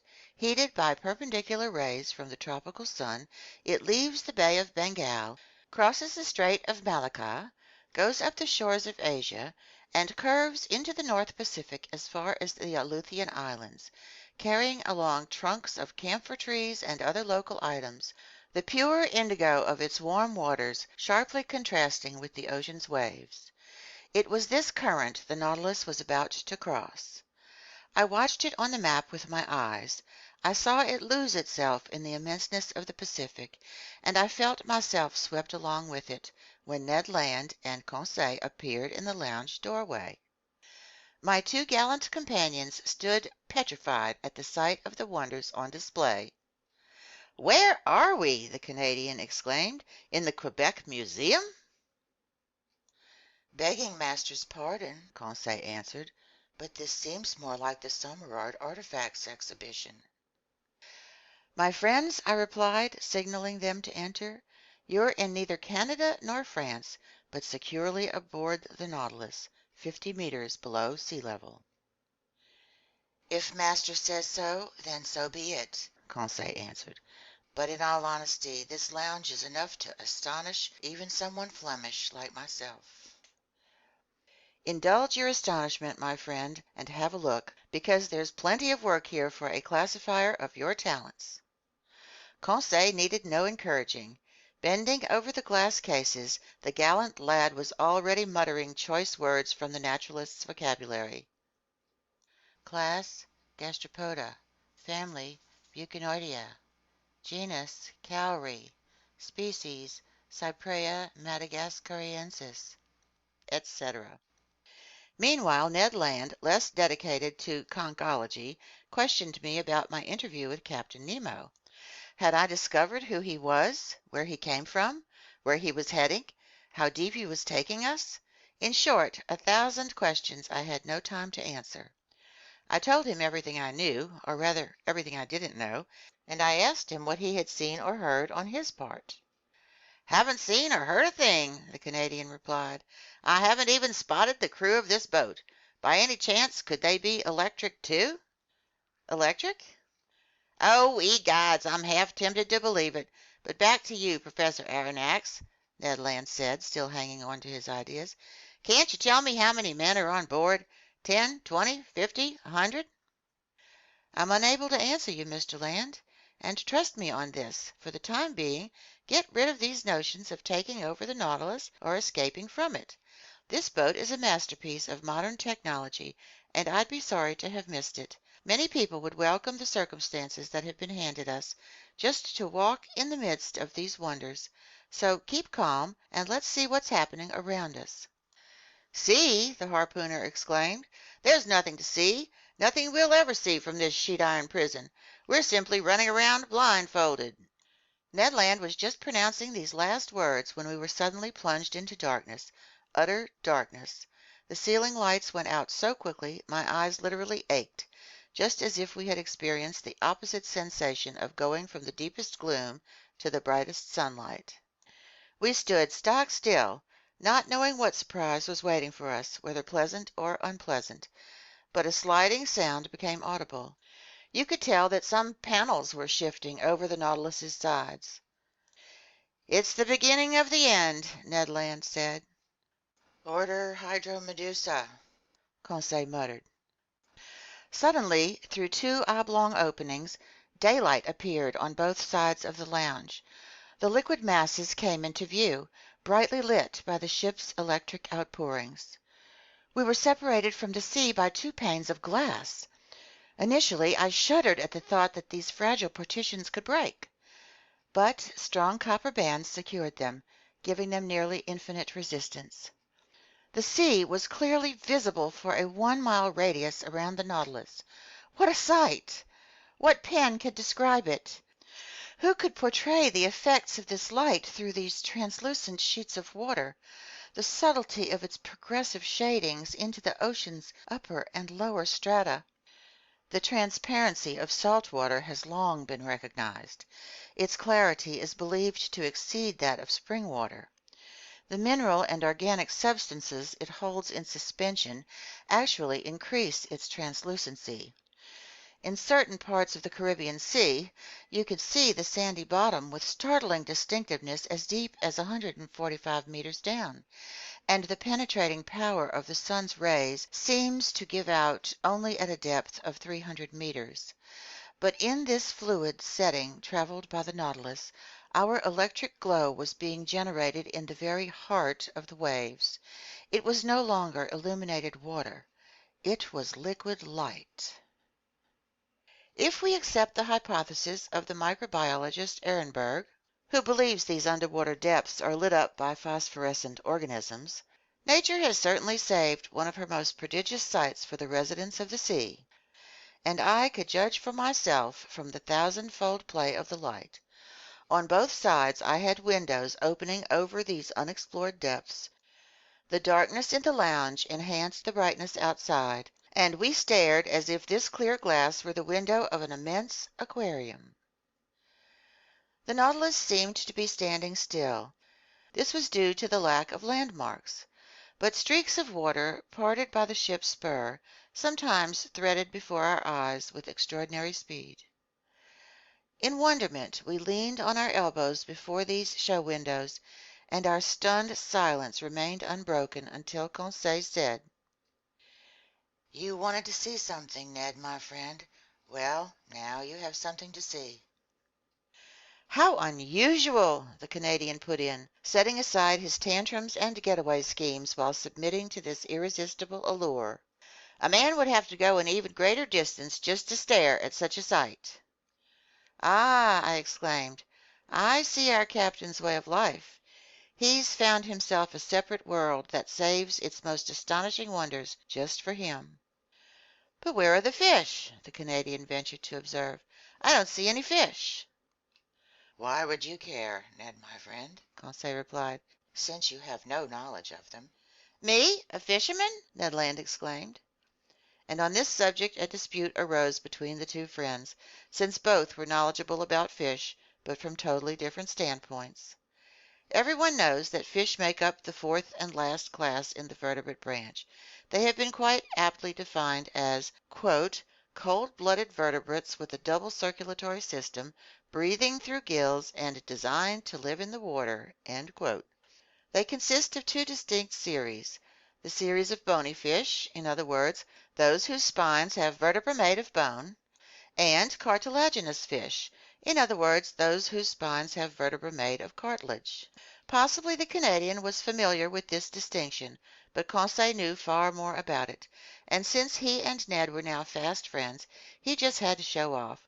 So he told the harpooner, "Ned, my friend, you're a slayer of fish, a highly skilled fisherman. You've caught a large number of these fascinating animals, but I'll bet you don't know how they're classified." "Sure I do," the harpooner replied in all seriousness.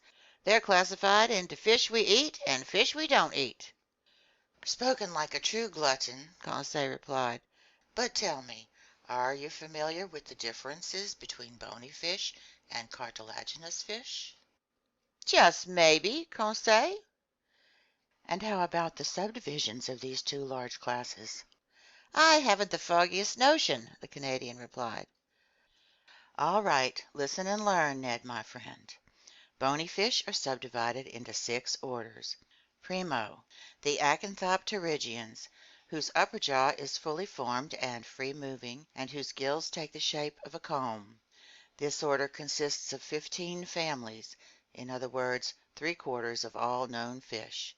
Example, the common perch." "Pretty fair eating," Ned Land replied. "Segundo," Conseil went on, "the abdominals, whose pelvic fins hang under the abdomen to the rear of the pectorals, but aren't attached to the shoulder bone. An order that's divided into 5 families and makes up the great majority of freshwater fish. Examples, carp, pike." "Ugh," the Canadian put in with distinct scorn. "You can keep the freshwater fish." "Tertio," Conseil said, "the Sabrachians, whose pelvic fins are attached under the pectorals and hang directly from the shoulder bone. This order contains 4 families. Examples, flatfish, such as sole, turbot, daub, plaice, brill, etc." "Excellent, really excellent," the harpooner exclaimed, interested in fish only from an edible viewpoint. "Quarto," Conseil went on unabashed, "the apods, with long bodies that lack pelvic fins and are covered by a heavy, often glutinous skin, an order consisting of only 1 family. Examples, common eels and electric eels." "So-so, just so-so," Ned Land replied. "Quinto," Conseil said, "the Lophobranchians, which have fully formed, free-moving jaws, but whose gills consist of little tufts arranged in pairs along their gill arches. This order includes only 1 family. Examples, seahorses and dragonfish." "Bad, very bad," the harpooner replied. "Sexto, and last," Conseil said, "the plectognaths, whose maxillary bone is firmly attached to the side of the intermaxillary that forms the jaw, and whose palate arch is locked to the skull by sutures that render the jaw immovable. An order lacking true pelvic fins, and which consists of 2 families. Examples, puffers and moonfish." "They're an insult to a frying pan," the Canadian exclaimed. "Are you grasping all this, Ned, my friend?" asked the scholarly Conseil. "Not a lick of it, Conseil, my friend," the harpooner replied. "But keep going, because you fill me with fascination." "As for cartilaginous fish," Conseil went on unflappably, "they consist of only 3 orders." "Good news," Ned put in. "Primo, the cyclostomes, whose jaws are fused into a flexible ring, and whose gill openings are simply a large number of holes, an order consisting of only 1 family. Example, the lamprey." "An acquired taste," Ned Land replied. "Segundo, the selacians, with gills resembling those of the cyclostomes, but whose lower jaw is free-moving. This order, which is the most important in the class, consists of two families. Examples: the ray and the shark. What? Ned Land exclaimed. Rays and man-eaters in the same order? Well, Conseil, my friend, on behalf of the rays, I wouldn't advise you to put them in the same fish tank. Tertio, Conseil replied, the Sturionians, whose gill opening is the usual single slit, adorned with a gill cover, an order consisting of 4 genera. Example: the sturgeon. Ah, Conseil, my friend, you saved the best for last, in my opinion, anyhow. And that's all of 'em? Yes, my gallant Ned, Conseil replied. And note well, even when one has grasped all this, one still knows next to nothing, because these families are subdivided into genera, subgenera, species, varieties. All right, Conseil, my friend, the harpooner said, leaning toward the glass panel. Here come a couple of your varieties now. Yes, fish, Conseil exclaimed. One would think he was in front of an aquarium. No, I replied, because an aquarium is nothing more than a cage, and these fish are as free as birds in the air. Well, Conseil, my friend, identify them. Start naming them, Ned Land exclaimed. Me? Conseil replied. I'm unable to. That's my employer's bailiwick. And in truth, although the fine lad was a classifying maniac, he was no naturalist, and I doubt he could tell a bonita from a tuna. In short, he was the exact opposite of the Canadian, who knew nothing about classification, but could instantly put a name to any fish. A triggerfish, I said. It's a Chinese triggerfish, Ned Land replied. Genus Balistes, family Scleroderma, order Plectognatha, Conseil muttered. Assuredly, Ned and Conseil in combination added up to one outstanding naturalist. The Canadian was not mistaken. Cavorting around the Nautilus was a school of triggerfish with flat bodies, grainy skins, armed with stings on their dorsal fins, and with 4 prickly rows of quills quivering on both sides of their tails. Nothing could have been more wonderful than the skin covering them, white underneath, gray above, with spots of gold sparkling in the dark eddies of the waves. Around them rays were undulating like sheets flapping in the wind, and among these I spotted, much to my glee, a Chinese ray, yellowish on its topside, a dainty pink on its belly, and armed with 3 stings behind its eyes.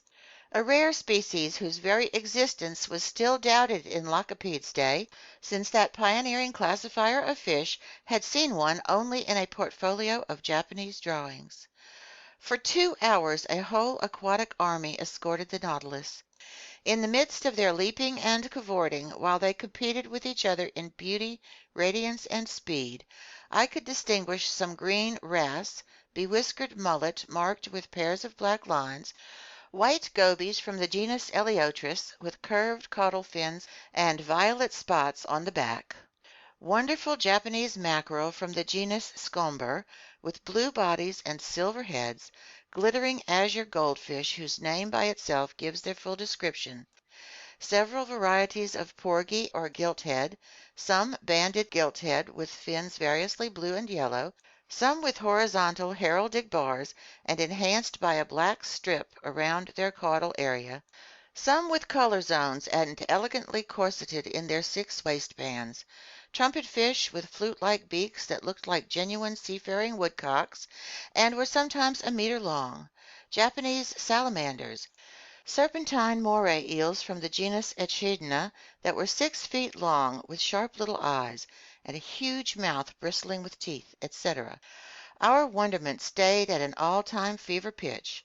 Our exclamations were endless. Ned identified the fish, Conseil classified them, and as for me, I was in ecstasy over the verve of their movements and the beauty of their forms.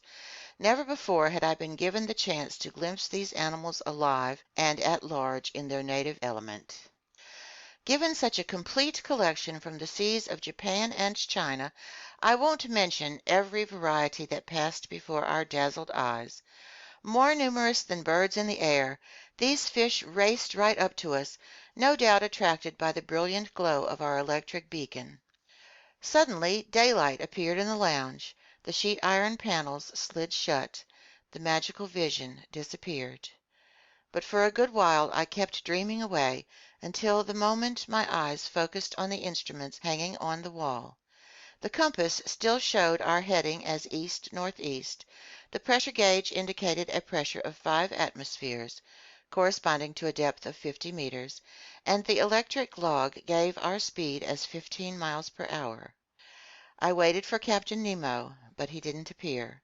The clock marked the hour of 5. Ned Land and Conseil returned to their cabin. As for me, I repaired to my stateroom. There I found dinner ready for me.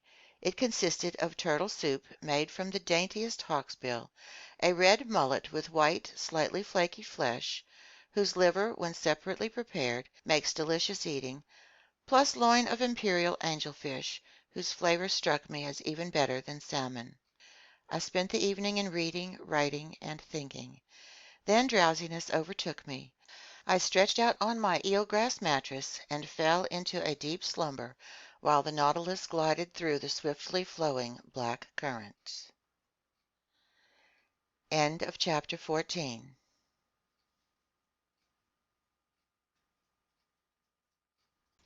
Part 1, Chapter 15 of 20,000 Leagues Under the Sea, An Underwater Tour of the World by Jules Verne. Recorded by Michele, Baton Rouge, Louisiana. Chapter 15, An Invitation in Writing. The next day, November the 9th, I woke up only after a long 12-hour slumber. Conseil, a creature of habit, came to ask how Master's night went, and to offer his services. He had left his Canadian friend sleeping like a man who had never done anything else. I let the gallant lad babble as he pleased, without giving him much in the way of a reply. I was concerned about Captain Nemo's absence during our session the previous afternoon, and I hoped to see him again today. Soon I had put on my clothes, which were woven from strands of seashell tissue. More than once their composition provoked comments from Conseil. I informed him that they were made from the smooth, silken filaments with which the fan mussel, a type of seashell quite abundant along Mediterranean beaches, attaches itself to rocks. In olden times, fine fabrics, stockings, and gloves were made from such filaments because they were both very soft and very warm. So the Nautilus's crew could dress themselves at little cost, without needing a thing from cotton growers, sheep, or silkworms on shore. As soon as I was dressed, I made my way to the main lounge. It was deserted. I dove into studying the conchological treasures amassed inside the glass cases. I also investigated the huge plant albums that were filled with the rarest marine herbs, which, although they were pressed and dried, still kept their wonderful colors. Among these valuable water plants I noted various seaweed, some Cladostephus verticillus, peacock's tails, fig-leafed caulerpa, grain-bearing beauty bushes, delicate rose-tangle tinted scarlet, sea colander arranged into fan shapes, mermaids' cups that looked like the caps of squat mushrooms and for years had been classified among the zoophytes, in short, a complete series of algae. The entire day passed without my being honored by a visit from Captain Nemo. The panels in the lounge didn't open. Perhaps they didn't want us to get tired of these beautiful things. The Nautilus kept to an east-northeasterly heading, a speed of 12 miles per hour, and a depth between 50 and 60 meters. Next day, November 10, the same neglect, the same solitude. I didn't see a soul from the crew. Ned and Conseil spent the better part of the day with me. They were astonished at the captain's inexplicable absence. Was this eccentric man ill? Did he want to change his plans concerning us? But after all, as Conseil noted, we enjoyed complete freedom. We were daintily and abundantly fed. Our host had kept to the terms of his agreement.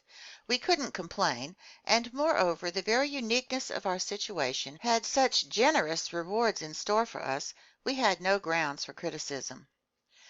That day I started my diary of these adventures, which has enabled me to narrate them with the most scrupulous accuracy, and one odd detail. I wrote it on paper manufactured from marine eelgrass. Early in the morning on November 11th, fresh air poured through the Nautilus's interior, informing me that we had returned to the surface of the ocean to renew our oxygen supply. I headed for the central companionway and climbed onto the platform. It was 6 o'clock. I found the weather overcast, the sea gray but calm, hardly a billow. I hoped to encounter Captain Nemo there. Would he come? I saw only the helmsman imprisoned in his glass-windowed pilot-house. Seated on the ledge furnished by the hull of the skiff, I inhaled the sea's salty aroma with great pleasure. Little by little the mists were dispersed under the action of the sun's rays. The radiant orb cleared the eastern horizon. Under its gaze the sea caught on fire like a trail of gunpowder. Scattered on high, the clouds were colored in bright, wonderful shaded hues, and numerous lady fingers warned of day-long winds.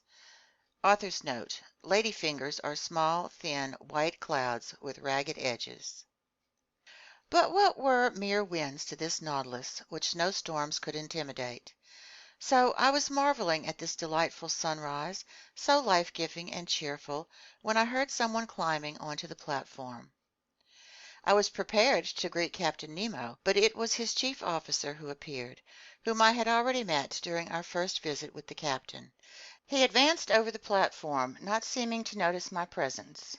A powerful spy-glass to his eye, he scrutinized every point of the horizon with utmost care.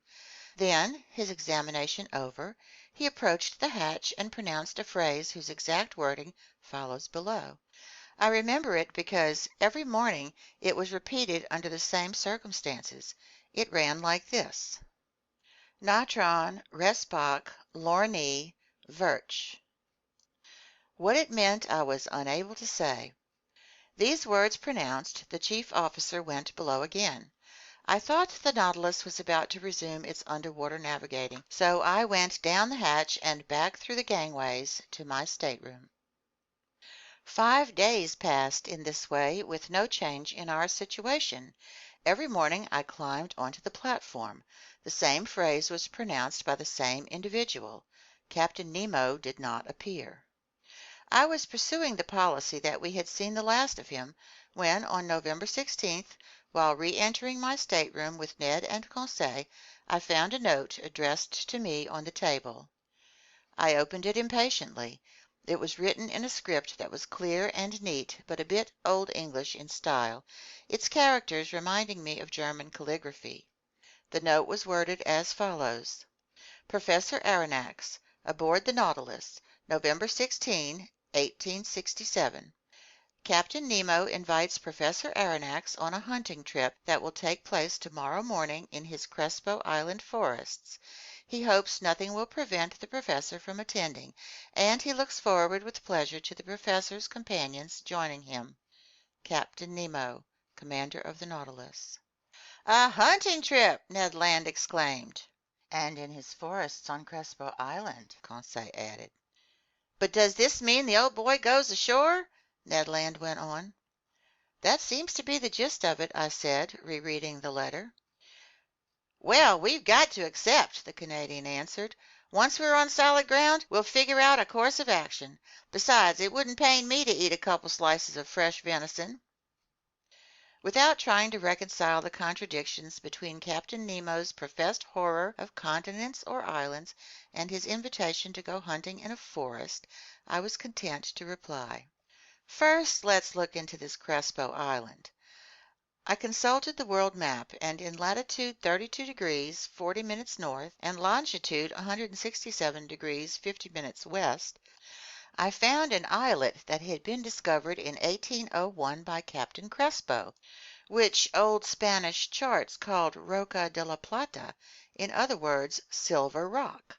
So we were about 1,800 miles from our starting point, and by a slight change of heading, the Nautilus was bringing us back toward the southeast.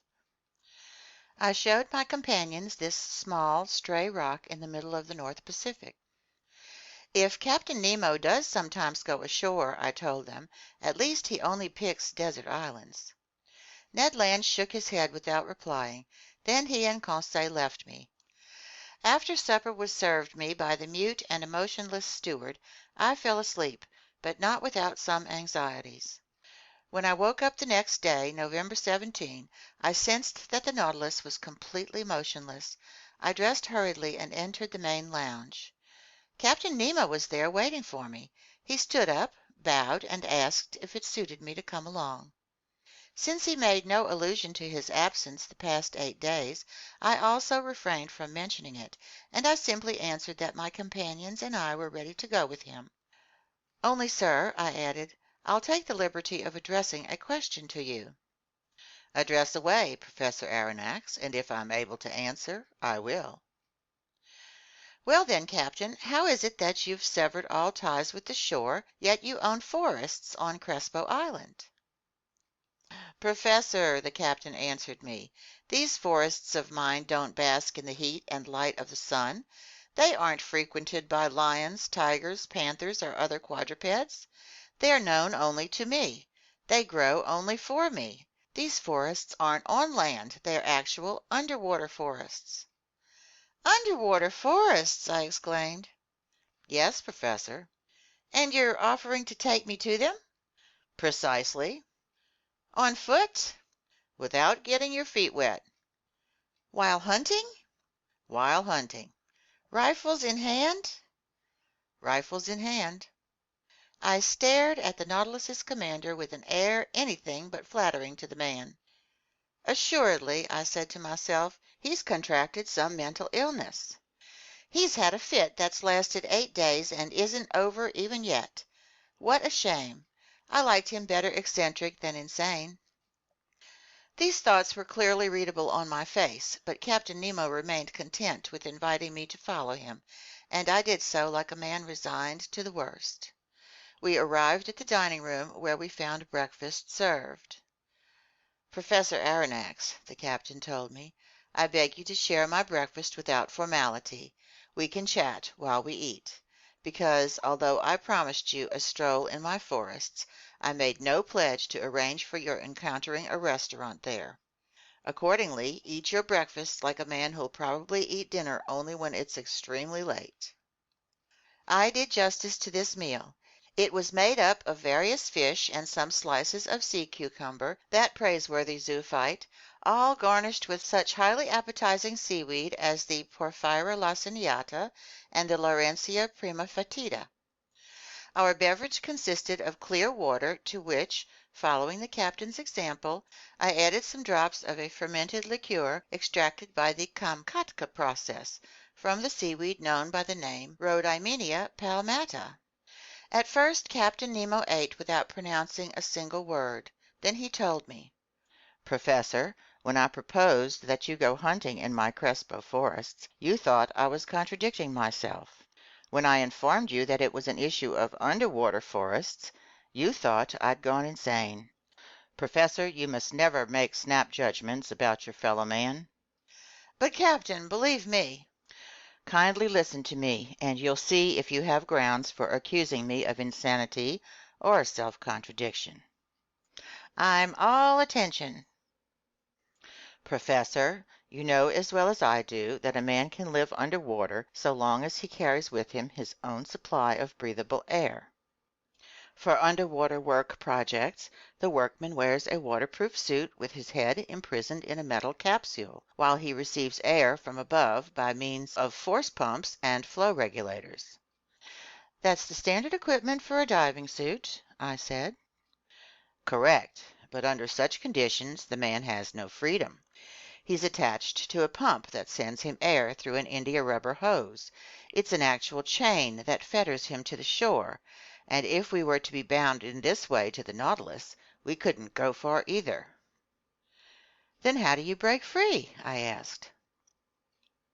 We use the Rouquayrol-Denneroux device, invented by two of your fellow countrymen, but refined by me for my own special uses, thereby enabling you to risk these new physiological conditions without suffering any organic disorders.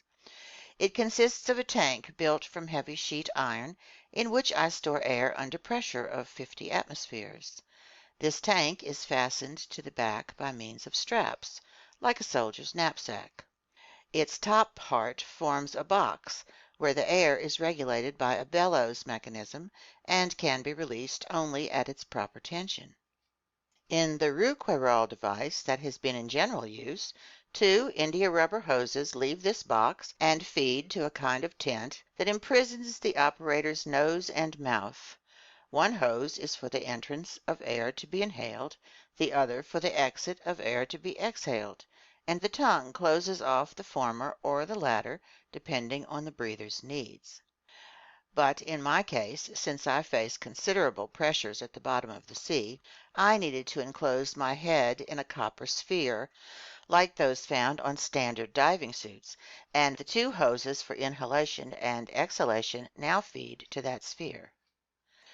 That's perfect, Captain Nemo, but the air you carry must be quickly depleted, and once it contains no more than 15% oxygen, it becomes unfit for breathing. Surely, but as I told you, Professor Aronnax, the Nautilus's pumps enable me to store air under considerable pressure, and given this circumstance, the tank on my diving equipment can supply breathable air for 9 or 10 hours. I've no more objections to raise, I replied. I'll only ask you, Captain, how can you light your way at the bottom of the ocean? With the Ruhmkorff device, Professor Aronnax. If the first is carried on the back, the second is fastened to the belt. It consists of a Bunsen battery that I activate, not with potassium dichromate, but with sodium. An induction coil gathers the electricity generated and directs it to a specially designed lantern. In this lantern one finds a glass spiral that contains only a residue of carbon dioxide gas. When the device is operating, this gas becomes luminous and gives off a continuous whitish light. Thus provided for, I breathe and I see. Captain Nemo, to my every objection you give such crushing answers. I'm afraid to entertain a single doubt. However, though I have no choice but to accept both the Rouquayrol and Ruhmkorff devices, I'd like to register some reservations about the rifle with which you'll equip me. But it isn't a rifle that uses gunpowder, the captain replied. Then it's an air gun? Surely. How can I make gunpowder on my ship when I have no saltpeter, sulfur, or charcoal? Even so, I replied, to fire underwater in a medium that's 855 times denser than air, you'd have to overcome considerable resistance. That doesn't necessarily follow. There are certain Fulton-style guns perfected by the Englishmen Philippe Coles and Burly, the Frenchman Fursey, and the Italian Landi. They are equipped with a special system of airtight fastenings and can fire in underwater conditions. But I repeat, having no gunpowder, I've replaced it with air at high pressure, which is abundantly supplied me by the Nautilus's pumps. But this air must be swiftly depleted.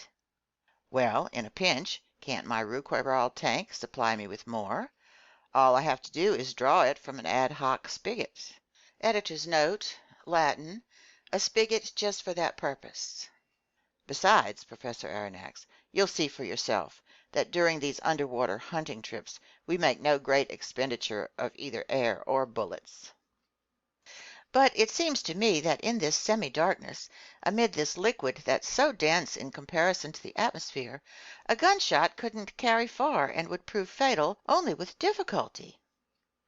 On the contrary, sir, with this rifle every shot is fatal, and as soon as the animal is hit, no matter how lightly, it falls as if struck by lightning. Why? Because this rifle doesn't shoot ordinary bullets, but little glass capsules invented by the Austrian chemist Lenibruck. and I have a considerable supply of them. These glass capsules are covered with a strip of steel and weighted with a lead base.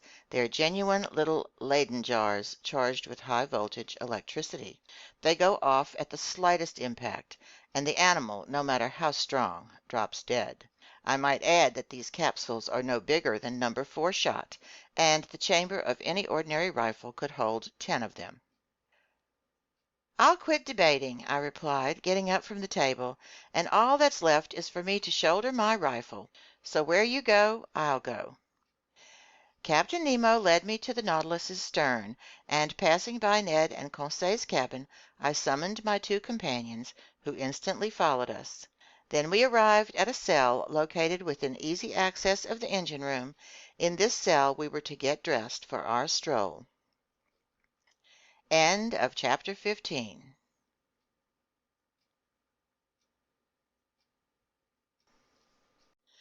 Part 1, Chapter 16 of 20,000 Leagues Under the Sea, An Underwater Tour of the World by Jules Verne. Recorded by Michele Fry, Baton Rouge, Louisiana.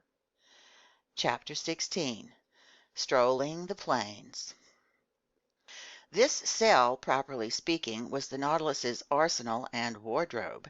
Hanging from its walls, a dozen diving outfits were waiting for anybody who wanted to take a stroll. After seeing these, Ned Land exhibited an obvious distaste for the idea of putting one on. "But my gallant Ned," I told him, "the forests of Crespo Island are simply underwater forests." "Oh, great," put in the disappointed harpooner, watching his dreams of fresh meat fade away. "And you, Professor Aronnax, are you going to stick yourself inside these clothes?" "It has to be, Mr. Ned." "Have it your way, sir," the harpooner replied, shrugging his shoulders.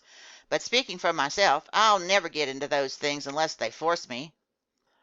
"No one will force you, Mr. Land," Captain Nemo said. "And is Conseil going to risk it?" Ned asked. "Where master goes, I go," Conseil replied. At the captain's summons, 2 crewmen came to help us put on these heavy, waterproof clothes, made from seamless India rubber and expressly designed to bear considerable pressures. They were like suits of armor that were both yielding and resistant, you might say. These clothes consisted of jacket and pants. The pants ended in bulky footwear adorned with heavy lead soles. The fabric of the jacket was reinforced with copper mail that shielded the chest, protected it from the water's pressure, and allowed the lungs to function freely. The sleeves ended in supple gloves that didn't impede hand movements. These perfected diving suits, it was easy to see, were a far cry from such misshapen costumes as the cork breastplates, leather jumpers, sea-going tunics, barrel helmets, etc., invented and acclaimed in the 18th century. Conseil and I were soon dressed in these diving suits, as were Captain Nemo and one of his companions, a Herculean type who must have been prodigiously strong. All that remained was to encase one's head in its metal sphere. But before proceeding with this operation, I asked the captain for permission to examine the rifles set aside for us. One of the Nautilus's men presented me with a streamlined rifle whose butt was boilerplate steel, hollow inside, and of fairly large dimensions. This served as a tank for the compressed air, which the trigger-operated valve could release into the metal chamber. In a groove, where the butt was heaviest, a cartridge clip held some 20 electric bullets that, by means of a spring, automatically took their places in the barrel of the rifle. As soon as one shot had been fired, another was ready to go off. "Captain Nemo," I said, "this is an ideal, easy-to-use weapon. I ask only to put it to the test. But how will we reach the bottom of the sea?" "Right now, Professor, the Nautilus is aground in 10 meters of water, and we've only to depart." "But how will we set out?" "You'll see."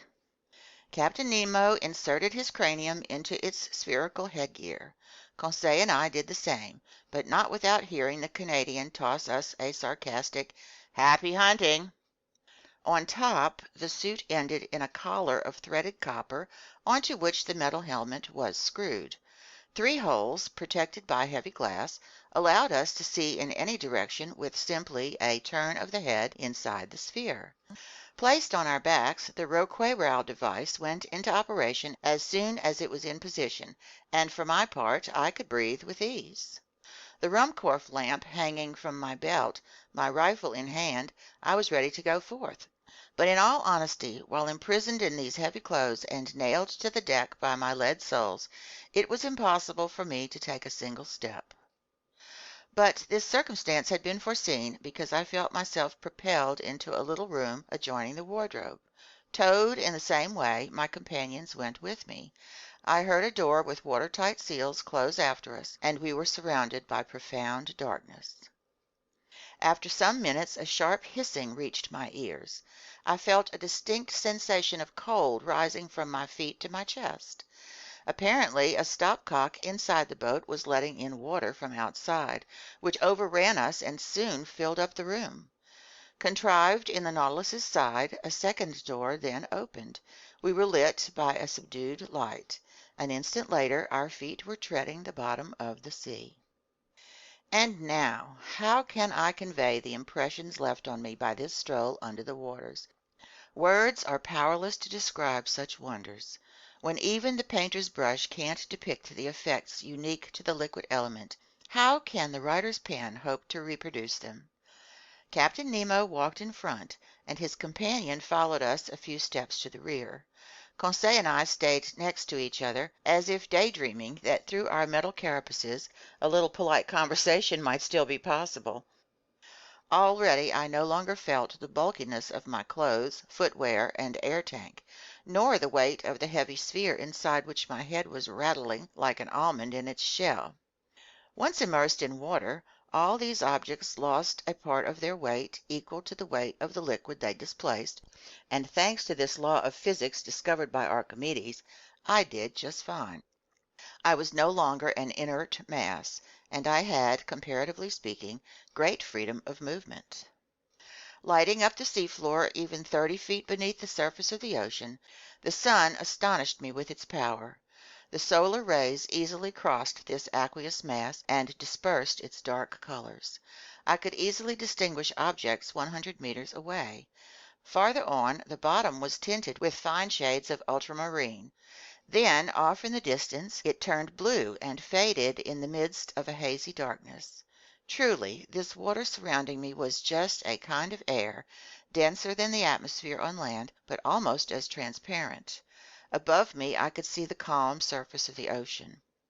We were walking on sand that was fine-grained and smooth, not wrinkled like beach sand, which preserves the impressions left by the waves.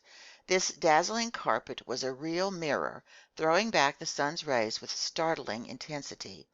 The outcome, an immense vista of reflections that penetrated every liquid molecule. Will anyone believe me if I assert that at this 30-foot depth I could see as if it was broad daylight? For a quarter of an hour I trod this blazing sand, which was strewn with tiny crumbs of seashell. Looming like a long reef, the Nautilus's hull disappeared little by little, but when night fell in the midst of the waters, the ship's beacon would surely facilitate our return on board, since its rays carried with perfect distinctness. This effect is difficult to understand for anyone who has never seen light beams so sharply defined on shore. There the dust that saturates the air gives such rays the appearance of a luminous fog, but above water as well as under water, shafts of electric light are transmitted with incomparable clarity. Meanwhile we went ever onward, and these vast plains of sand seemed endless. My hands parted liquid curtains that closed again behind me, and my footprints faded swiftly under the water's pressure. Soon, scarcely blurred by their distance from us, the forms of some objects took shape before my eyes. I recognized the lower slopes of some magnificent rocks, carpeted by the finest zoophyte specimens, and right off I was struck by an effect unique to this medium. By then it was 10 o'clock in the morning. The sun's rays hit the surface of the waves at a fairly oblique angle, decomposing by refraction as though passing through a prism. And when this light came in contact with flowers, rocks, buds, seashells, and polyps, the edges of these objects were shaded with all 7 hues of the solar spectrum. This riot of rainbow tints was a wonder, a feast for the eyes, a genuine kaleidoscope of red, green, yellow, orange, violet, indigo, and blue, in short, the whole palette of a color-happy painter. If only I had been able to share with Conseil the intense sensations rising in my brain, competing with him in exclamations of wonderment. If only I had known, like Captain Nemo and his companion, how to exchange thoughts by means of prearranged signals. So, for lack of anything better, I talked to myself. I declaimed inside this copper box that topped my head, spending more air on empty words than was perhaps advisable. Conseil, like me, had stopped before this splendid sight. Obviously, in the presence of these zoophyte and mollusk specimens, the fine lad was classifying his head off. Polyps and echinoderms abounded on the seafloor, various Isis coral, cornellarian coral living in isolation, tufts of virginal genus Oculina, formerly known by the name white coral, prickly fungus coral in the shape of mushrooms, sea anemone holding on by their muscular discs, providing a literal flower bed adorned by jellyfish from the genus Porpita, wearing collars of azure tentacles, and starfish that spangled the sand, including vein-like feather stars from the genus Astrophyton that were like fine lace embroidered by the hands of water nymphs, their festoons swaying to the faint undulations caused by our walking. It filled me with real chagrin to crush underfoot the gleaming mollusk samples that littered the seafloor by the thousands: concentric comb shells, hammer shells, coquina, seashells that actually hop around, top shell snails, red helmet shells, angel wing conchs, sea hares, and so many other exhibits from this inexhaustible ocean. But we had to keep walking, and we went forward while overhead there scudded schools of Portuguese men o' war that let their ultramarine tentacles drift in their wakes, medusas whose milky white or dainty pink parasols were festooned with azure tassels and shaded us from the sun's rays, plus jellyfish of the species Pelagia panopyra that in the dark would have strewn our path with phosphorescent glimmers. All these wonders I glimpsed in the space of a quarter of a mile, barely pausing, following Captain Nemo, whose gestures kept beckoning me onward. Soon the nature of the seafloor changed. The plains of sand were followed by a bed of that viscous slime Americans call ooze, which is composed exclusively of seashells rich in limestone or silica. Then we crossed a prairie of algae, open sea plants that the waters hadn't yet torn loose, whose vegetation grew in wild profusion. Soft to the foot, these densely textured lawns would have rivaled the most luxuriant carpets woven by the hand of man. But while this greenery was sprawling under our steps, it didn't neglect us overhead. The surface of the water was crisscrossed by a floating arbor of marine plants belonging to that superabundant algae family that numbers more than 2,000 known species. I saw long ribbons of fucus drifting above me, some globular, others tubular. Laurencia, Cladostephus with the slenderest foliage, Rhodymenia palmata resembling the fan shapes of cactus.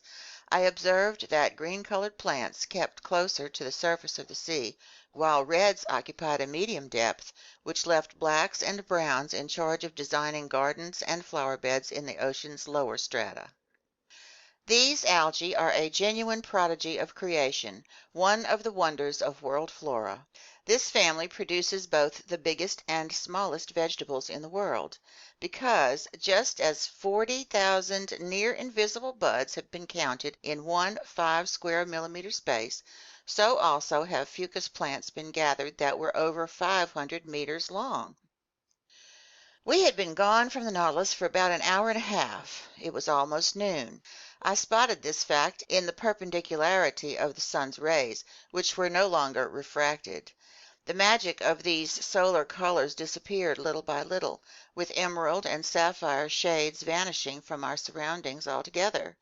We walked with steady steps that rang on the seafloor with astonishing intensity. The tiniest sounds were transmitted with a speed to which the ear is unaccustomed on shore. In fact, water is a better conductor of sound than air, and under the waves noises carry 4 times as fast. Just then the seafloor began to slope sharply downward. The light took on a uniform hue. We reached a depth of 100 meters, by which point we were undergoing a pressure of 10 atmospheres. But my diving clothes were built along such lines that I never suffered from this pressure. I felt only a certain tightness in the joints of my fingers, and even this discomfort soon disappeared. As for the exhaustion bound to accompany a 2-hour stroll in such unfamiliar trappings, it was nil. Helped by the water, my movements were executed with startling ease. Arriving at this 300-foot depth, I still detected the sun's rays, but just barely. Their intense brilliance had been followed by a reddish twilight, a midpoint between day and night. But we could see well enough to find our way, and it still wasn't necessary to activate the Ruhmkorff device. Just then Captain Nemo stopped. He waited until I joined him, then he pointed a finger at some dark masses outlined in the shadows a short distance away. "It's the forest of Crespo Island," I thought, and I was not mistaken. End of chapter 16.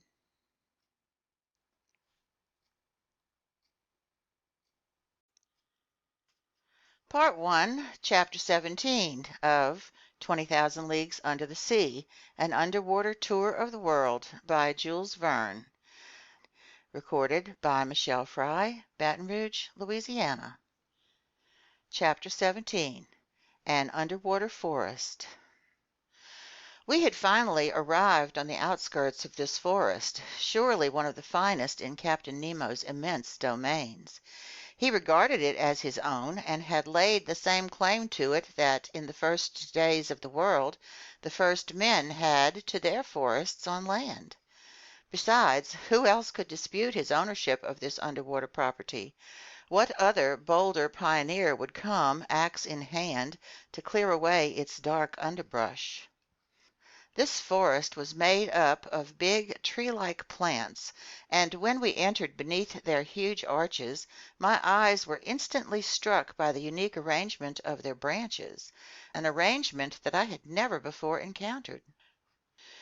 None of the weeds carpeting the seafloor, none of the branches bristling from the shrubbery, crept or leaned or stretched on a horizontal plane. They all rose straight up towards the surface of the ocean. Every filament or ribbon, no matter how thin, stood ramrod straight. Fucus plants and creepers were growing in stiff perpendicular lines, governed by the density of the element that generated them. After I parted them with my hands, these otherwise motionless plants would shoot right back to their original positions. It was the regimen of verticality. I soon grew accustomed to this bizarre arrangement, likewise to the comparative darkness surrounding us. The seafloor in this forest was strewn with sharp chunks of stone that were hard to avoid.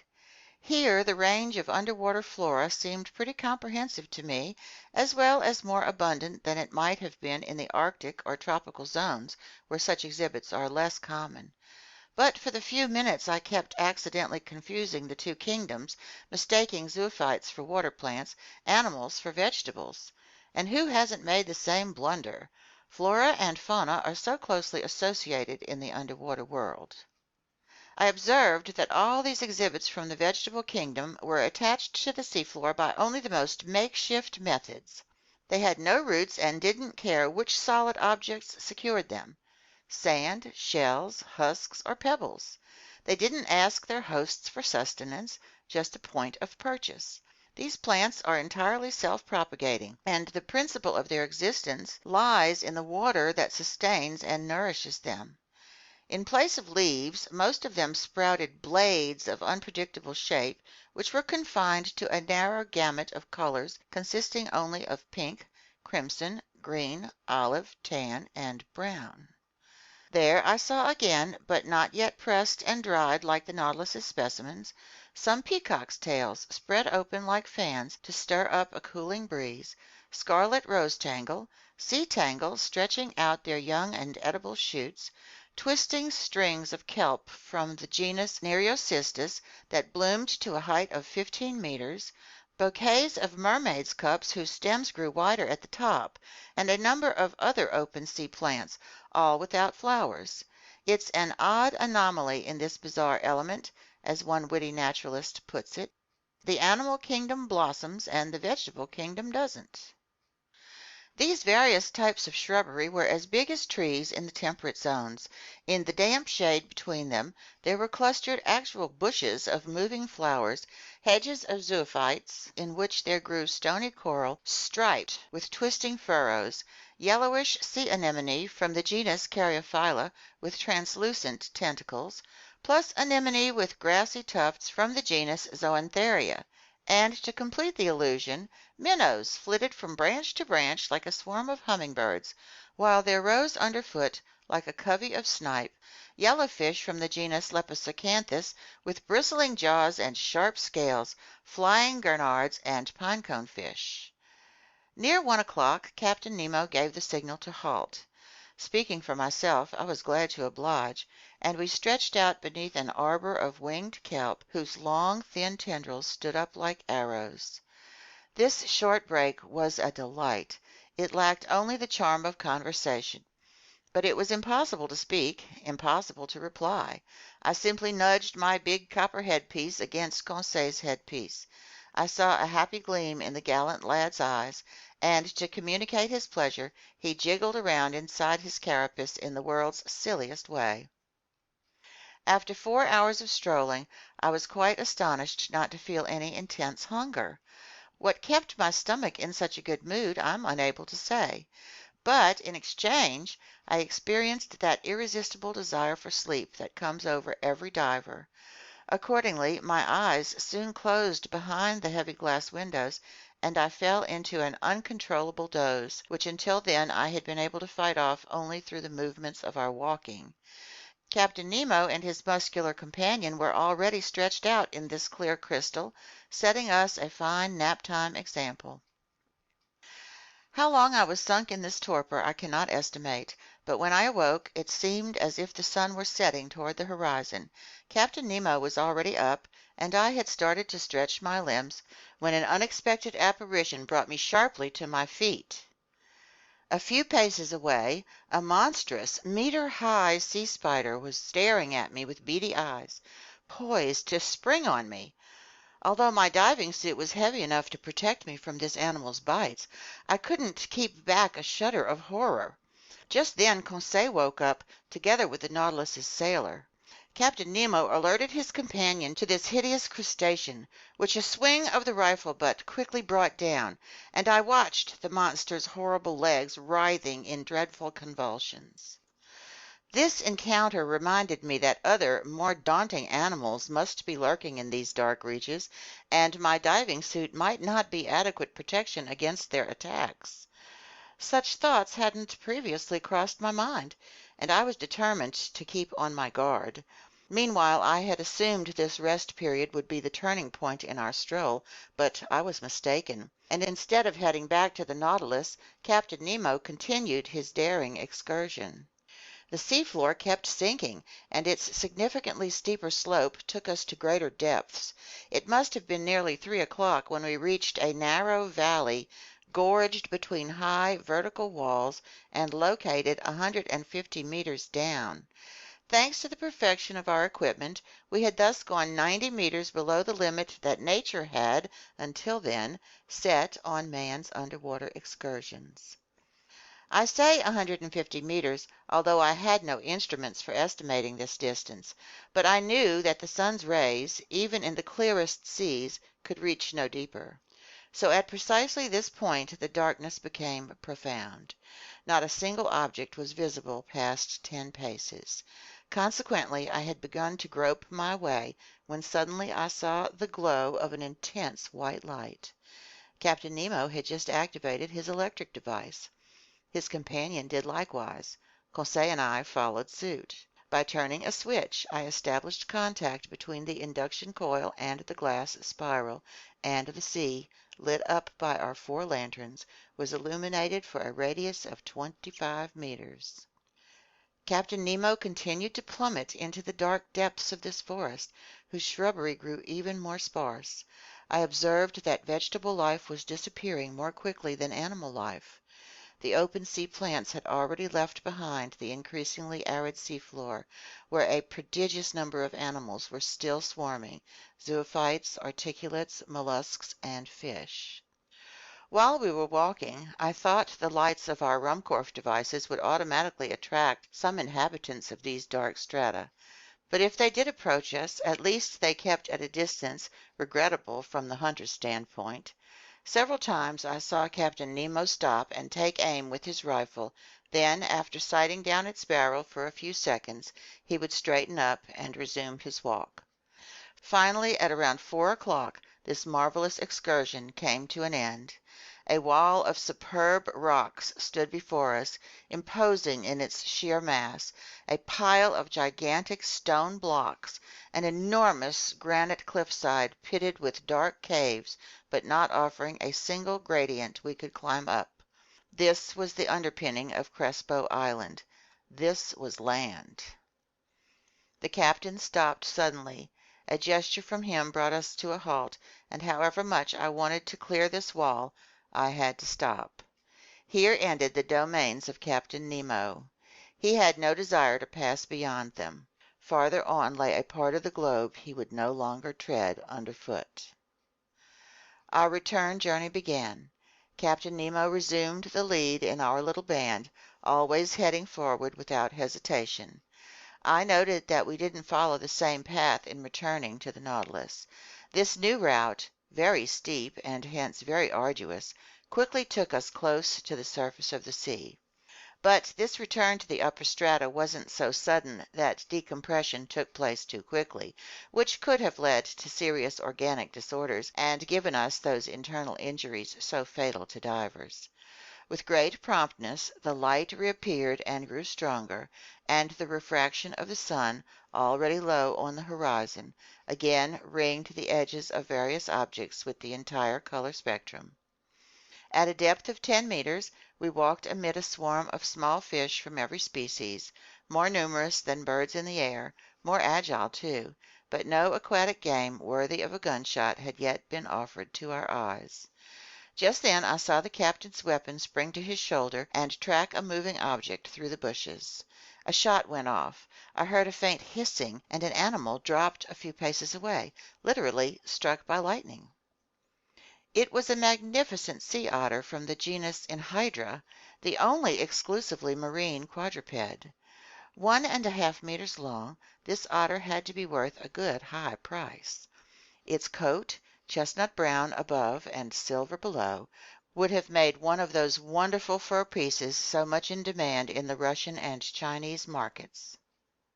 The fineness and luster of its pelt guaranteed that it would go for at least 2,000 francs. I was full of wonderment at this unusual mammal, with its circular head adorned by short ears, its round eyes, its white whiskers like those on a cat, its webbed and clawed feet, its bushy tail.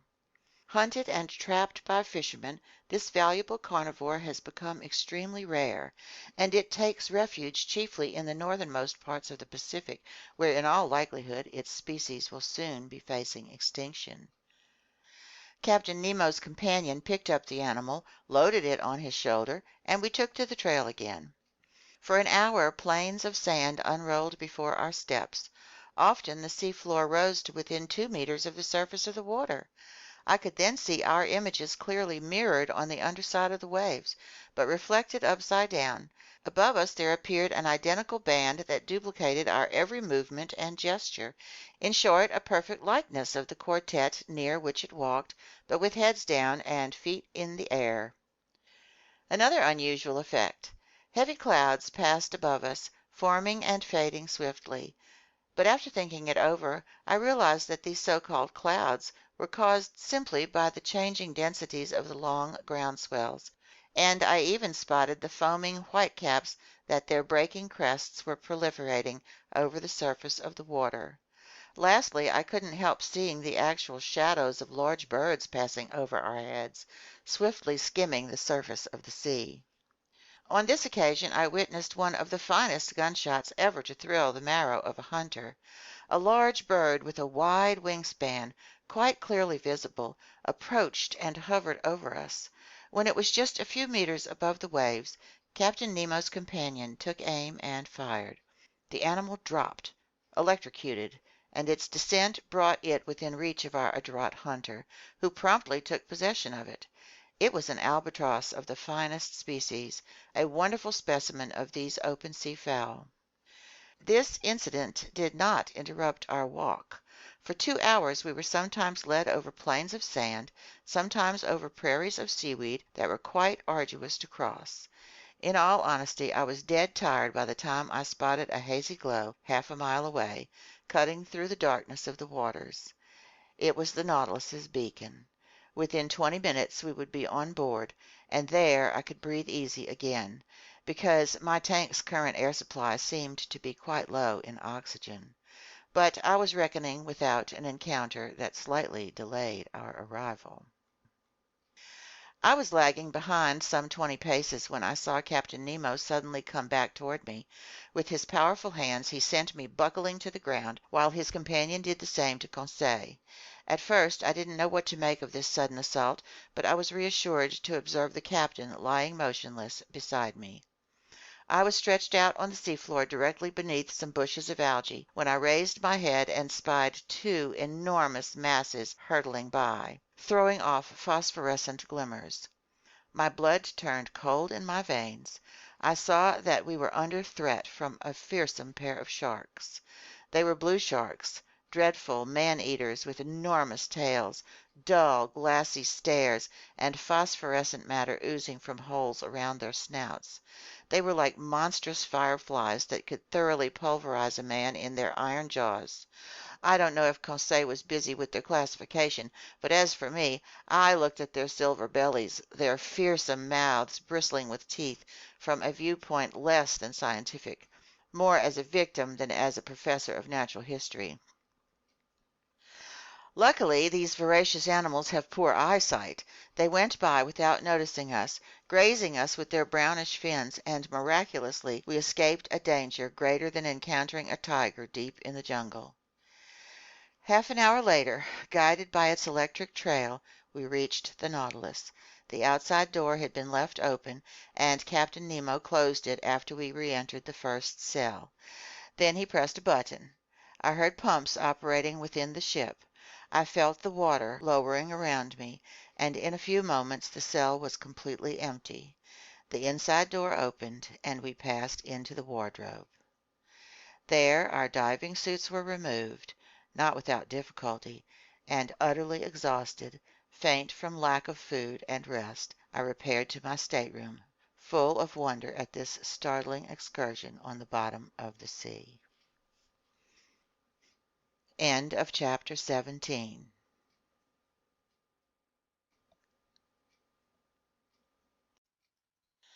Part 1, Chapter 18 of 20,000 Leagues Under the Sea, an underwater tour of the world by Jules Verne. Recorded by Michele, Baton Rouge, Louisiana. Chapter 18, 4,000 Leagues Under the Pacific. By the next morning, November the 18th, I was fully recovered from my exhaustion of the day before, and I climbed onto the platform just as the Nautilus's chief officer was pronouncing his daily phrase. It then occurred to me that these words either referred to the state of the sea, or that they meant, quote, "There is nothing in sight," end quote. And in truth, the ocean was deserted. Not a sail on the horizon. The tips of Crespo Island had disappeared during the night. The sea, absorbing every color of the prism except its blue rays, reflected the latter in every direction and sported a wonderful indigo tint. The undulating waves regularly took on the appearance of watered silk with wide stripes. I was marveling at this magnificent ocean view when Captain Nemo appeared. He didn't seem to notice my presence and began a series of astronomical observations. Then, his operations finished, he went and leaned his elbows on the beacon housing, his eyes straying over the surface of the ocean. Meanwhile, some 20 of the Nautilus's sailors, all energetic, well-built fellows, climbed onto the platform. They had come to pull up the nets left in our wake during the night. These seamen obviously belonged to different nationalities, although indications of European physical traits could be seen in them all. And if I'm not mistaken, I recognized some Irishmen, some Frenchmen, a few Slavs, and a native of either Greece or Crete. Even so, these men were frugal of speech and used among themselves only that bizarre dialect whose origin I couldn't even guess, so I had to give up any notions of questioning them. The nets were hauled on board. They were a breed of trawl resembling those used off the Normandy coast, huge pouches held half open by a floating pole and a chain laced through the lower meshes. Trailing in this way from these iron glove makers, the resulting receptacles scoured the ocean floor and collected every marine exhibit in their path. That day they gathered up some unusual specimens from these fish-filled waterways, anglerfish whose comical movements qualified them for the epithet clowns, black commerson anglers equipped with their antennas, undulating triggerfish encircled by little red bands, bloated puffers whose venom is extremely insidious, some olive-hued lampreys, snipefish covered with silver scales, cutlass fish whose electrocuting power equals that of the electric eel and the electric ray, scaly featherbacks with brown crosswise bands, greenish codfish, several varieties of goby, etc. Finally, some fish of larger proportions, a 1-meter jack with a prominent head, several fine bonito from the genus Scomber, decked out in the colors blue and silver, and 3 magnificent tuna whose high speeds couldn't save them from our trawl. I estimate that this cast of the net brought in more than 1,000 pounds of fish. It was a fine catch, but not surprising. In essence, these nets stayed in our wake for several hours, incarcerating an entire aquatic world in prisons made of thread. So we were never lacking in provisions of the highest quality, which the Nautilus's speed and the allure of its electric light could continually replenish. These various exhibits from the sea were immediately lowered down the hatch in the direction of the storage lockers, some to be eaten fresh, others to be preserved. After its fishing was finished and its air supply renewed, I thought the Nautilus would resume its underwater excursion, and I was getting ready to return to my stateroom when Captain Nemo turned to me and said without further preamble, "Look at this ocean, Professor. Doesn't it have the actual gift of life? Doesn't it experience both anger and affection? Last evening it went to sleep, just as we did. And there it is, waking up after a peaceful night." No hellos or good mornings for this gent. You would have thought this eccentric individual was simply continuing a conversation we'd already started. "See," he went on, "it's waking up under the sun's caresses. It's going to relive its daily existence. What a fascinating field of study lies in watching the play of its organism. It owns a pulse and arteries. It has spasms, and I side with the scholarly Commander Maury, who discovered that it has a circulation as real as the circulation of blood in animals." I'm sure that Captain Nemo expected no replies from me, and it seemed pointless to pitch in with "Ah, yes, exactly," or "How right you are."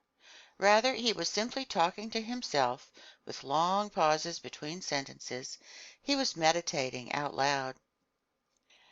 "Yes," he said, "the ocean owns a genuine circulation, and to start it going, the Creator of all things has only to increase its heat, salt, and microscopic animal life. In essence, heat creates the different densities that leads to currents and countercurrents.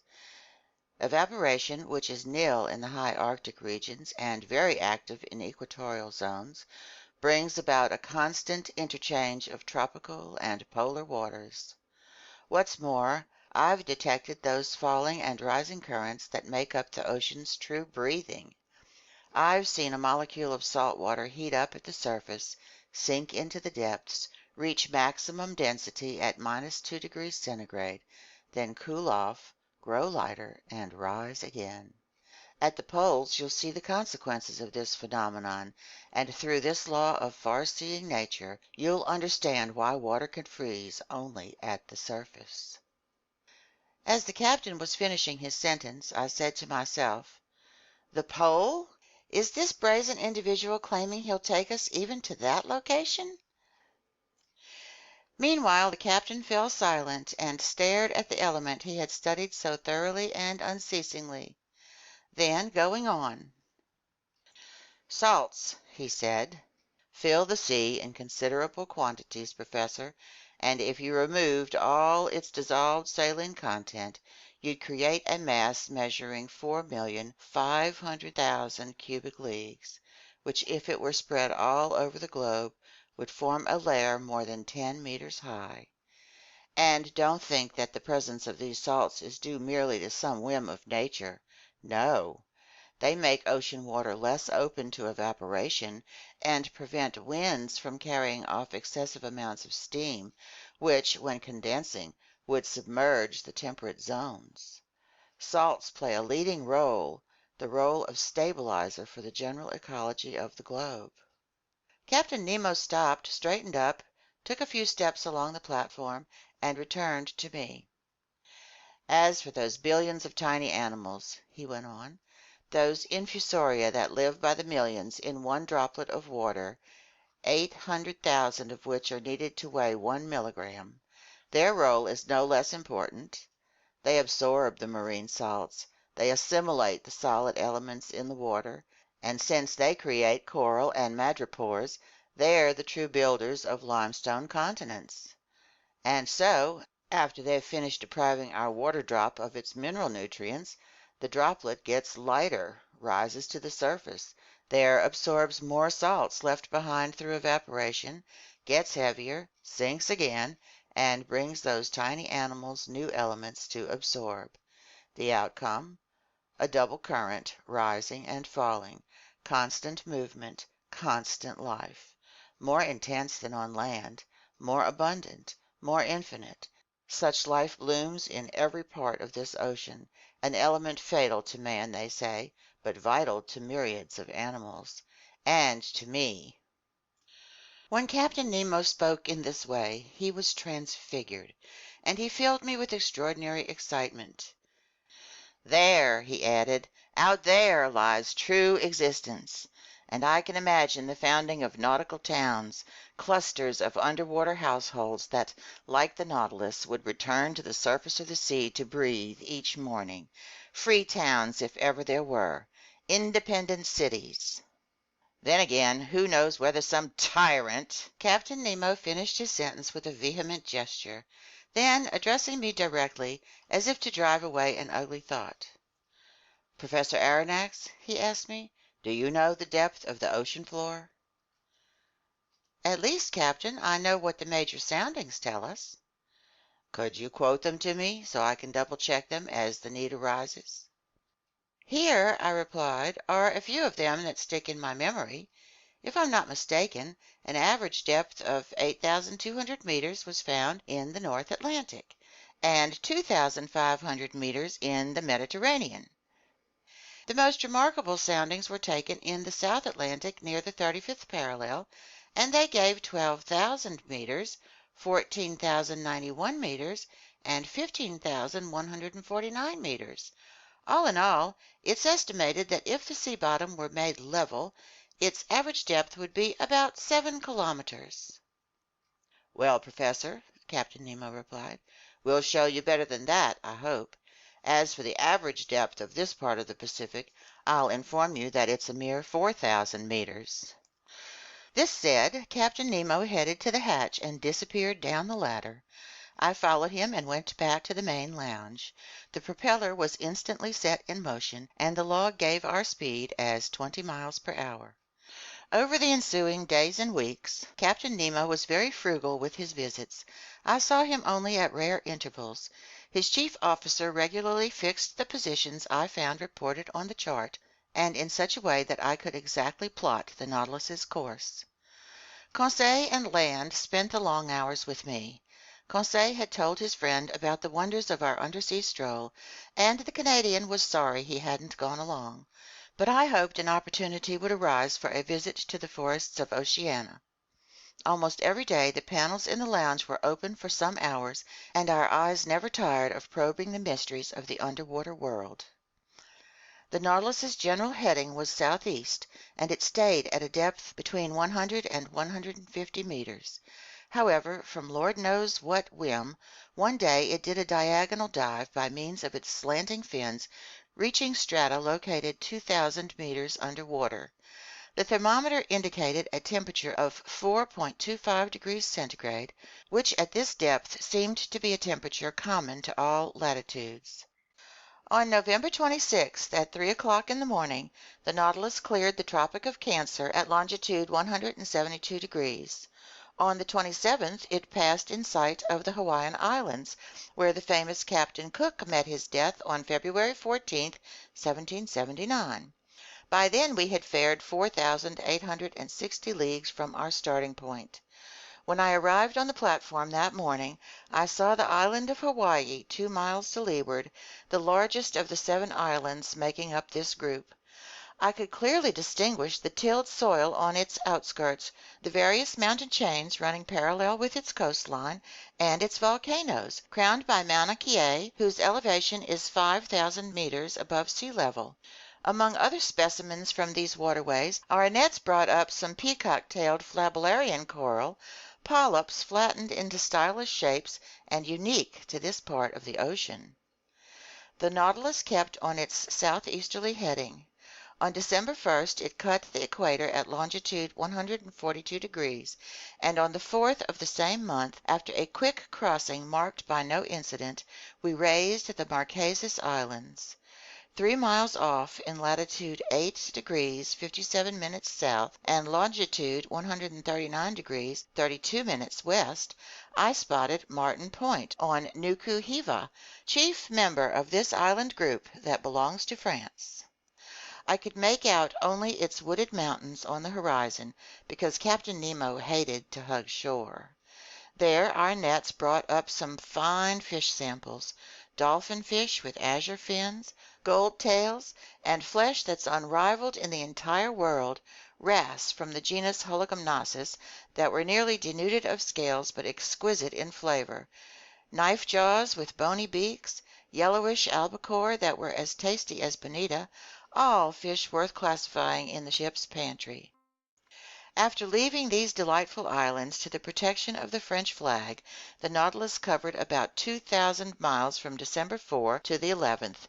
Its navigating was marked by an encounter with an immense school of squid, unusual mollusks that are near neighbors of the cuttlefish. French fishermen give them the name cuckold fish, and they belong to the class Cephalopoda, family Dibranchiata, consisting of themselves together with cuttlefish and argonauts. The naturalists of antiquity made a special study of them, and these animals furnished many ribald figures of speech for soap-box orators in the Greek marketplace, as well as excellent dishes for the tables of rich citizens, if we're to believe Athenaeus, a Greek physician predating Galen. It was during the night of December 9–10 that the Nautilus encountered this army of distinctly nocturnal mollusks. They numbered in the millions. They were migrating from the temperate zones toward zones still warmer, following the itineraries of herring and sardines. We stared at them through the thick glass windows. They swam backward with tremendous speed, moving by means of their locomotive tubes, chasing fish and mollusks, eating the little ones, eaten by the big ones, and tossing in indescribable confusion the 10 feet that nature had rooted in their head like a hairpiece of pneumatic snakes. Despite its speed, the Nautilus navigated for several hours in the midst of this school of animals, and its nets brought up an incalculable number, among which I recognized all 9 species that Professor Orbigny had classified as native to the Pacific Ocean. During this crossing, the sea continually lavished us with the most marvelous sights. Its variety was infinite. It changed its settings and decor for the mere pleasure of our eyes, and we were called upon not simply to contemplate the works of our Creator in the midst of the liquid element, but also to probe the ocean's most daunting mysteries. During the day of December 11, I was busy reading in the main lounge. Ned Land and Conseil were observing the luminous waters through the gaping panels. The Nautilus was motionless. Its ballast tanks full, it was sitting at a depth of 1,000 meters in a comparatively unpopulated region of the ocean, where only larger fish put in occasional appearances.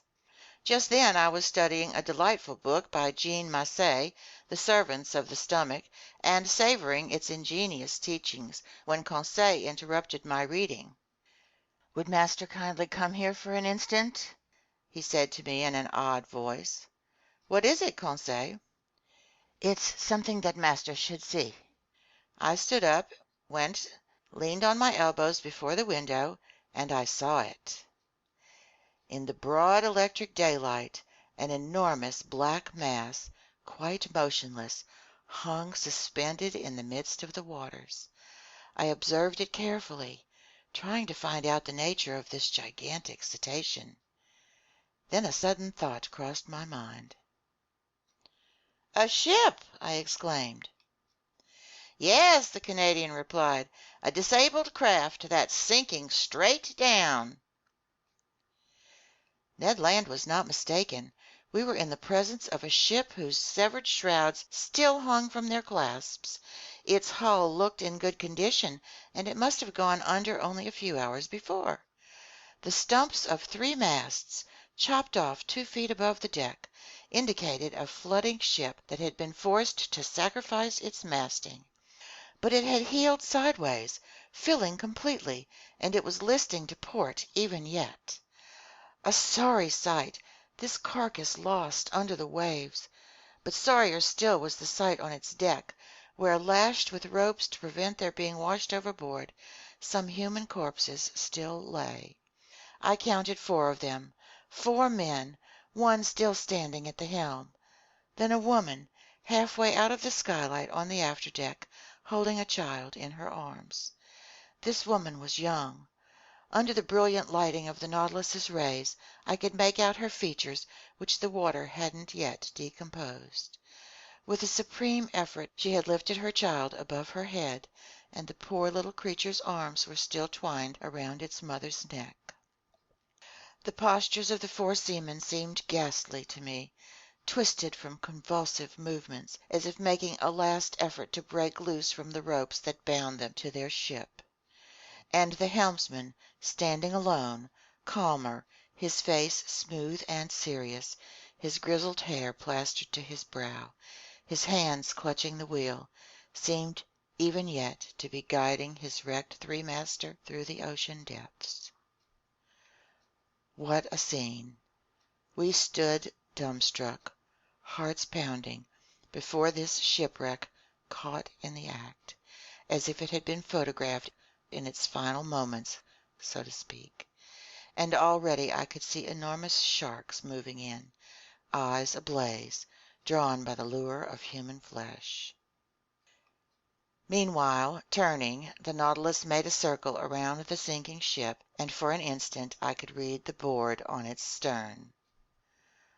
The Florida, Sunderland, England. End of chapter 18.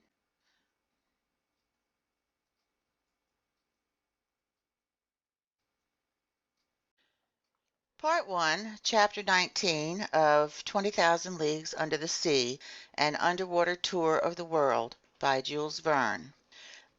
Recorded by Michele Fry, Baton Rouge, Louisiana. Chapter 19, Vanikoro. This dreadful sight was the first of a whole series of maritime catastrophes that the Nautilus would encounter on its run. When it plied more heavily traveled seas, we often saw wrecked hulls rotting in mid-water, and farther down, cannons, shells, anchors, chains, and 1,000 other iron objects rusting away. Meanwhile, continuously swept along by the Nautilus, where we lived in near isolation, we raised the Tuamotu Islands on December 11th, that old, dangerous group associated with the French global navigator, Commander Bougainville. It stretches from Ducie Island to Lazareff Island over an area of 500 leagues from the east-southeast to west-northwest, between latitude 13 degrees 30 minutes and 23 degrees 50 minutes south, and between longitude 125 degrees 30 minutes and 151 degrees 30 minutes west. This island group covers a surface area of 370 square leagues, and it's made up of some 60 subgroups, among which we noted the Gambier group, which is a French protectorate. These islands are coral formations. Thanks to the work of polyps, a slow but steady upheaval will someday connect these islands to each other. Later on, this new island will be fused to its neighboring island groups, and a fifth continent will stretch from New Zealand and New Caledonia as far as the Marquesas Islands. The day I expounded this theory to Captain Nemo, he answered me coldly, "The earth doesn't need new continents, but new men." Sailor's luck led the Nautilus straight to Rayo Island, one of the most unusual in this group, which was discovered in 1822 by Captain Bell aboard the Minerva. So I was able to study the madreporic process that has created the islands in this ocean. Madrepores, which one must guard against confusing with precious coral, clothe their tissue in a limestone crust, and their variations in structure have led my famous mentor, Professor Milne Edwards, to classify them into 5 divisions. The tiny microscopic animals that secrete this polypary live by the billions in the depths of their cells. Their limestone deposits build up into rocks, reefs, islets, islands. In some places they form atolls, a circular ring surrounding a lagoon or small inner lake, that gaps place in contact with the sea. Elsewhere they take the shape of barrier reefs, such as those that exist along the coasts of New Caledonia and several of the Tuamotu Islands. In still other localities, such as Reunion Island and the island of Mauritius, they build fringing reefs, high, straight walls next to which the ocean's depth is considerable. While cruising along only a few cable lengths from the underpinning of Rayo Island, I marveled at the gigantic piece of work accomplished by these microscopic laborers. These walls were the express achievements of madrepores known by the names fire coral, finger coral, star coral, and stony coral. These polyps grow exclusively in the agitated strata at the surface of the sea, and so it's in the upper reaches that they begin these substructures, which sink little by little together with the secreted rubble binding them. This, at least, is the theory of Mr. Charles Darwin, who thus explains the formation of atolls, a theory superior, in my view, to the one that says these madreporic edifices sit on the summits of mountains or volcanoes submerged a few feet below sea level. I could observe these strange walls quite closely. Our sounding lines indicated that they dropped perpendicularly for more than 300 meters, and our electric beams made the bright limestone positively sparkle. In reply to a question Conseil asked me about the growth rates of these colossal barriers, I thoroughly amazed him by saying that scientists put it at 1/8 of an inch per biennium. Therefore, he said to me, to build these walls it took 192,000 years, my gallant Conseil, which significantly extends the biblical days of creation. What's more, the formation of coal, in other words, the petrification of forests swallowed by floods, and the cooling of basaltic rocks likewise call for a much longer period of time. I might add that those days in the Bible must represent whole epochs and not literally the lapse of time between two sunrises, because according to the Bible itself, the sun doesn't date from the first day of creation.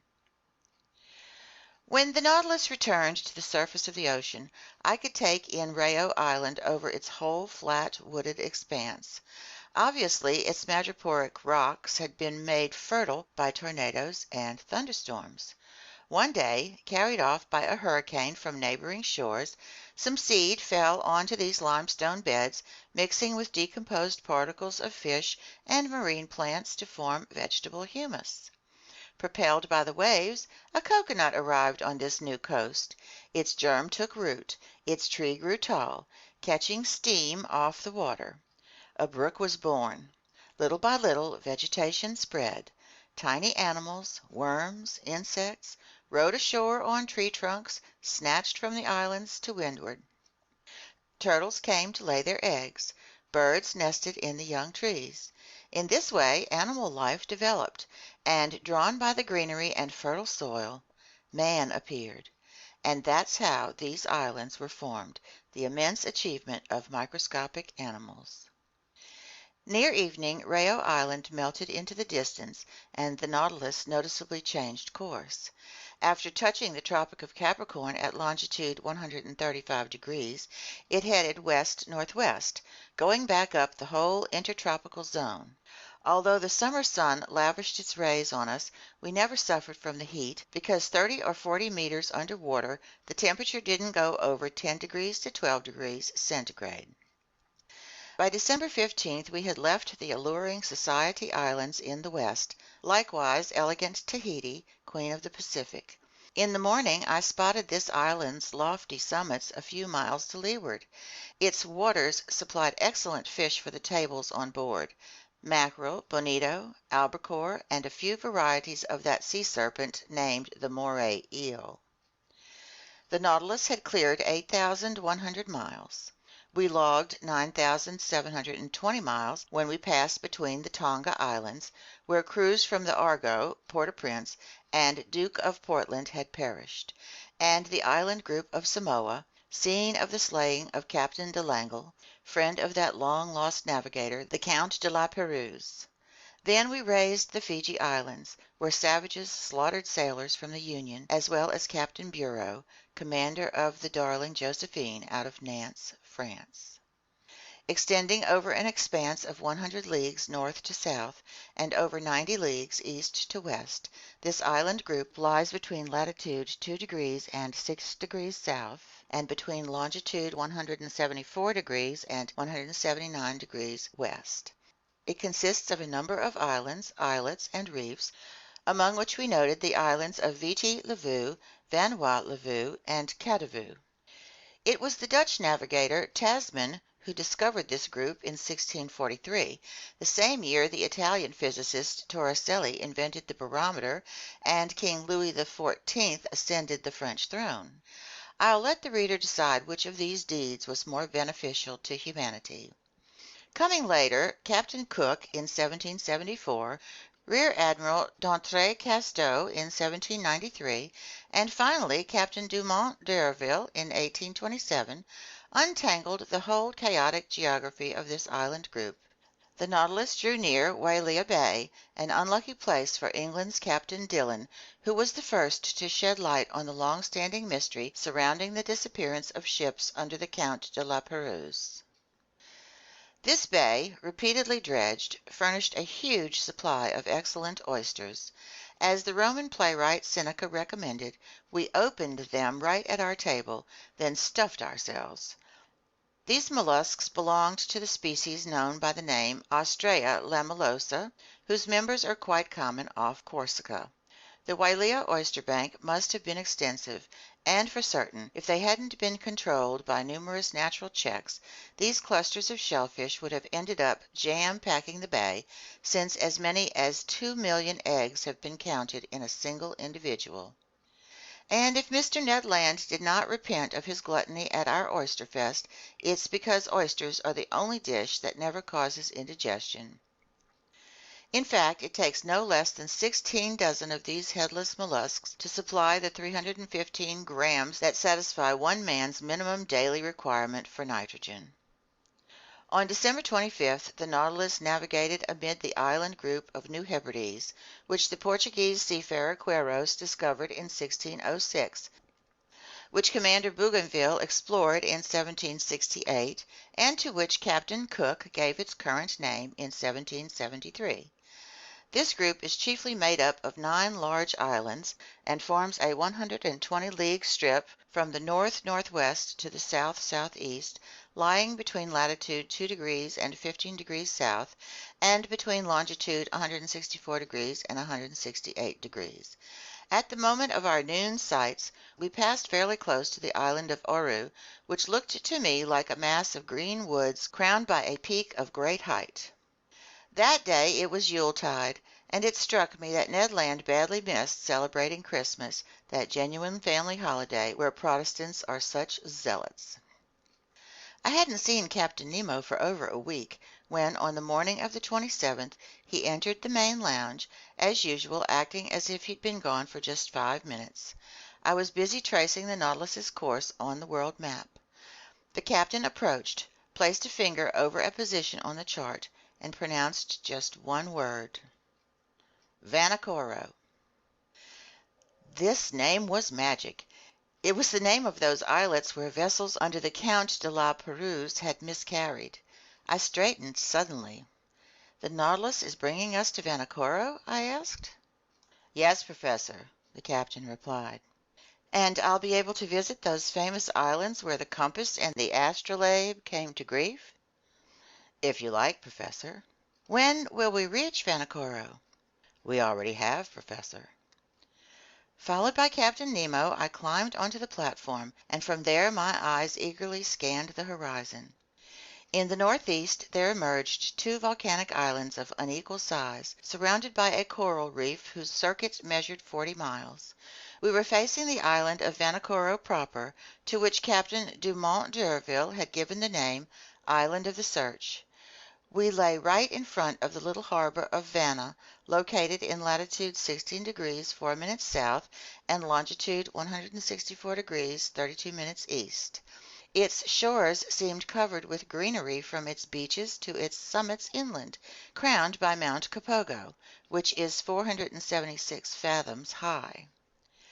After clearing the outer belt of rocks via a narrow passageway, the Nautilus lay inside the breakers where the sea had a depth of 30 to 40 fathoms. Under the green shade of some tropical evergreens, I spotted a few savages who looked extremely startled at our approach. In this long, blackish object advancing flush with the water, didn't they see some fearsome cetacean that they were obliged to view with distrust? Just then Captain Nemo asked me what I knew about the shipwreck of the Count de la Pérouse. "What everybody knows, Captain," I answered him. "And could you kindly tell me what everybody knows?" he asked me in a gently ironic tone. "Very easily." I related to him what the final deeds of Captain Dumont d'Urville had brought to light, deeds described here in this heavily condensed summary of the whole matter. In 1785 the Count de la Pérouse and his subordinate, Captain Lalande, were sent by King Louis XVI of France on a voyage to circumnavigate the globe. They boarded 2 sloops of war, the Compass and the Astrolabe, which were never seen again. In 1791, justly concerned about the fate of these 2 sloops of war, the French government fitted out 2 large cargo boats, the Search and the Hope, which left Brest on September 28th under orders from Rear Admiral Bruni d'Entrecasteaux. 2 months later, testimony from a certain Commander Bowen, aboard the Albemarle, alleged that rubble from shipwrecked vessels had been seen on the coast of New Georgia. But d'Entrecasteaux was unaware of this news, which seemed a bit dubious anyhow, and headed toward the Admiralty Islands, which had been named in a report by one Captain Hunter as the site of the Count de la Pérouse's shipwreck. They looked in vain. The Hope and the Search passed right by Vanikoro without stopping there, and overall this voyage was plagued with misfortune, ultimately costing the lives of Rear Admiral d'Entrecasteaux, two of his subordinate officers, and several seamen from his crew. It was an old hand at the Pacific, the English adventurer Captain Peter Dillon, who was the first to pick up the trail left by castaways from the wrecked vessels. On May 15, 1824, his ship, the St. Patrick, passed by Tikopia Island, one of the New Hebrides. There a native boatman pulled alongside in a dugout canoe and sold Dillon a silver sword hilt bearing the imprint of characters engraved with the cutting tool known as a burin. Furthermore, this native boatman claimed that during a stay in Vanikoro 6 years earlier, he had seen two Europeans belonging to ships that had run aground on the island's reefs many years before. Dillon guessed that the ships at issue were those under the Count de la Pérouse, ships whose disappearance had shaken the entire world. He tried to reach Vanikoro, where, according to the native boatman, a good deal of rubble from the shipwreck could still be found, but winds and currents prevented his doing so. Dillon returned to Calcutta. There he was able to interest the Asiatic Society and the East India Company in his discovery. A ship named after the search was placed at his disposal, and he departed on January 23, 1827, accompanied by a French deputy. This new search, after putting in at several stops over the Pacific, dropped anchor before Vanikoro on July 7, 1827, in the same harbor of Vanna where the Nautilus was currently floating.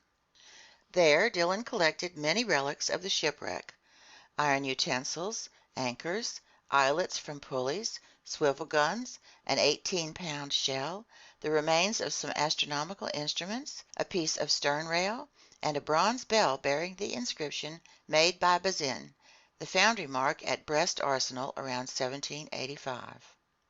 There could no longer be any doubt. Finishing his investigations, Dillon stayed at the site of the casualty until the month of October. Then he left Vanikoro, headed toward New Zealand, dropped anchor at Calcutta on April 7, 1828, and returned to France, where he received a very cordial welcome from King Charles X. But just then the renowned French explorer Captain Dumont d'Urville, unaware of Dillon's activities, had already set sail to search elsewhere for the site of the shipwreck. In essence, a whaling vessel had reported that some medals and a cross of St. Louis had been found in the hands of savages in the Louisade Islands and New Caledonia. So Captain Dumont d'Urville had put to sea in command of a vessel named after the astrolabe. And just 2 months after Dillon had left Vanikoro, Dumont d'Urville dropped anchor before Hobart. There he heard about Dillon's findings, and he further learned that a certain James Hobbs, chief officer on the Union out of Calcutta, had put to shore on an island located in latitude 8 degrees 18 minutes south and longitude 156 degrees 30 minutes east, and had noted the natives of those waterways making use of iron bars and red fabrics. Pretty perplexed, Dumont d'Urville didn't know if he should give credence to these reports, which had been carried in some of the less reliable newspapers. Nevertheless, he decided to start on Dillon's trail. On February 10, 1828, the new astrolabe hove before Tikopia Island, took on a guide and interpreter in the person of a deserter who had settled there, plied a course toward Vanikoro, raised it on February the 12th, sailed along its reefs until the 14th, and only on the 20th dropped anchor inside its barrier in the harbor of Vanna. On the 23rd, several officers circled the island and brought back some rubble of little importance. The natives, adopting a system of denial and evasion, refused to guide them to the site of the casualty. This rather shady conduct aroused the suspicion that the natives had mistreated the castaways, and in truth, the natives seemed afraid that Dumont d'Urville had come to avenge the Count de la Pérouse and his unfortunate companions. But on the 26th, appeased with gifts and seeing that they didn't need to fear any reprisals, the natives led the chief officer, Mr. Jacquinot, to the site of the shipwreck. At this location, in 3 or 4 fathoms of water between the Payou and Vanna reefs, there lay some anchors, cannons, and ingots of iron and lead, all caked with limestone concretions. A launch and whaleboat from the new astrolabe were steered to this locality, and after going to exhausting lengths, their crews managed to dredge up an anchor weighing 1,800 pounds, a cast-iron 8-pounder cannon, a lead ingot, and 2 copper swivel guns. Questioning the natives, Captain Dumont d'Urville also learned that after La Pérouse's 2 ships had miscarried on the island's reefs, the Count had built a smaller craft, only to go off and miscarry a second time. Where? Nobody knew. The commander of the new astrolabe then had a monument erected under a tuft of mangrove, in memory of the famous navigator and his companions. It was a simple quadrangular pyramid, set on a coral base, with no ironwork to tempt the natives' avarice. Then Dumont d'Urville tried to depart, but his crews were run down from the fevers raging on these unsanitary shores, and quite ill himself, he was unable to weigh anchor until March 17th. Meanwhile, fearing that Dumont d'Urville wasn't abreast of Dillon's activities, the French government sent a sloop of war to Vanikoro, the Bayonnaise, under Commander Legourat de Tromelin, who had been stationed on the American west coast. Dropping anchor before Vanikoro a few months after the new astrolabe's departure, the Bayonnaise didn't find any additional evidence, but verified that the savages hadn't disturbed the memorial honoring the Count de La Pérouse. This is the substance of the account I gave Captain Nemo. "So," he said to me, "the castaways built a 3rd ship on Vanikoro Island, and to this day nobody knows where it went and perished?" "Nobody knows." Captain Nemo didn't reply, but signaled me to follow him to the main lounge. The Nautilus sank a few meters beneath the waves, and the panels opened. I rushed to the window and saw crusts of coral. Fungus coral, Siphonoula coral, Alcyon coral, sea anemone from the genus Caryophylla, plus myriads of charming fish, including greenfish, damselfish, sweepers, snappers, and squirrelfish. Underneath this coral covering I detected some rubble the old dredges hadn't been able to tear free: iron stirrups, anchors, cannons, shells, tackle from the capstan, a stem post, all objects hailing from the wrecked ships and now carpeted in moving flowers. And as I stared at this desolate wreckage, Captain Nemo told me in a solemn voice: "Commander La Pérouse set out on December 7th, 1785, with his ships, the Compass and the Astrolabe. He dropped anchor first at Botany Bay, visited the Tonga Islands and New Caledonia, headed toward the Santa Cruz Islands, and put in at Nomuka, one of the islands in the Apia group. Then his ships arrived at the unknown reefs of Vanikoro. Traveling in the lead, the Compass ran afoul of breakers on the southerly coast. The Astrolabe went to its rescue and also ran aground. The first ship was destroyed almost immediately. The second, stranded to leeward, held up for some days. The natives gave the castaways a fair enough welcome. The latter took up residence on the island and built a smaller craft with rubble from the 2 large ones. A few seamen stayed voluntarily in Vanikoro. The others, weak and ailing, set sail with the Count de La Pérouse. They headed to the Solomon Islands, and they perished with all hands on the westerly coast of the chief island in that group, between Cape Deception and Cape Satisfaction." "And how do you know all this?" I exclaimed. "Here's what I found at the very site of that final shipwreck." Captain Nemo showed me a tin box, stamped with the coat of arms of France and all corroded by salt water. He opened it, and I saw a bundle of papers, yellowed but still legible. They were the actual military orders given by France's Minister of the Navy to Commander La Pérouse, with notes along the margin in the handwriting of King Louis XVI. "Ah, what a splendid death for a seaman!" Captain Nemo then said. "A coral grave is a tranquil grave, and may Heaven grant that my companions and I rest in no other." End of chapter 19.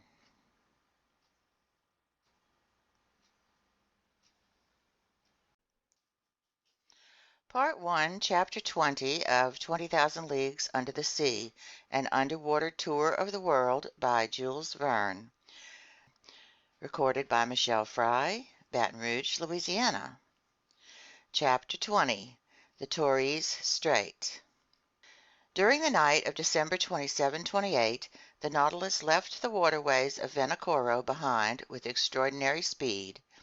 Its heading was southwesterly, and in 3 days it had cleared the 750 leagues that separated La Perouse's Islands from the southeastern tip of Papua. On January 1st, 1868, bright and early, Conseil joined me on the platform. "Will master," the gallant lad said to me, "allow me to wish him a happy New Year?" "Good heavens, Conseil! It's just like old times in my office at the Botanical Gardens in Paris. I accept your kind wishes, and I thank you for them.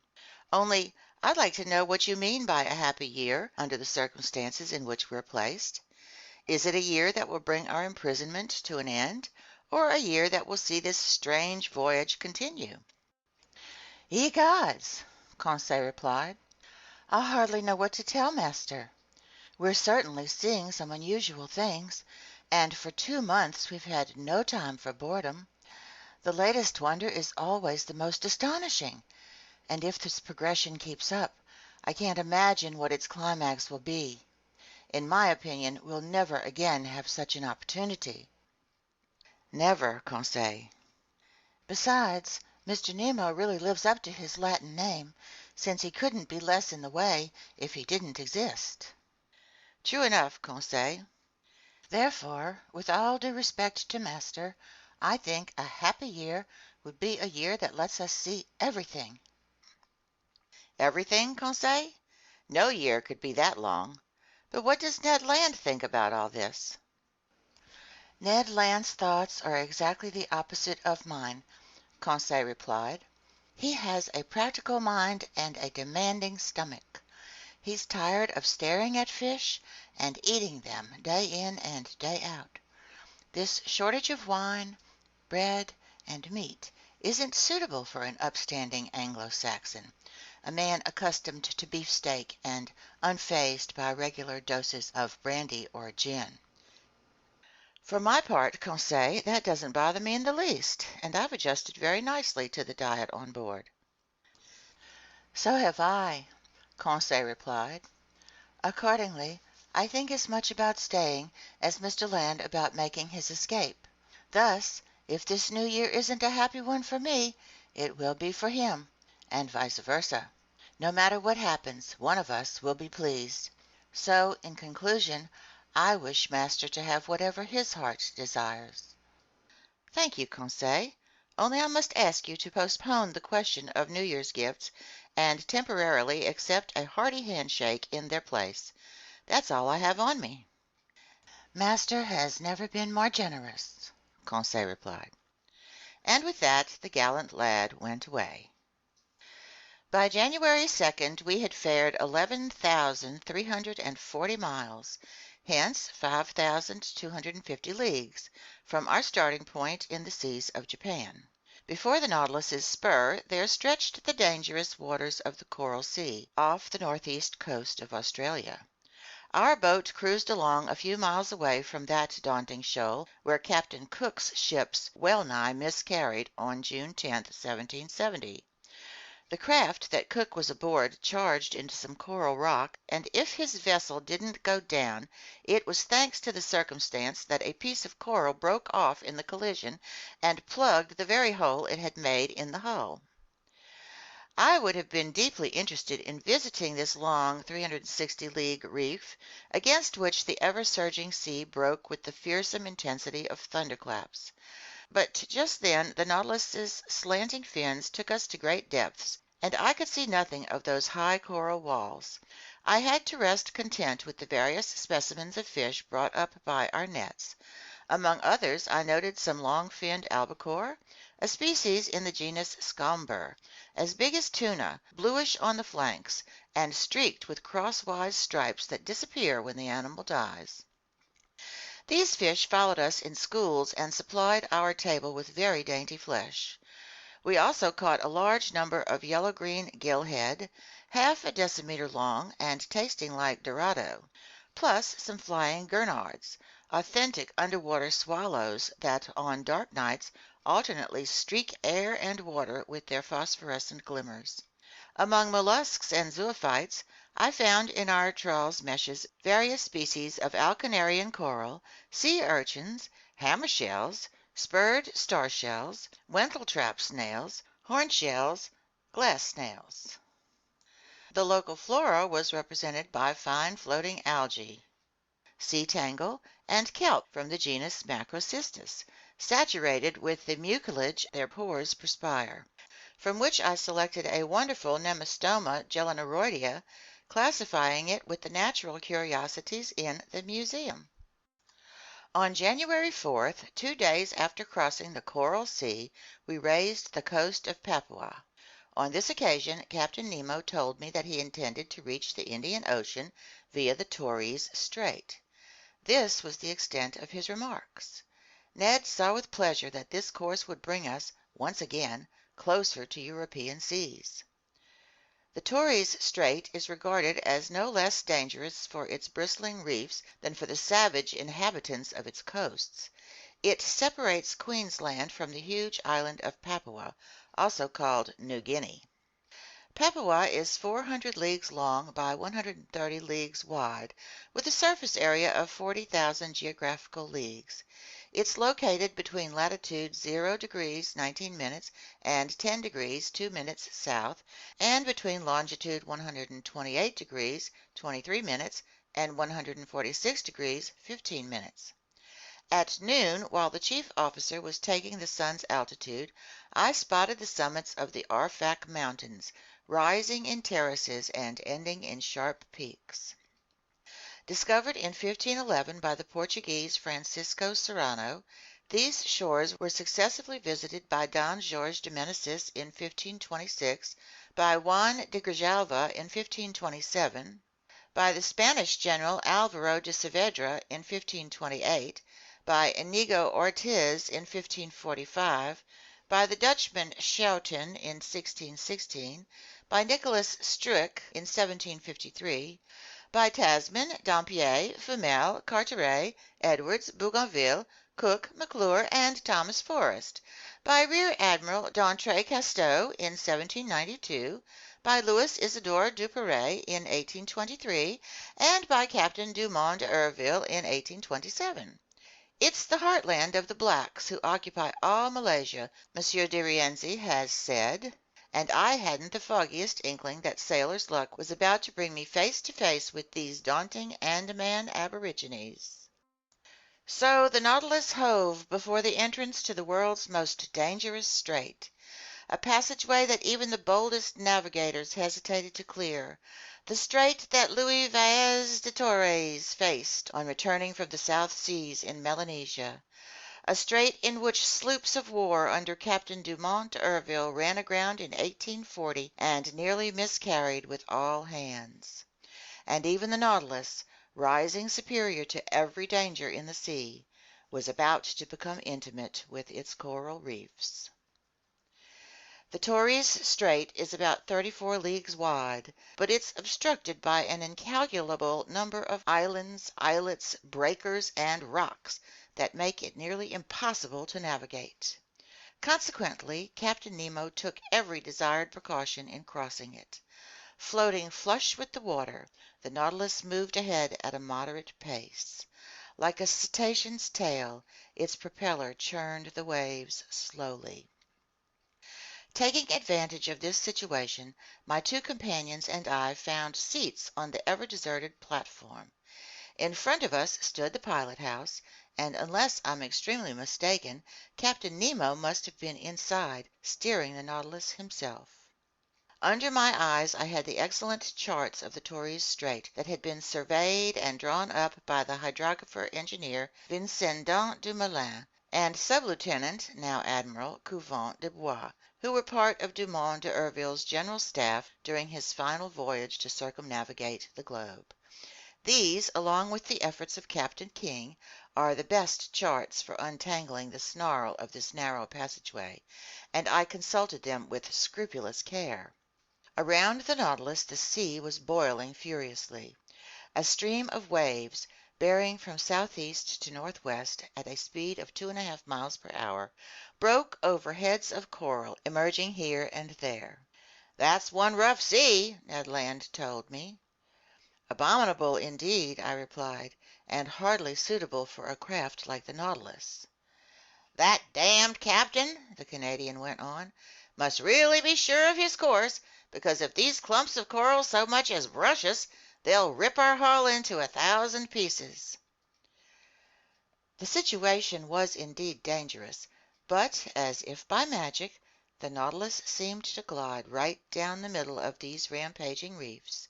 It didn't follow the exact course of the Zealous and the new Astrolabe, which had proved so ill-fated for Captain Dumont d'Urville. It went more to the north, hugged the Murray Islands, and returned to the southwest near Cumberland Passage. I thought it was about to charge wholeheartedly into this opening, but it went up to the northwest, through a large number of little-known islands and islets, and steered toward Tound Island and the Bad Channel. I was already wondering if Captain Nemo, rash to the point of sheer insanity, wanted his ship to tackle the Narrows where Dumont d'Urville's 2 sloops of war had gone aground, when he changed direction a second time and cut straight to the west, heading toward Gueboroa Island. By then it was 3 o'clock in the afternoon. The current was slacking off. It was almost full tide. The Nautilus drew near this island, which I can see to this day with its remarkable fringe of screw ponds. We hugged it from less than 2 miles out. A sudden jolt threw me down. The Nautilus had just struck a reef, and it remained motionless, listing slightly to port. When I stood up, I saw Captain Nemo and his chief officer on the platform. They were examining the ship's circumstances, exchanging a few words in their incomprehensible dialect. Here is what those circumstances entailed.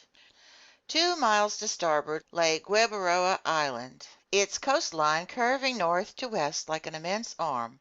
To the south and east, heads of coral were already on display, left uncovered by the ebbing waters. We had run aground at full tide and in one of those seas whose tides are moderate, an inconvenient state of affairs for floating the Nautilus off. However, the ship hadn't suffered in any way, so solidly joined was its hull. But although it could neither sink nor split open, it was in serious danger of being permanently attached to these reefs, and that would have been the finish of Captain Nemo's submersible. I was mulling this over when the captain approached, cool and calm, forever in control of himself, looking neither alarmed nor annoyed. "An accident?" I said to him. "No, an incident," he answered me. "But an incident," I replied, "that may oblige you to become a resident again of these shores you avoid." Captain Nemo gave me an odd look and gestured no, which told me pretty clearly that nothing would ever force him to set foot on a land mass again. Then he said, "No, Professor Aronnax, the Nautilus isn't consigned to perdition. It will still carry you through the midst of the ocean's wonders. Our voyage is just beginning, and I've no desire to deprive myself so soon of the pleasure of your company." "Even so, Captain Nemo," I went on, ignoring his ironic turn of phrase, "the Nautilus has run aground at a moment when the sea is full. Now then, the tides aren't strong in the Pacific, and if you can't unballast the Nautilus, which seems impossible to me, I don't see how it will float off." "You're right, Professor, the Pacific tides aren't strong," Captain Nemo replied. "But in the Torres Strait one still finds a 1.5 meter difference in level between high and low seas. Today is January 4th, and in 5 days the moon will be full. Now then, I'll be quite astonished if that good-natured satellite doesn't sufficiently raise these masses of water and do me a favor for which I'll be forever grateful." This said, Captain Nemo went below again to the Nautilus's interior, followed by his chief officer. As for our craft, it no longer stirred, staying as motionless as if these coral polyps had already walled it in with their indestructible cement. "Well, sir," Ned Land said to me, coming up after the captain's departure. "Well, Ned, my friend, we'll serenely wait for the tide on the 9th, because it seems the moon will have the good nature to float us away." "As simple as that?" "As simple as that." "So our captain isn't going to drop his anchors, put his engines on the chains, and do anything to haul us off?" "Since the tide will be sufficient," Conseil replied simply. The Canadian stared at Conseil, then he shrugged his shoulders. The seaman in him was talking now. "Sir," he answered, "you can trust me when I say this hunk of iron will never navigate again, on the seas or under them. It's only fit to be sold for its weight. So I think it's time we give Captain Nemo the slip." "Ned, my friend," I replied, "unlike you, I haven't given up on our valiant Nautilus, and in 4 days we'll know where we stand on these Pacific tides.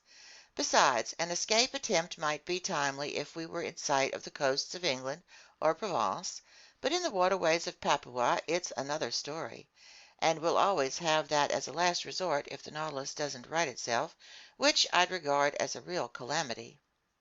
"But couldn't we at least get the lay of the land?" Ned went on. "Here's an island. On this island there are trees. Under those trees land animals loaded with cutlets and roast beef, which I'd be happy to sink my teeth into."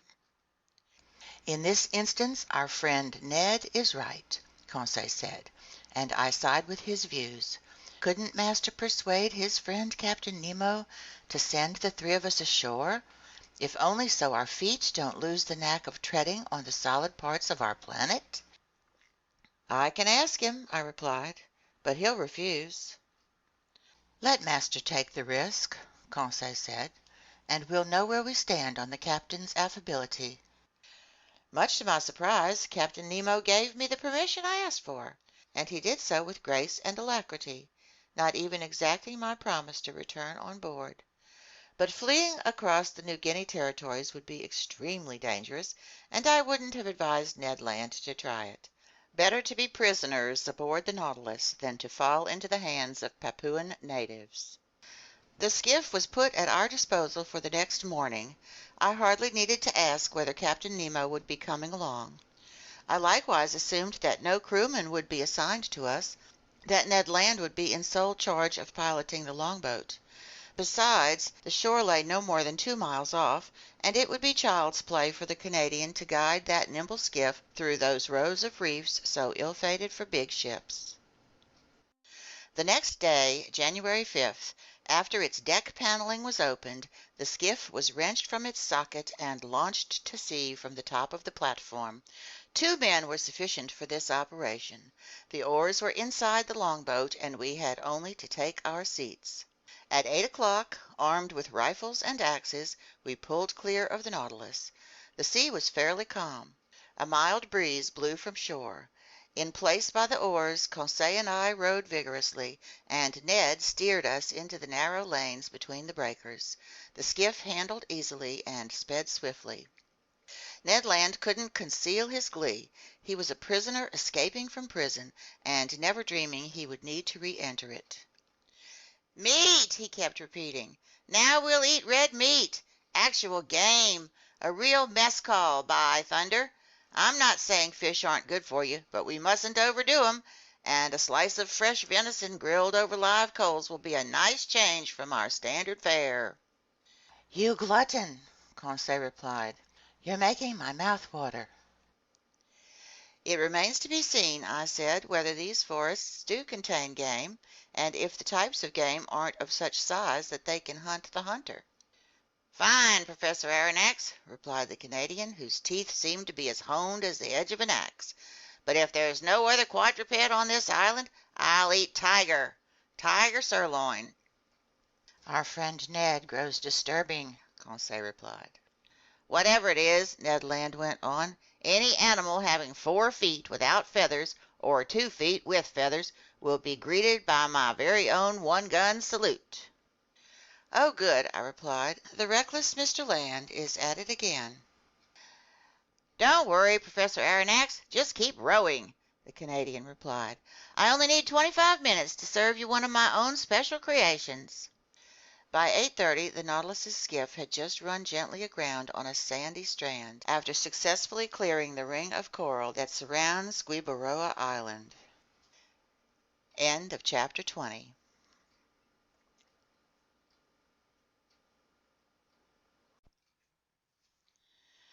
Part 1, Chapter 21 of 20,000 Leagues Under the Sea, An Underwater Tour of the World by Jules Verne. Recording by Michele, Baton Rouge, Louisiana.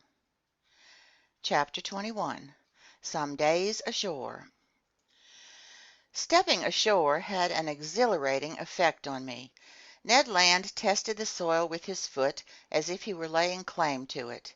Yet it had been only 2 months since we had become, as Captain Nemo expressed it, passengers on the Nautilus. In other words, the literal prisoners of its commander. In a few minutes we were a gunshot away from the coast. The soil was almost entirely madreporic, but certain dry stream beds were strewn with granite rubble, proving that this island was of primordial origin. The entire horizon was hidden behind a curtain of wonderful forests. Enormous trees, sometimes as high as 200 feet, were linked to each other by garlands of tropical creepers, genuine natural hammocks that swayed in a mild breeze. There were mimosas, banyan trees, beefwood, teakwood, hibiscus, screw pines, palm trees, all mingling in wild profusion. And beneath the shade of their green canopies, at the feet of their gigantic trunks, there grew orchids, leguminous plants, and ferns. Meanwhile, ignoring all these fine specimens of Papuan flora, the Canadian passed up the decorative in favor of the functional. He spotted a coconut palm, beat down some of its fruit, broke them open, and we drank their milk and ate their meat with a pleasure that was a protest against our standard fare on the Nautilus. "Excellent," Ned Land said. "Exquisite," Conseil replied. "And I don't think," the Canadian said, "that your Nemo would object to us stashing a cargo of coconuts aboard his vessel." "I imagine not," I replied, "but he won't want to sample them." "Too bad for him," Conseil said. "And plenty good for us," Ned Land shot back. "There'll be more left over." "A word of caution, Mr. Land," I told the harpooner, who was about to ravage another coconut palm. "Coconuts are admirable things, but before we stuff the skiff with them, it would be wise to find out whether this island offers other substances just as useful. Some fresh vegetables would be well received in the Nautilus's pantry." "Master is right," Conseil replied, "and I propose that we set aside 3 places in our longboat.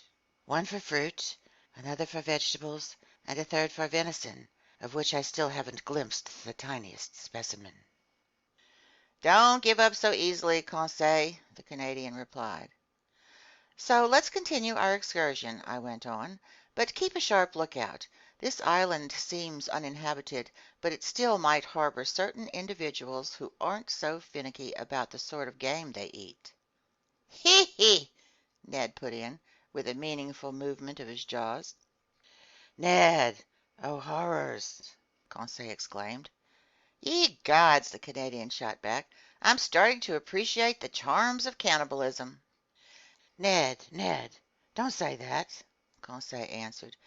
"You a cannibal? Why, I'll no longer be safe next to you, I who share your cabin.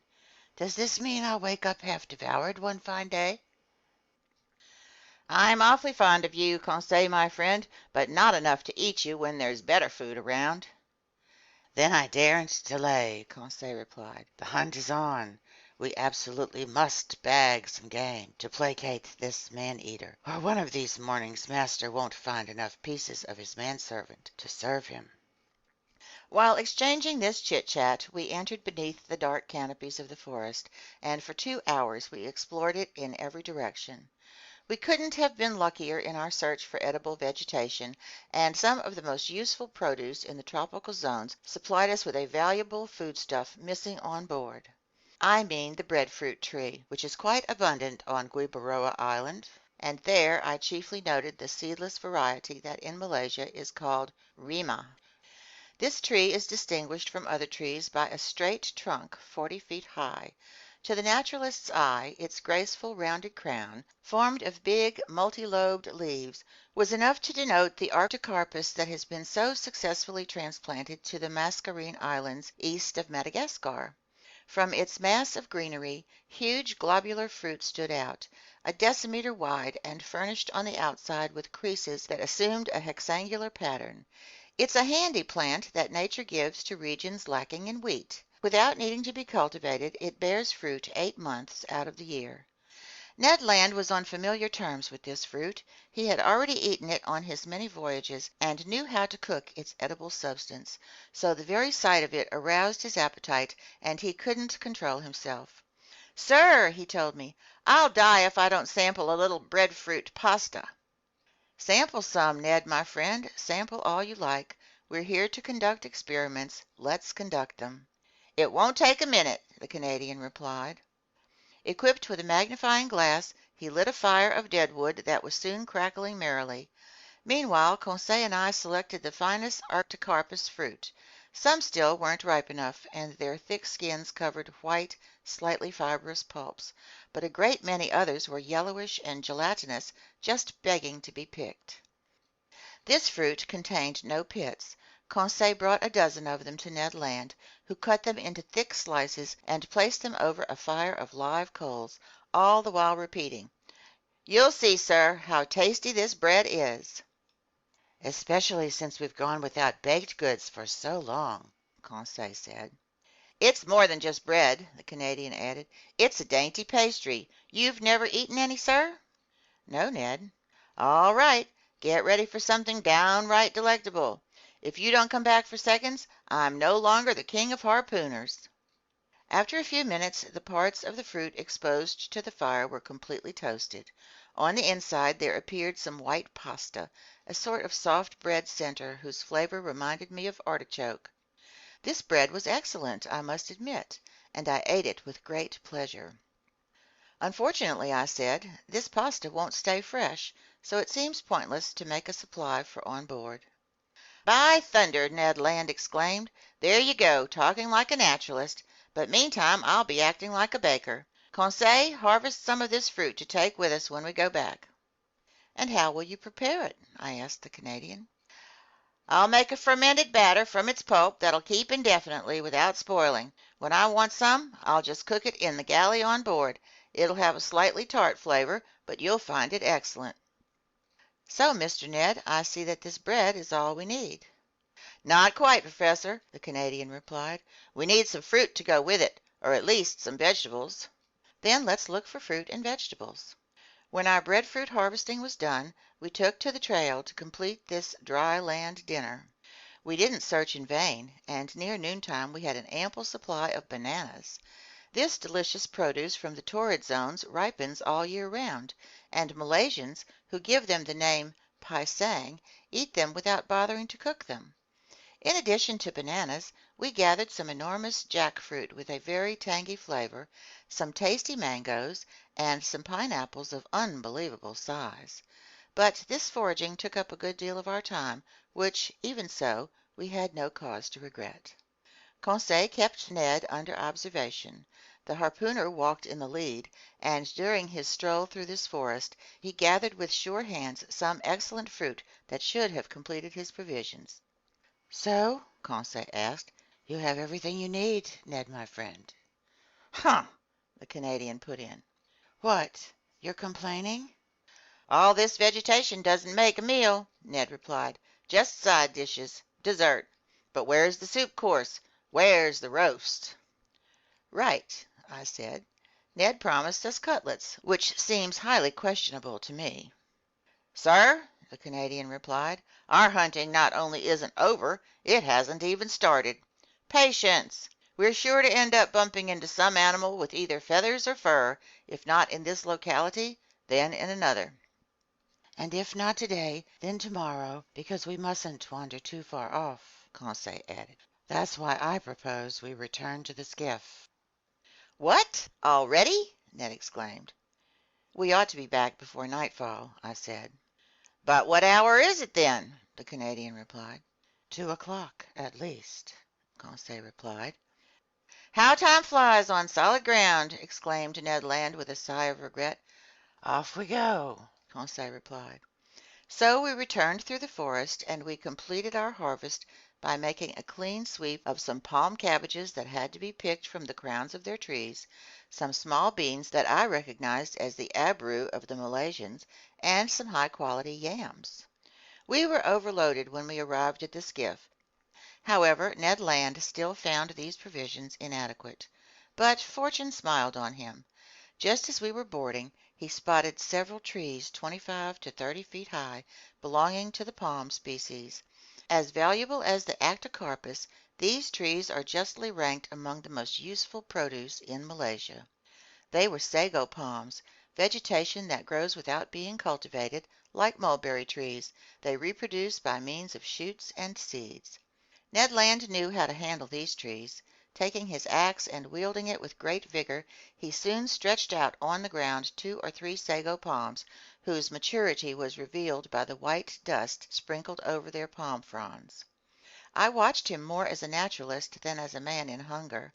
He began by removing from each trunk an inch-thick strip of bark that covered a network of long, hopelessly tangled fibers that were puttied with a sort of gummy flour.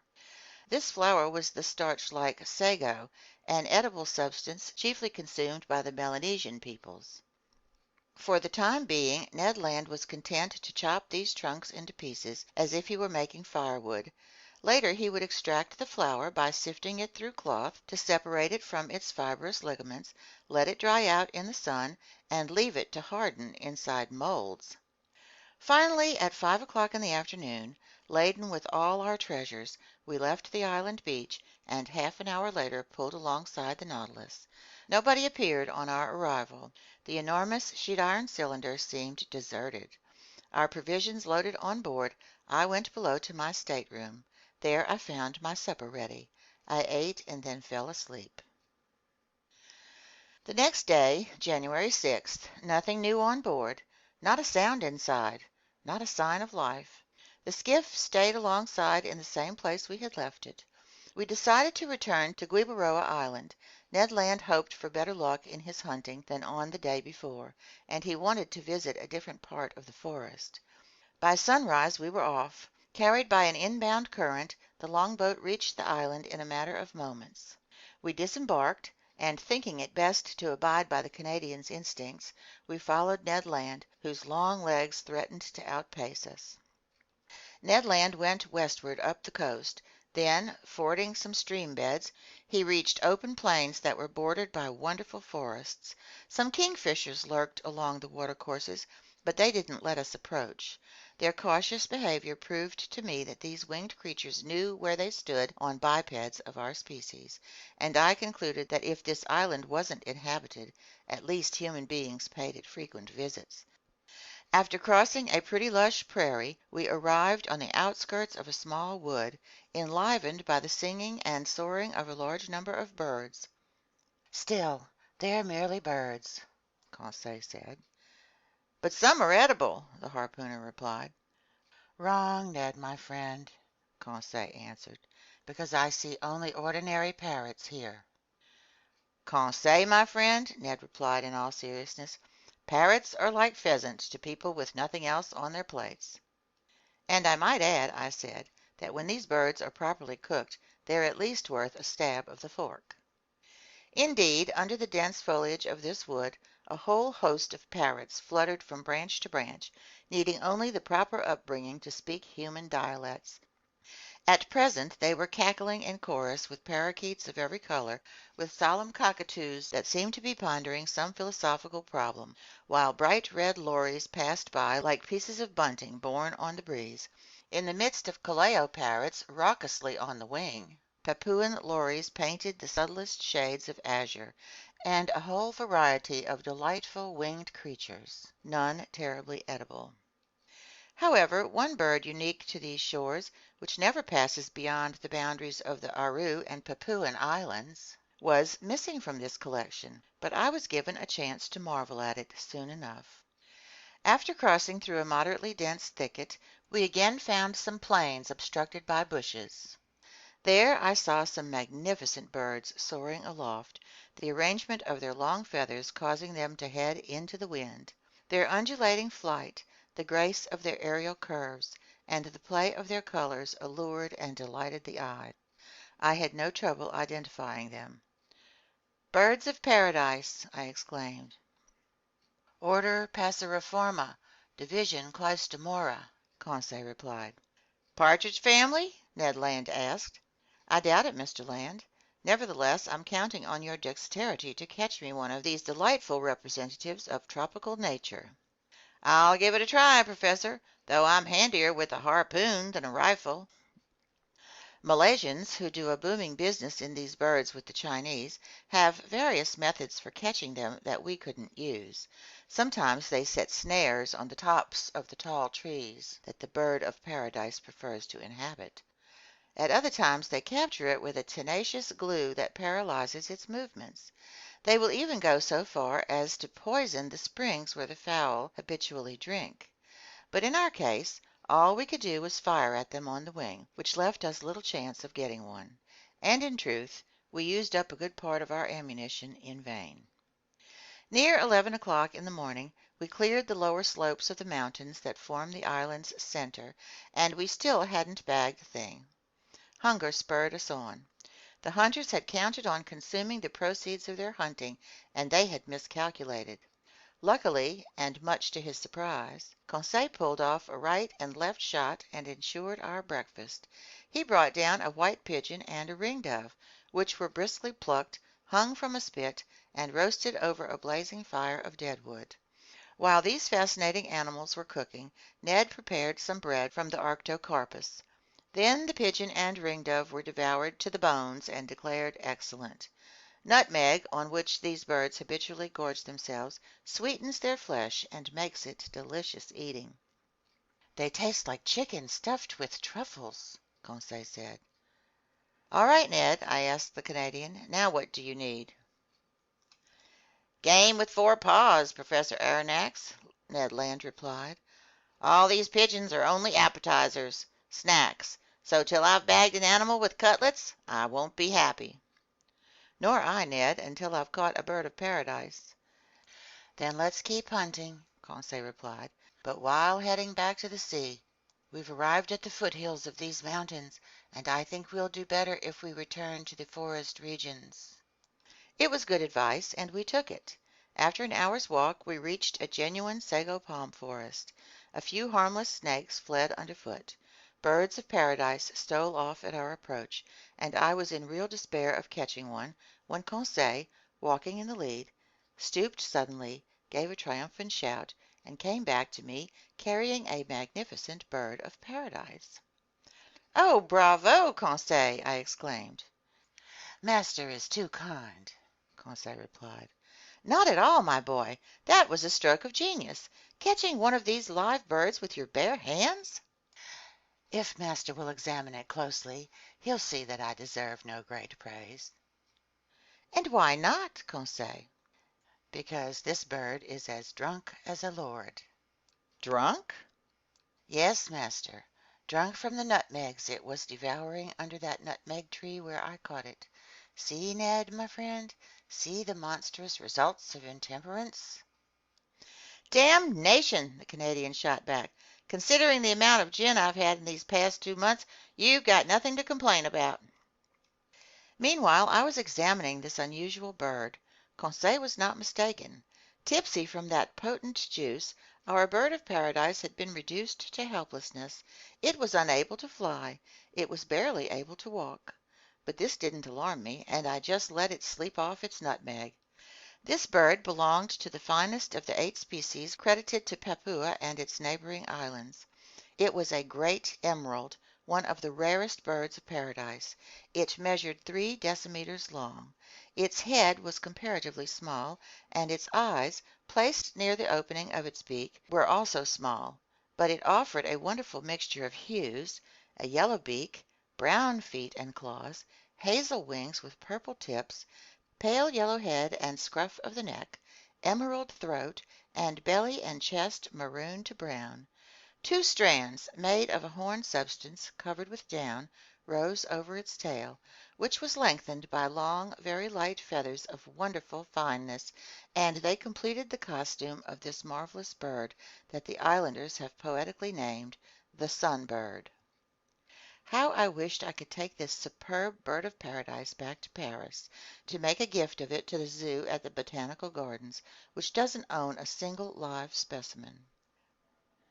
"So it must be a rarity or something?" the Canadian asked, in a tone of a hunter who, from the viewpoint of his art, gives the game a pretty low rating. "A great rarity, my gallant comrade, and above all very hard to capture alive. And even after they're dead, there's still a major market for these birds. So the natives have figured out how to create fake ones, like people create fake pearls or diamonds." "What!" Conseil exclaimed. "They make counterfeit birds of paradise?" "Yes, Conseil." "And is master familiar with how the islanders go about it?" "Perfectly familiar. During the easterly monsoon season, birds of paradise lose the magnificent feathers around their tails that naturalists call below the wing feathers. These feathers are gathered by the fowl forgers and skillfully fitted onto some poor previously mutilated parakeet. Then they paint over the suture, varnish the bird, and ship the fruits of their unique labors to museums and collectors in Europe." "Good enough," Ned Land put in. "If it isn't the right bird, it's still the right feathers, and so long as the merchandise isn't meant to be eaten, I see no great harm." But if my desires were fulfilled by the capture of this bird of paradise, those of our Canadian huntsmen remained unsatisfied.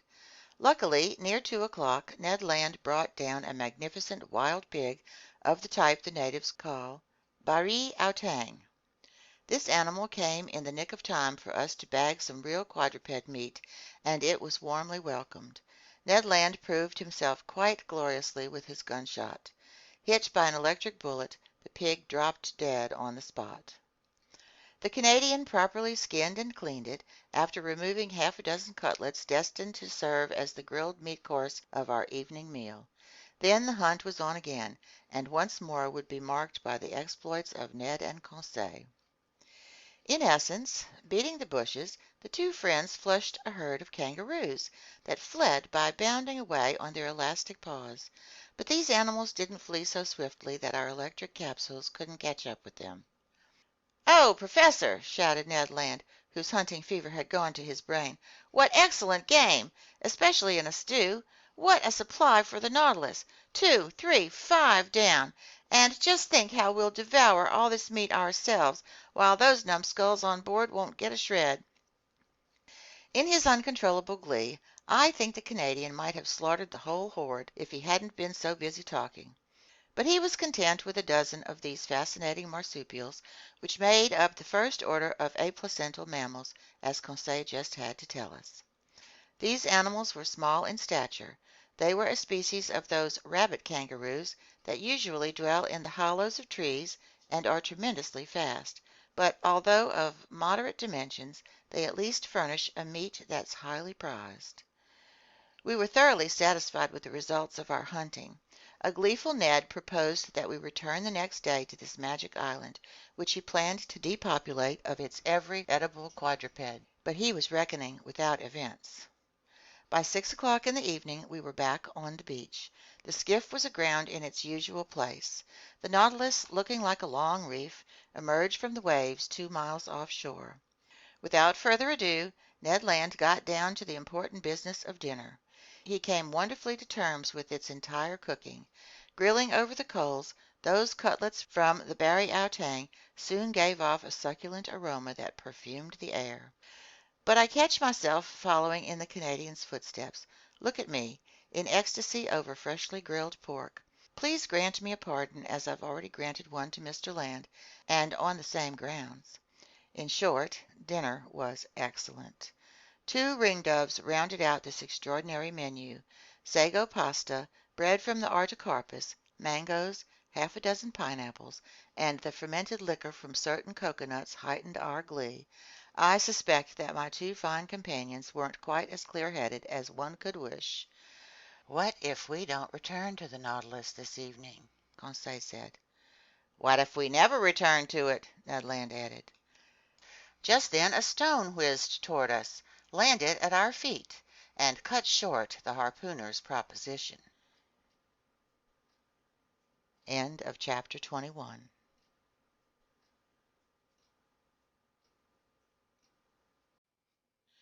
Part 1, Chapter 22 of 20,000 Leagues Under the Sea, An Underwater Tour of the World by Jules Verne. Recording by Michele Fry, Baton Rouge, Louisiana. Chapter 22, The Lightning Bolts of Captain Nemo. Without standing up, we stared in the direction of the forest, my hand stopping halfway to my mouth, Ned Land's completing its assignment. "Stones don't fall from the sky," Conseil said, "or else they deserve to be called meteorites." A second well-polished stone removed a tasty ring-dove leg from Conseil's hand, giving still greater relevance to his observation. We all 3 stood up, rifles to our shoulders, ready to answer any attack. "Apes, maybe?" Ned Land exclaimed. "Nearly," Conseil replied. "Savages." "Head for the skiff," I said, moving toward the sea. Indeed, it was essential to beat a retreat because some 20 natives, armed with bows and slings, appeared barely 100 paces off on the outskirts of a thicket that masked the horizon to our right. The skiff was aground 10 fathoms away from us. The savages approached without running, but they favored us with a show of the greatest hostility. It was raining stones and arrows. Ned Land was unwilling to leave his provisions behind, and despite the impending danger, he clutched his pig on one side, his kangaroos on the other, and scampered off with respectable speed. In 2 minutes we were on the strand, loading provisions and weapons into the skiff, pushing it to sea, and positioning its 2 oars were the work of an instant. We hadn't gone 2 cable lengths when 100 savages, howling and gesticulating, entered the water up to their waists. I looked to see if their appearance might draw some of the Nautilus's men onto the platform, but no, lying well out, that enormous machine still seemed completely deserted. 20 minutes later we boarded ship. The hatches were open. After mooring the skiff, we re-entered the Nautilus's interior. I went below to the lounge, from which some chords were wafting. Captain Nemo was there, leaning over the organ, deep in a musical trance. "Captain," I said to him. He didn't hear me. "Captain," I went on, touching him with my hand.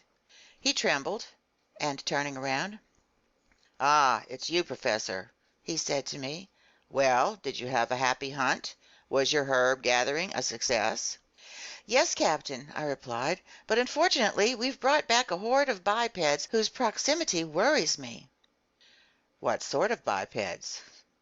"Savages." "Savages," Captain Nemo replied in an ironic tone. "You set foot on one of the shores of this globe, Professor, and you're surprised to find savages there? Where aren't there savages? And besides, are they any worse than men elsewhere, these people you call savages?" "But, Captain—" "Speaking for myself, sir, I've encountered them everywhere." "Well, then," I replied, "if you don't want to welcome them aboard the Nautilus, you'd better take some precautions." "Easy, Professor. No cause for alarm." "But there are a large number of these natives." "What's your count?" "At least 100." "Professor Aronnax," replied Captain Nemo, whose fingers took their places again on the organ keys, "if every islander in Papua were to gather on that beach, the Nautilus would still have nothing to fear from their attacks."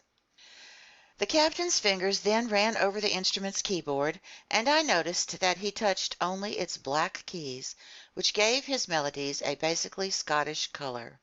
Soon he had forgotten my presence and was lost in a reverie that I no longer tried to dispel. I climbed onto the platform. Night had already fallen, because in this low latitude the sun sets quickly, without any twilight. I could see Gueboroa Island only dimly, but numerous fires had been kindled on the beach, attesting that the natives had no thoughts of leaving it. For several hours I was left to myself, sometimes musing on the islanders, but no longer fearing them because the captain's unflappable confidence had won me over, and sometimes forgetting them to marvel at the splendors of this tropical night. My memories took wing toward France, in the wake of those zodiacal stars due to twinkle over it in a few hours. The moon shone in the midst of the constellations at their zenith. I then remembered that this loyal, good-natured satellite would return to this same place the day after tomorrow to raise the tide and tear the Nautilus from its coral bed. Near midnight, seeing that all was quiet over the darkened waters as well as under the waterside trees, I repaired to my cabin and fell into a peaceful sleep. The night passed without mishap. No doubt the Papuans had been frightened off by the mere sight of this monster aground in the bay, because our hatches stayed open, offering easy access to the Nautilus's interior. At 6 o'clock in the morning, January 8th, I climbed onto the platform. The morning shadows were lifting. The island was soon on view through the dissolving mists, first its beaches, then its summits. The islanders were still there, in greater numbers than on the day before, perhaps 500 or 600 of them. Taking advantage of the low tide, some of them had moved forward over the heads of coral to within 2 cable lengths of the Nautilus. I could easily distinguish them. They obviously were true Papuans, men of fine stock, athletic in build, forehead high and broad, nose large but not flat, teeth white. Their woolly, red-tinted hair was in sharp contrast to their bodies, which were black and glistening like those of Nubians. Beneath their pierced, distended earlobes there dangled strings of beads made from bone. Generally these savages were naked. I noted some women among them, dressed from hip to knee in grass skirts held up by belts made of vegetation. Some of the chieftains adorned their necks with crescents and with necklaces made from beads of red and white glass. Armed with bows, arrows, and shields, nearly all of them carried from their shoulders a sort of net, which held those polished stones their slings hurl with such dexterity. One of these chieftains came fairly close to the Nautilus, examining it with care. He must have been a Mado of high rank, because he paraded in a mat of banana leaves that had ragged edges and was accented with bright colors. I could easily have picked off this islander, he stood at such close range, but I thought it best to wait for an actual show of hostility. Between Europeans and savages, it's acceptable for Europeans to shoot back, but not to attack first. During this whole time of low tide, the islanders lurked near the Nautilus, but they weren't boisterous. I often heard them repeat the word "Assai," and from their gestures I understood they were inviting me to go ashore, an invitation I felt obliged to decline. So the skiff didn't leave shipside that day, much to the displeasure of Mr. Land, who couldn't complete his provisions. The adroit Canadian spent his time preparing the meat and flour products he had brought from Gueboroa Island. As for the savages, they went back to shore near 11 o'clock in the morning, when the heads of coral began to disappear under the waves of the rising tide. But I saw their numbers swell considerably on the beach. It was likely that they had come from neighboring islands or from the mainland of Papua proper. However, I didn't see one local dugout canoe. Having nothing better to do, I decided to dredge these beautiful clear waters, which exhibited a profusion of shells, zoophytes, and open-sea plants. Besides, it was the last day the Nautilus would spend in these waterways, if, tomorrow, it still floated off to open sea as Captain Nemo had promised. So I summoned Conseil, who brought me a small, light dragnet, similar to those used in oyster fishing. "What about these savages?" Conseil asked me. "With all due respect to master, they don't strike me as very wicked." "They're cannibals, even so, my boy." "A person can be both a cannibal and a decent man," Conseil replied, "just as a person can be both gluttonous and honorable. The one doesn't exclude the other." "Fine, Conseil, and I agree that there are honorable cannibals who decently devour their prisoners. However, I'm opposed to being devoured, even in all decency, so I'll keep on my guard, especially since the Nautilus's commander seems to be taking no precautions. And now let's get to work." For 2 hours our fishing proceeded energetically, but without bringing up any rarities. Our dragnet was filled with Midas abalone, harp shells, obelisk snails, and especially the finest hammer shells I had seen to that day. We also gathered in a few sea cucumbers, some pearl oysters, and a dozen small turtles that we saved for the ship's pantry. But just when I least expected it, I laid my hands on a wonder, a natural deformity I'd have to call it, something very seldom encountered. Conseil had just made a cast of the dragnet, and his gear had come back up loaded with a variety of fairly ordinary seashells, when suddenly he saw me plunge my arms swiftly into the net, pull out a shelled animal, and give a conchological yell, in other words, the most piercing yell a human throat can produce. "Hey, what happened to master?" Conseil asked, very startled. "Did master get bitten?" "No, my boy, but I'd gladly have sacrificed a finger for such a find." "What find?" "This shell," I said, displaying the subject of my triumph. "But that's simply an olive shell of the tent olive species, genus Oliva, order Pectinobranchia, class Gastropoda, branch Mollusca." "Yes, yes, Conseil, but instead of coiling from right to left, this olive shell rolls from left to right." "It can't be!" Conseil exclaimed. "Yes, my boy, it's a left-handed shell." "A left-handed shell," Conseil repeated, his heart pounding. "Look at its spiral." "Oh, master can trust me on this," Conseil said, taking the valuable shell in trembling hands. "But never have I felt such excitement." And there was good reason to be excited. In fact, as naturalists have ventured to observe, dexterality is a well-known law of nature. In their rotational and orbital movements, stars and their satellites go from right to left. Man uses his right hand more often than his left, and consequently his various instruments and equipment, staircases, locks, watch springs, etc., are designed to be used in a right-to-left manner. Now then, nature has generally obeyed this law in coiling her shells. They're right-handed, with only rare exceptions, and when by chance a shell's spiral is left-handed, collectors will pay its weight in gold for it. So Conseil and I were deep in the contemplation of our treasure, and I was solemnly promising myself to enrich the Paris Museum with it, when an ill-timed stone, hurled by one of the islanders, whizzed over and shattered the valuable object in Conseil's hands. I gave a yell of despair. Conseil pounced on his rifle and aimed at the savage, swinging a sling just 10 meters away from him. I tried to stop him, but his shot went off and shattered a bracelet of amulets dangling from the islander's arm. "Conseil!" I shouted. "Conseil!" "Eh, what? Didn't master see that this man-eater initiated the attack?" "A shell isn't worth a human life," I told him. "Oh, the rascal!" Conseil exclaimed. "I'd rather he cracked my shoulder." Conseil was in dead earnest, but I didn't subscribe to his views.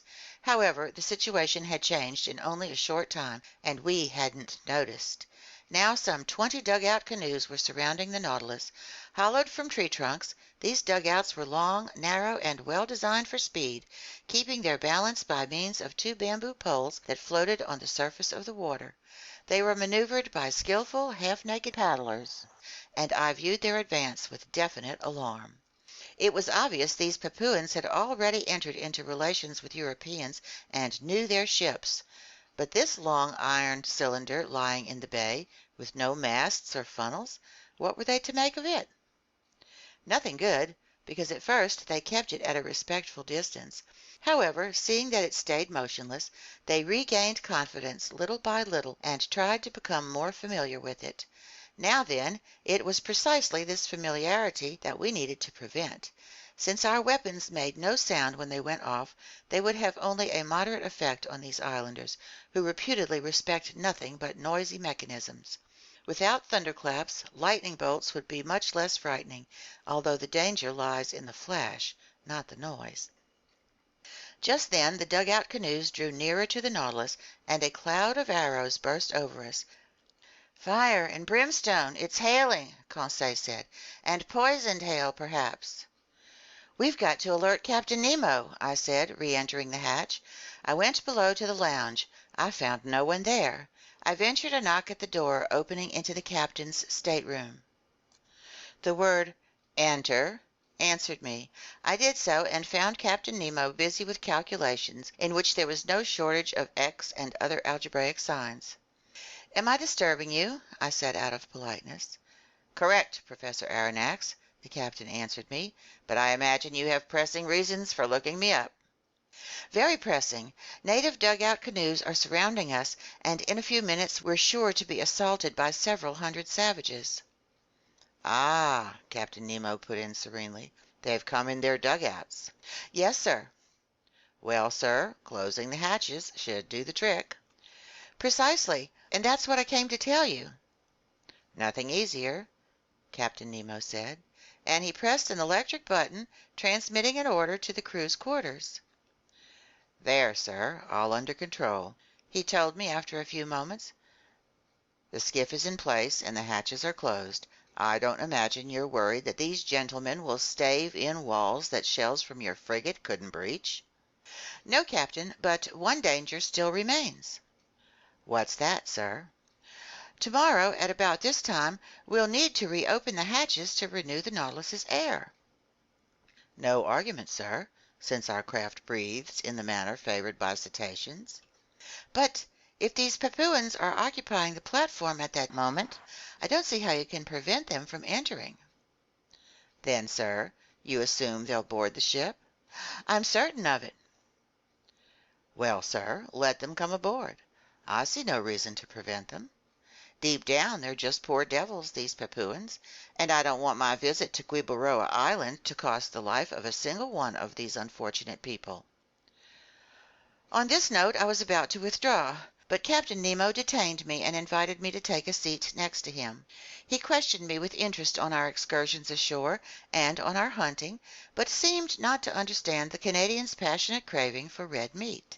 Then our conversation skimmed various subjects, and without being more forthcoming, Captain Nemo proved more affable. Among other things, we came to talk of the Nautilus's circumstances, aground in the same strait where Captain Dumont d'Urville had nearly miscarried. Then, pertinent to this: "He was one of your great seamen," the captain told me, "one of your shrewdest navigators, that d'Urville. He was the Frenchman's Captain Cook, a man wise but unlucky, braving the ice banks of the South Pole, the coral of Oceania, the cannibals of the Pacific, only to perish wretchedly in a train wreck. If that energetic man was able to think about his life in its last seconds, imagine what his final thoughts must have been." As he spoke, Captain Nemo seemed deeply moved. An emotion, I felt, was to his credit. Then, chart in hand, we returned to the deeds of the French navigator, his voyages to circumnavigate the globe, his double attempt at the South Pole, which led to his discovery of the Adelie coast and the Louis Philippe Peninsula, finally his hydrographic surveys of the chief islands in Oceania. "What your d'Urville did on the surface of the sea," Captain Nemo told me, "I've done in the ocean's interior, but more easily, more completely than he. Constantly tossed about by hurricanes, the Zealous and the new Astrolabe couldn't compare with the Nautilus, a quiet workroom truly at rest in the midst of the waters." "Even so, Captain," I said, "there is one major similarity between Dumont d'Urville's sloops of war and the Nautilus." "What's that, sir?" "Like them, the Nautilus has run aground." "The Nautilus is not aground, sir," Captain Nemo replied icily. The Nautilus was built to rest on the ocean floor, and I don't need to undertake the arduous labors, the maneuvers d'Urville had to attempt in order to float off his sloops of war. The Zealous and the new Astrolabe well nigh perished, but my Nautilus is in no danger. Tomorrow, on the day stated and at the hour stated, the tide will peacefully lift it off, and it will resume its navigating through the seas. "Captain," I said, "I don't doubt—" "Tomorrow," Captain Nemo added, standing up, "tomorrow at 2:40 in the afternoon, the Nautilus will float off and exit the Torres Strait undamaged." Pronouncing these words in an extremely sharp tone, Captain Nemo gave me a curt bow. This was my dismissal, and I re-entered my stateroom. There I found Conseil, who wanted to know the upshot of my interview with the captain. "My boy," I replied, "when I expressed the belief that these Papuan natives were a threat to his Nautilus, the captain answered me with great irony. So I've just one thing to say to you. Have faith in him and sleep in peace." "Master has no need for my services?" "No, my friend. What's Ned Land up to?" "Begging master's indulgence," Conseil replied, "but our friend Ned is concocting a kangaroo pie that will be the eighth wonder." I was left to myself. I went to bed, but slept pretty poorly. I kept hearing noises from the savages, who were stamping on the platform and letting out deafening yells. The night passed in this way, without the crew ever emerging from their usual inertia. They were no more disturbed by the presence of these man-eaters than soldiers in an armored fortress are troubled by ants running over the armor plate. I got up at 6 o'clock in the morning. The hatches weren't open, so the air inside hadn't been renewed, but the air tanks were kept full for any eventuality and would function appropriately to shoot a few cubic meters of oxygen into the Nautilus's thin atmosphere. I worked in my stateroom until noon without seeing Captain Nemo even for an instant. Nobody on board seemed to be making any preparations for departure. I still waited for a while, then I made my way to the main lounge. Its timepiece marked 2:30. In 10 minutes the tide would reach its maximum elevation, and if Captain Nemo hadn't made a rash promise, the Nautilus would immediately break free. If not, many months might pass before we could leave its coral bed. But some preliminary vibrations could soon be felt over the boat's hull. I heard its plating grind against the limestone roughness of that coral base. At 2:35, Captain Nemo appeared in the lounge. "We're about to depart," he said. "Ah," I put in. "I've given orders to open the hatches." "What about the Papuans?" "What about them?" Captain Nemo replied with a slight shrug of his shoulders. "Won't they come inside the Nautilus?" "How will they manage that?" "By jumping down the hatches you're about to open?" "Professor Aronnax," Captain Nemo replied serenely, "the Nautilus's hatches aren't to be entered in that fashion, even when they're open." I gaped at the captain. "You don't understand," he said to me. "Not in the least." "Well, come along and you'll see." I headed to the central companionway. There, very puzzled, Ned Land and Conseil watched the crewmen opening the hatches, while a frightful clamor and furious shouts resounded outside. The hatch lids fell back onto the outer plating. 20 horrible faces appeared. But when the first islander laid hands on the companionway railing, he was flung backward by some invisible power, Lord knows what. He ran off, howling in terror and wildly prancing around. 10 of his companions followed him. All 10 met the same fate. Conseil was in ecstasy. Carried away by his violent instincts, Ned Land leaped up the companionway. But as soon as his hands seized the railing, he was thrown backward in his turn. "Damnation!" he exclaimed. "I've been struck by a lightning bolt." These words explained everything to me. It wasn't just a railing that led to the platform. It was a metal cable fully charged with the ship's electricity.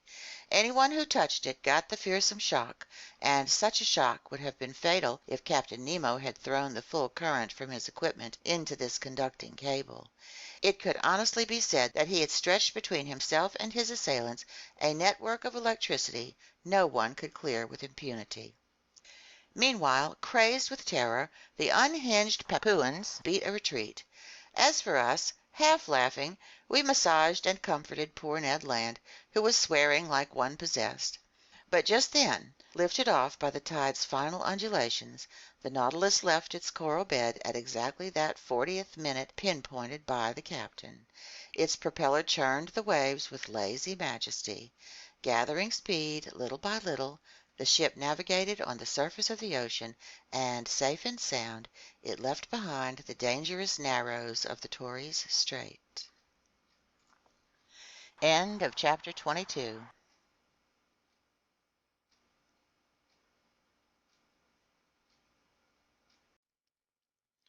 Part 1, Chapter 23 of 20,000 Leagues Under the Sea, An Underwater Tour of the World by Jules Verne. Recorded by Michele Fry, Baton Rouge, Louisiana. Chapter 23. Aegri, Somnia. Editor's Note, Latin for Troubled Dreams. The following day, January 10th, the Nautilus resumed its travels in mid-water, but at a remarkable speed that I estimated to be at least 35 miles per hour. The propeller was going so fast I could neither follow nor count its revolutions. I thought about how this marvelous electric force not only gave motion, heat, and light to the Nautilus, but even protected it against outside attack, transforming it into a sacred ark no profane hand could touch without being blasted. My wonderment was boundless, and it went from the submersible itself to the engineer who had created it. We were traveling due west, and on January 11 we doubled Cape Wessel, located in longitude 135 degrees and latitude 10 degrees north, the western tip of the Gulf of Carpentaria. Reefs were still numerous, but more widely scattered, and were fixed on the chart with the greatest accuracy. The Nautilus easily avoided the money breakers to the port and the Victoria reefs to starboard, positioned at longitude 130 degrees on the 10th parallel, which we went along rigorously. On January 13th, arriving in the Timor Sea, Captain Nemo raised the island of that name at longitude 122 degrees. This island, whose surface area measures 1,625 square leagues, is governed by Rajas. These aristocrats deem themselves the sons of crocodiles, in other words, descendants with the most exalted origins to which a human being can lay claim. Accordingly, their scaly ancestors infest the island's rivers and are the subjects of special veneration. They are sheltered, nurtured, flattered, pampered, and offered a ritual diet of nubile maidens. And woe to the foreigner who lifts a finger against these sacred saurians! But the Nautilus wanted nothing to do with these nasty animals. Timor Island was visible for barely an instant at noon while the chief officer determined his position. I also caught only a glimpse of little Roti Island, part of this same group, whose women have a well-established reputation for beauty in the Malaysian marketplace. After our position fix, the Nautilus's latitude bearings were modulated to the southwest. Our prow pointed to the Indian Ocean. Where would Captain Nemo's fancies take us? Would he head up to the shores of Asia? Would he pull nearer to the beaches of Europe? Unlikely choices for a man who avoided populated areas. So would he go down south? Would he double the Cape of Good Hope, then Cape Horn, and push on to the Antarctic Pole? Finally, would he return to the seas of the Pacific, where his Nautilus could navigate freely and easily? Time would tell. After cruising along the Cartier, Hibernia, Seringapatam, and Scott reefs, the solid element's last exertions against the liquid element, we were beyond all sight of shore by January 14th. The Nautilus slowed down in an odd manner, and very unpredictable in its ways. It sometimes swam in the midst of the waters, sometimes drifted on their surface. During this phase of our voyage, Captain Nemo conducted interesting experiments on the different temperatures in various strata of the sea. Under ordinary conditions, such readings are obtained using some pretty complicated instruments, whose findings are dubious to say the least, whether they're thermometric sounding lines, whose glass often shatters under the water's pressure, or those devices based on the varying resistance of metals to electric currents. The results so obtained can't be adequately double-checked.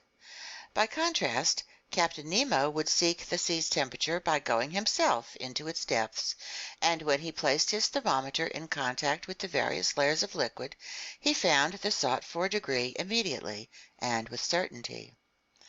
And so, by loading up its ballast tanks, or by sinking obliquely with its slanting fins, the Nautilus successively reached depths of 3,000, 4,000, 5,000, 7,000, 9,000, and 10,000 meters, and the ultimate conclusion from these experiments was that, in all latitudes, the sea had a permanent temperature of 4.5 degrees centigrade at a depth of 1,000 meters. I watched these experiments with the most intense fascination. Captain Nemo brought a real passion to them. I often wondered why he took these observations. Were they for the benefit of his fellow man? It was unlikely, because sooner or later his work would perish with him in some unknown sea, unless he intended the results of his experiments for me. But that meant this strange voyage of mine would come to an end, and no such end was in sight.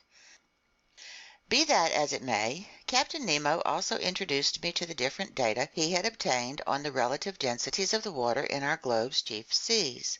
From this news I derived some personal enlightenment, having nothing to do with science.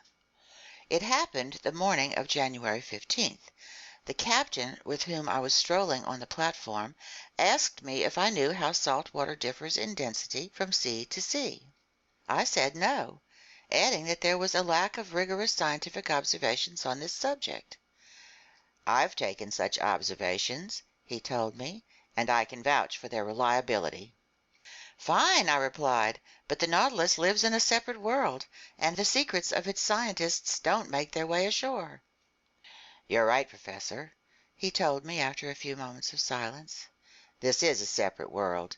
It's as alien to the Earth as the planets accompanying our globe around the sun, and we'll never become familiar with the work of scientists on Saturn or Jupiter. But since fate has linked our two lives, I can reveal the results of my observations to you." "I'm all attention, Captain." "You're aware, Professor, that salt water is denser than fresh water, but this density isn't uniform. In essence, if I represent the density of fresh water by 1,000, then I find 1.028 for the waters of the Atlantic, 1.026 for the waters of the Pacific, 1.030 for the waters of the Mediterranean. Aha, I thought, so he ventures into the Mediterranean. 1.018 for the waters of the Ionian Sea, and 1.029 for the waters of the Adriatic. Assuredly, the Nautilus didn't avoid the heavily traveled seas of Europe, and from this insight I concluded that the ship would take us back, perhaps very soon, to more civilized shores. I expected Ned Land to greet this news with unfeigned satisfaction. For several days our work hours were spent in all sorts of experiments on the degree of salinity in waters of different depths, or on their electric properties, coloration, and transparency, and in every instance Captain Nemo displayed an ingenuity equaled only by his graciousness toward me. Then I saw no more of him for some days, and again lived on board in seclusion. On January 16th, the Nautilus seemed to have fallen asleep just a few meters beneath the surface of the water.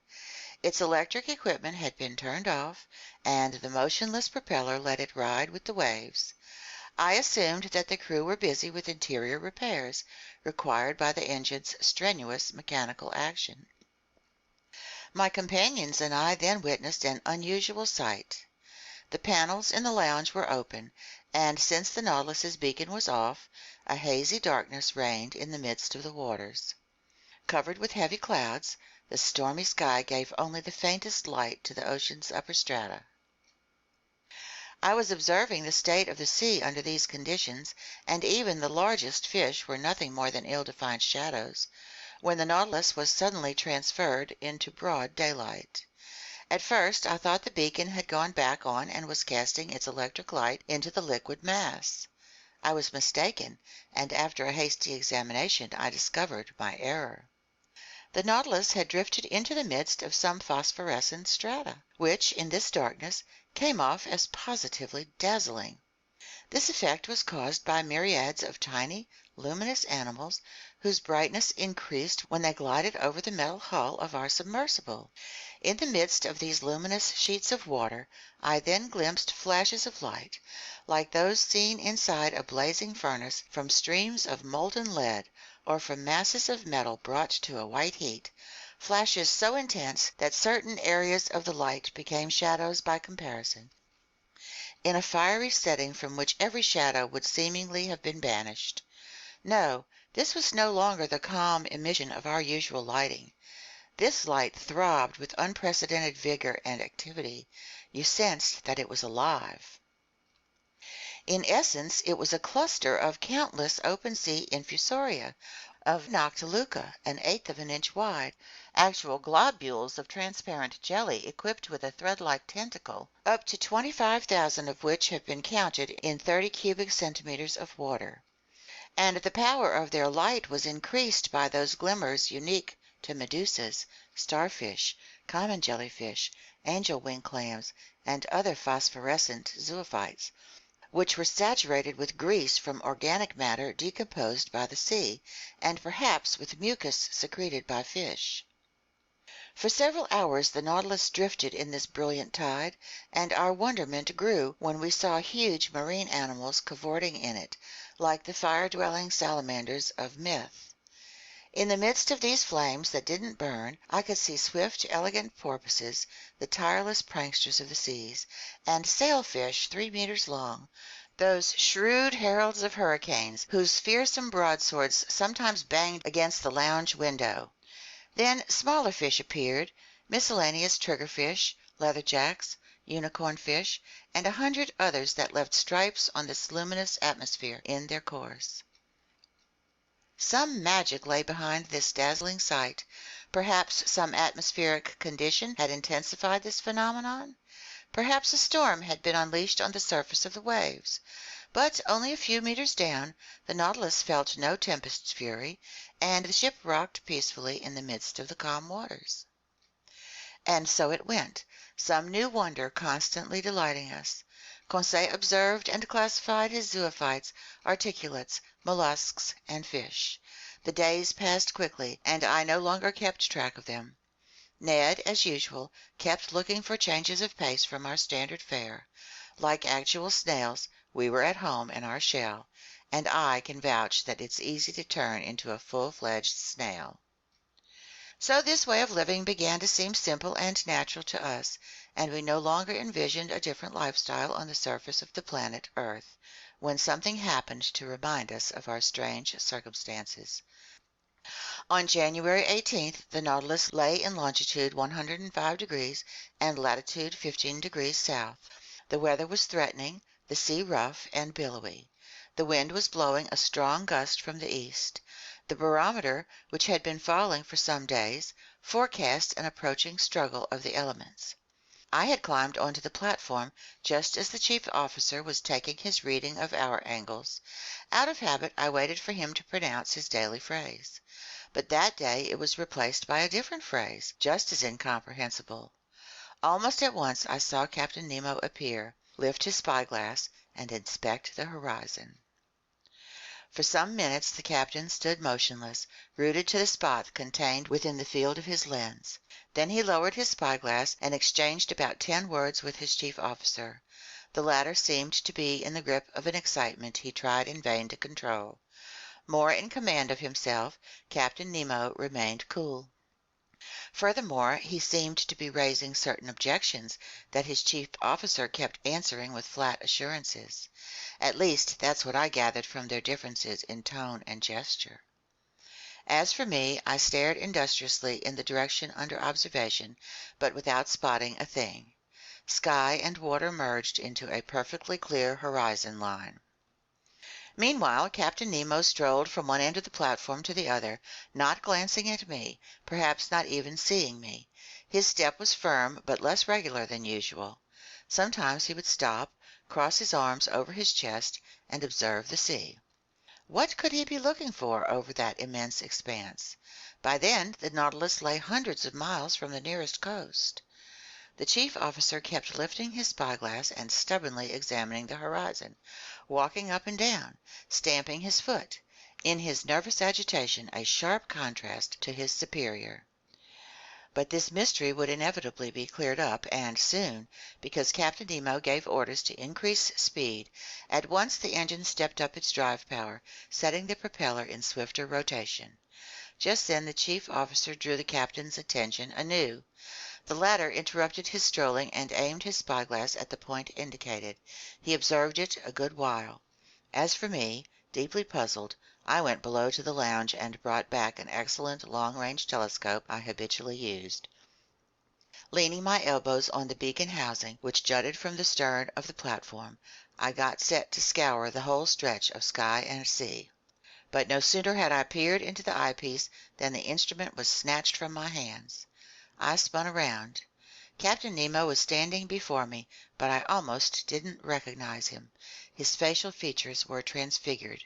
Gleaming with dark fire, his eyes had shrunk beneath his frowning brow. His teeth were half bared. His rigid body, clenched fists, and head drawn down between his shoulders, all attested to a fierce hate breathing from every pore. He didn't move. My spyglass fell from his hand and rolled at his feet. Had I accidentally caused these symptoms of anger?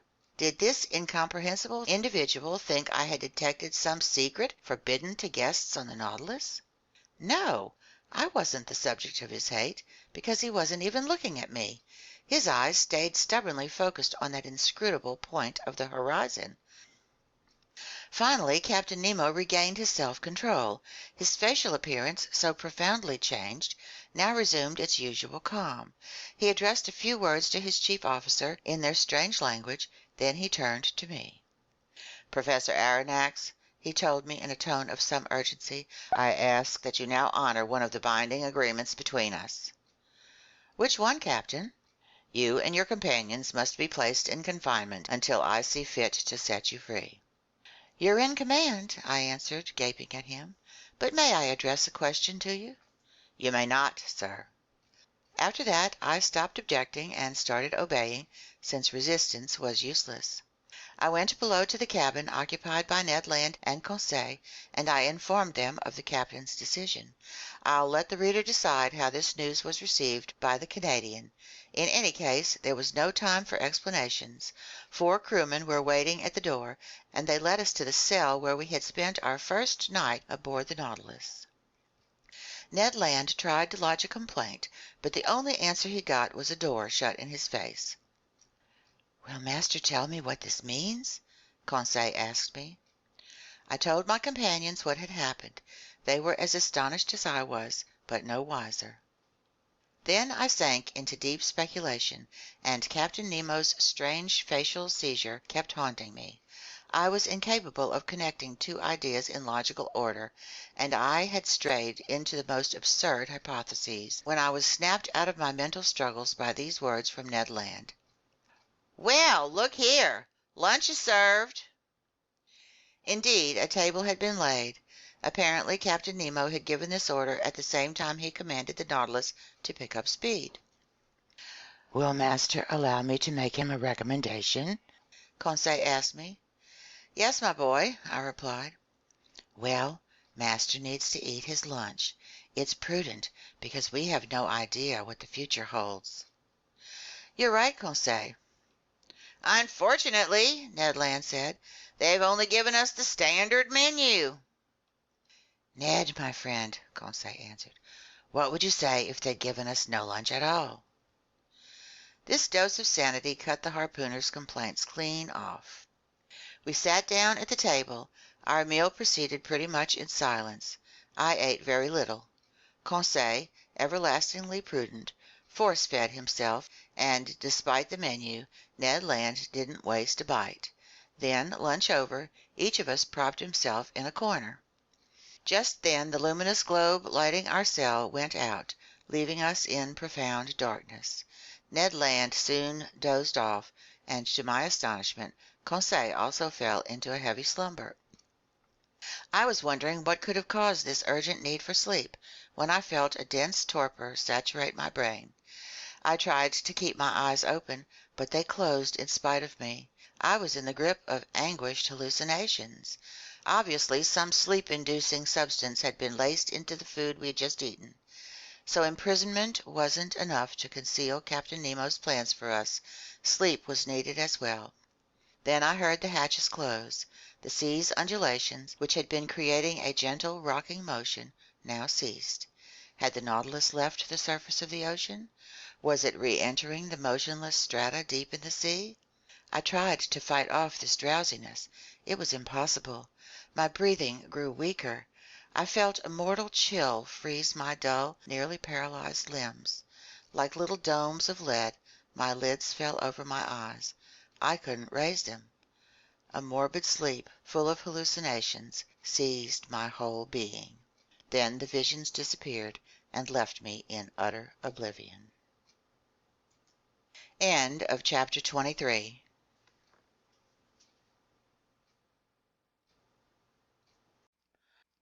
Part 1, Chapter 24 of 20,000 Leagues Under the Sea, An Underwater Tour of the World by Jules Verne. Recording by Michele Fry, Baton Rouge, Louisiana. Chapter 24, The Coral Realm. The next day I woke up with my head unusually clear. Much to my surprise, I was in my stateroom. No doubt my companions had been put back in their cabin without noticing it any more than I had. Like me, they would have no idea what took place during the night, and to unravel this mystery I could count only on some future happenstance. I then considered leaving my stateroom. Was I free or still a prisoner? Perfectly free. I opened my door, headed down the gangways, and climbed the central companionway. Hatches that had been closed the day before were now open. I arrived on the platform. Ned Land and Conseil were there waiting for me. I questioned them. They knew nothing. Lost in a heavy sleep of which they had no memory, they were quite startled to be back in their cabin. As for the Nautilus, it seemed as tranquil and mysterious as ever. It was cruising on the surface of the waves at a moderate speed. Nothing seemed to have changed on board. Ned Land observed the sea with his penetrating eyes. It was deserted. The Canadians sighted nothing new on the horizon, neither sail nor shore. A breeze was blowing noisily from the west, and, disheveled by the wind, long billows made the submersible roll very noticeably. After renewing its air, the Nautilus stayed at an average depth of 15 meters, enabling it to return quickly to the surface of the waves. And, contrary to custom, it executed such a maneuver several times during that day of January 19. The chief officer would then climb onto the platform, and his usual phrase would ring through the ship's interior. As for Captain Nemo, he didn't appear. Of the other men on board, I saw only my emotionless steward, who served me with his usual mute efficiency. Near 2 o'clock, I was busy organizing my notes in the lounge when the captain opened the door and appeared. I bowed to him. He gave me an almost imperceptible bow in return, without saying a word to me. I resumed my work, hoping he might give me some explanation of the previous afternoon's events. He did nothing of the sort. I stared at him. His face looked exhausted. His reddened eyes hadn't been refreshed by sleep. His facial features expressed profound sadness, real chagrin. He walked up and down, sat and stood, picked up a book at random, discarded it immediately, consulted his instruments without taking his customary notes, and seemed unable to rest easy for an instant. Finally he came over to me and said, "Are you a physician, Professor Aronnax?" This inquiry was so unexpected that I stared at him a good while without replying. "Are you a physician?" he repeated. "Several of your scientific colleagues took their degrees in medicine, such as Gautrelet, Moncointendant, and others." "That's right," I said. "I am a doctor. I used to be on call at the hospitals. I was in practice for several years before joining the museum." "Excellent, sir." My reply obviously pleased Captain Nemo, but not knowing what he was driving at, I waited for further questions, ready to reply as circumstances dictated. "Professor Aronnax," the captain said to me, "would you consent to give your medical attentions to one of my men?" "Someone is sick?" "Yes." "I'm ready to go with you." "Come." I admit that my heart was pounding. Lord knows why, but I saw a definite connection between this sick crewman and yesterday's happenings, and the mystery of those events concerned me at least as much as the man's sickness. Captain Nemo led me to the Nautilus's stern and invited me into a cabin located next to the sailors' quarters.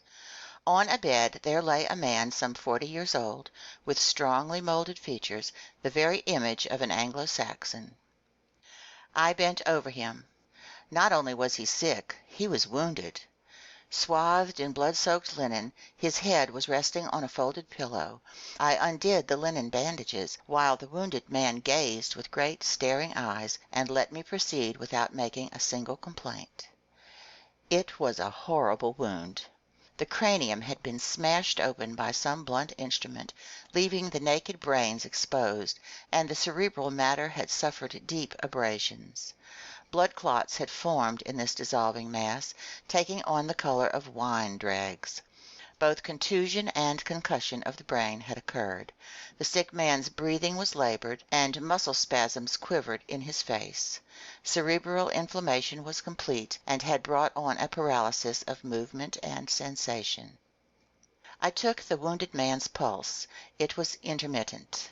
The body's extremities were already growing cold, and I saw that death was approaching without any possibility of my holding it in check. After dressing the poor man's wounds, I redid the linen bandages around his head, and I turned to Captain Nemo. "How did he get this wound?" I asked him. "That's not important," the captain replied evasively. "The Nautilus suffered a collision that cracked one of the engine levers, and it struck this man. My chief officer was standing beside him. This man leaped forward to intercept the blow. A brother lays down his life for his brother, a friend for his friend. What could be simpler? That's the law for everyone on board the Nautilus." "But what's your diagnosis of his condition?" I hesitated to speak my mind. "You may talk freely," the captain told me. "This man doesn't understand French." I took a last look at the wounded man, then I replied, "This man will be dead in 2 hours." "Nothing can save him." "Nothing." Captain Nemo clenched his fists, and tears slid from his eyes, which I had thought incapable of weeping. For a few moments more I observed the dying man, whose life was ebbing little by little. He grew still more pale under the electric light that bathed his deathbed. I looked at his intelligent head, furrowed with premature wrinkles that misfortune, perhaps misery, had etched long before. I was hoping to detect the secret of his life in the last words that might escape from his lips. "You may go, Professor Aronnax," Captain Nemo told me. I left the captain in the dying man's cabin, and I repaired to my stateroom, very moved by this scene. All day long I was aquiver with gruesome forebodings. That night I slept poorly, and between my fitful dreams I thought I heard a distant moaning like a funeral dirge. Was it a prayer for the dead, murmured in that language I couldn't understand? The next morning I climbed on deck. Captain Nemo was already there. As soon as he saw me, he came over. "Professor," he said to me, "would it be convenient for you to make an underwater excursion today?" "With my companions?" I asked. "If they're agreeable." "We're yours to command, Captain." "Then kindly put on your diving suits." As for the dead or dying man, he hadn't come into the picture. I rejoined Ned Land and Conseil. I informed them of the captain's proposition. Conseil was eager to accept, and this time the Canadian proved perfectly amenable to going with us. It was 8 o'clock in the morning. By 8:30 we were suited up for this new stroll and equipped with our two devices for lighting and breathing. The double door opened, and accompanied by Captain Nemo, with a dozen crewmen following, we set foot on the firm seafloor where the Nautilus was resting, 10 meters down. A gentle slope gravitated to an uneven bottom whose depth was about 15 fathoms. This bottom was completely different from the one I had visited during my first excursions under the waters of the Pacific Ocean. Here I saw no fine-grained sand, no underwater prairies, not one open-sea forest. I immediately recognized the wondrous region in which Captain Nemo did the honors that day. It was the coral realm. In the zoophyte branch, class Alcyonaria, one finds the order Gorgonaria, which contains 3 groups: sea fans, Isidian polyps, and coral polyps. It's in this last that precious coral belongs, an unusual substance that, at different times, has been classified in the mineral, vegetable, and animal kingdoms. Medicine to the ancients, jewelry to the moderns, it wasn't decisively placed in the animal kingdom until 1694, by Peysonnel of Marseilles. A coral is a unit of tiny animals assembled over a polypary that's brittle and stony in nature. These polyps have a unique generating mechanism that reproduces them via the budding process, and they have an individual existence while also participating in a communal life. Hence they embody a sort of natural socialism. I was familiar with the latest research on this bizarre zoophyte, which turns to stone while taking on a tree form, as some naturalists have very aptly observed, and nothing could have been more fascinating to me than to visit one of these petrified forests that nature has planted on the bottom of the sea. We turned on our Ruhmkorff devices and went along a coral shoal in the process of forming, which, given time, will some day close off this whole part of the Indian Ocean. Our path was bordered by hopelessly tangled bushes, formed from snarls of shrubs all covered with little star-shaped, white-streaked flowers.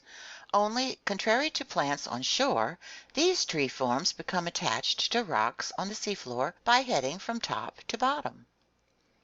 Our lights produced 1,000 delightful effects while playing over these brightly colored boughs. I fancied I saw these cylindrical membrane-filled tubes trembling beneath the water's undulations. I was tempted to gather their fresh petals, which were adorned with delicate tentacles, some newly in bloom, others barely opened, while nimble fish with fluttering fins brushed past them like flocks of birds. But if my hands came near the moving flowers of these sensitive, lively creatures, an alarm would instantly sound throughout the colony. The white petals retracted in their red sheaths, the flowers vanished before my eyes, and the bush changed into a chunk of stony nipples. Sheer chance had placed me in the presence of the most valuable specimens of this zoophyte. This coral was the equal of those fished up from the Mediterranean off the Barbary coast or the shores of France and Italy. With its bright colors, it lived up to those poetic names of blood flower and blood foam that the industry confers on its finest exhibits.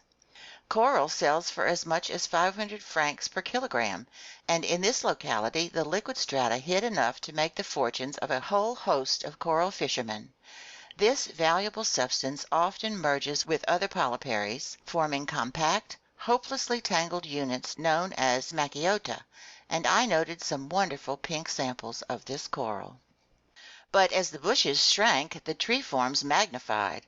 Actual petrified thickets and long alcoves from some fantastic school of architecture kept opening up before our steps. Captain Nemo entered beneath a dark gallery whose gentle slope took us to a depth of 100 meters. The light from our glass coils produced magical effects at times, lingering on the wrinkled roughness of some natural arch, or some overhang suspended like a chandelier, which our lamps flecked with fiery sparks.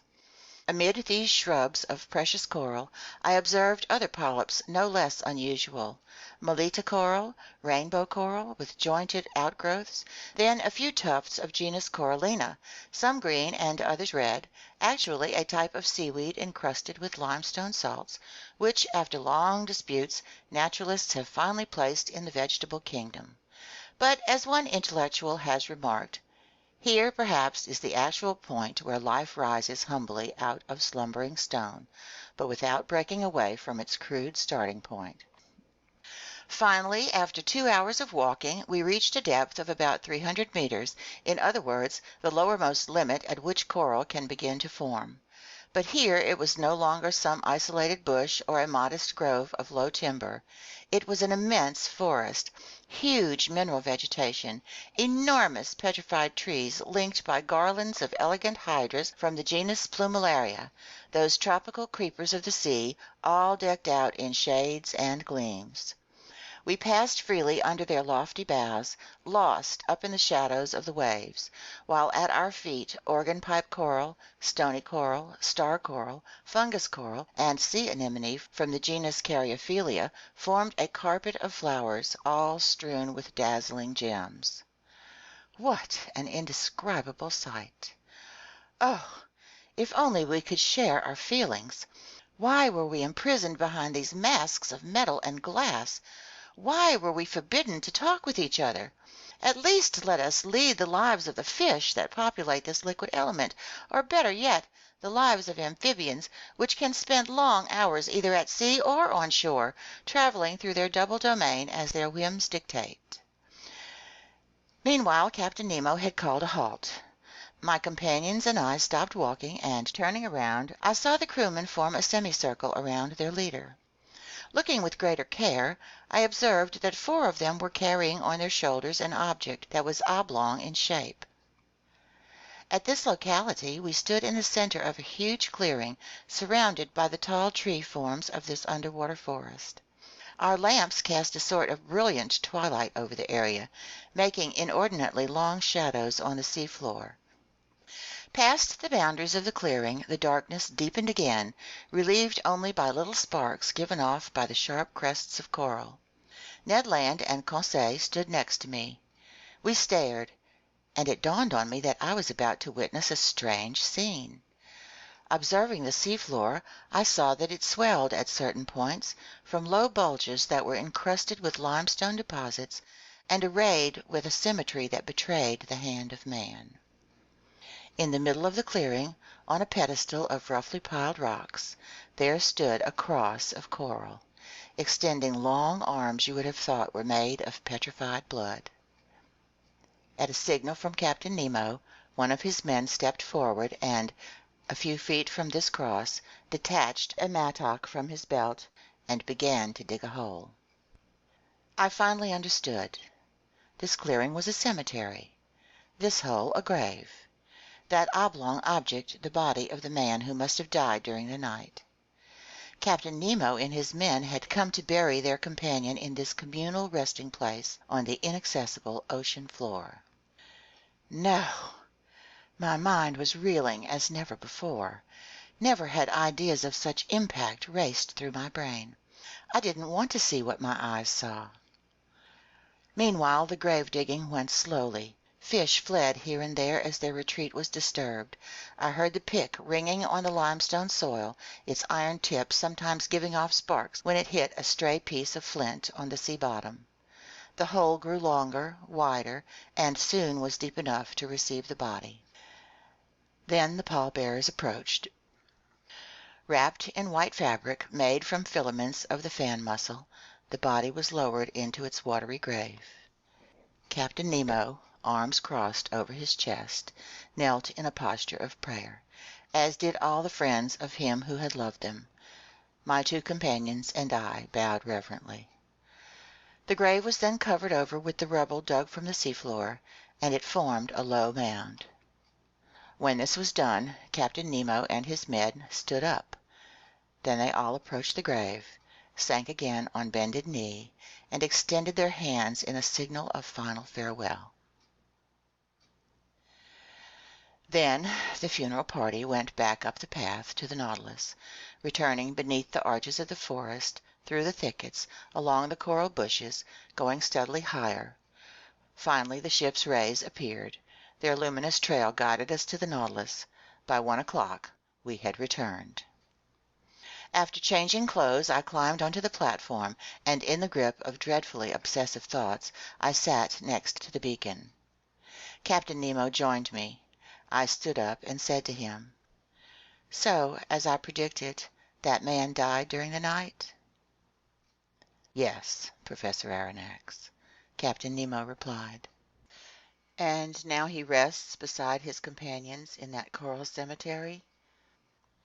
"Yes, forgotten by the world, but not by us. We dig the graves, then entrust the polyps with sealing away our dead for eternity." And with a sudden gesture the captain hid his face in his clenched fists, vainly trying to hold back a sob. Then he added, "There lies our peaceful cemetery, hundreds of feet beneath the surface of the waves.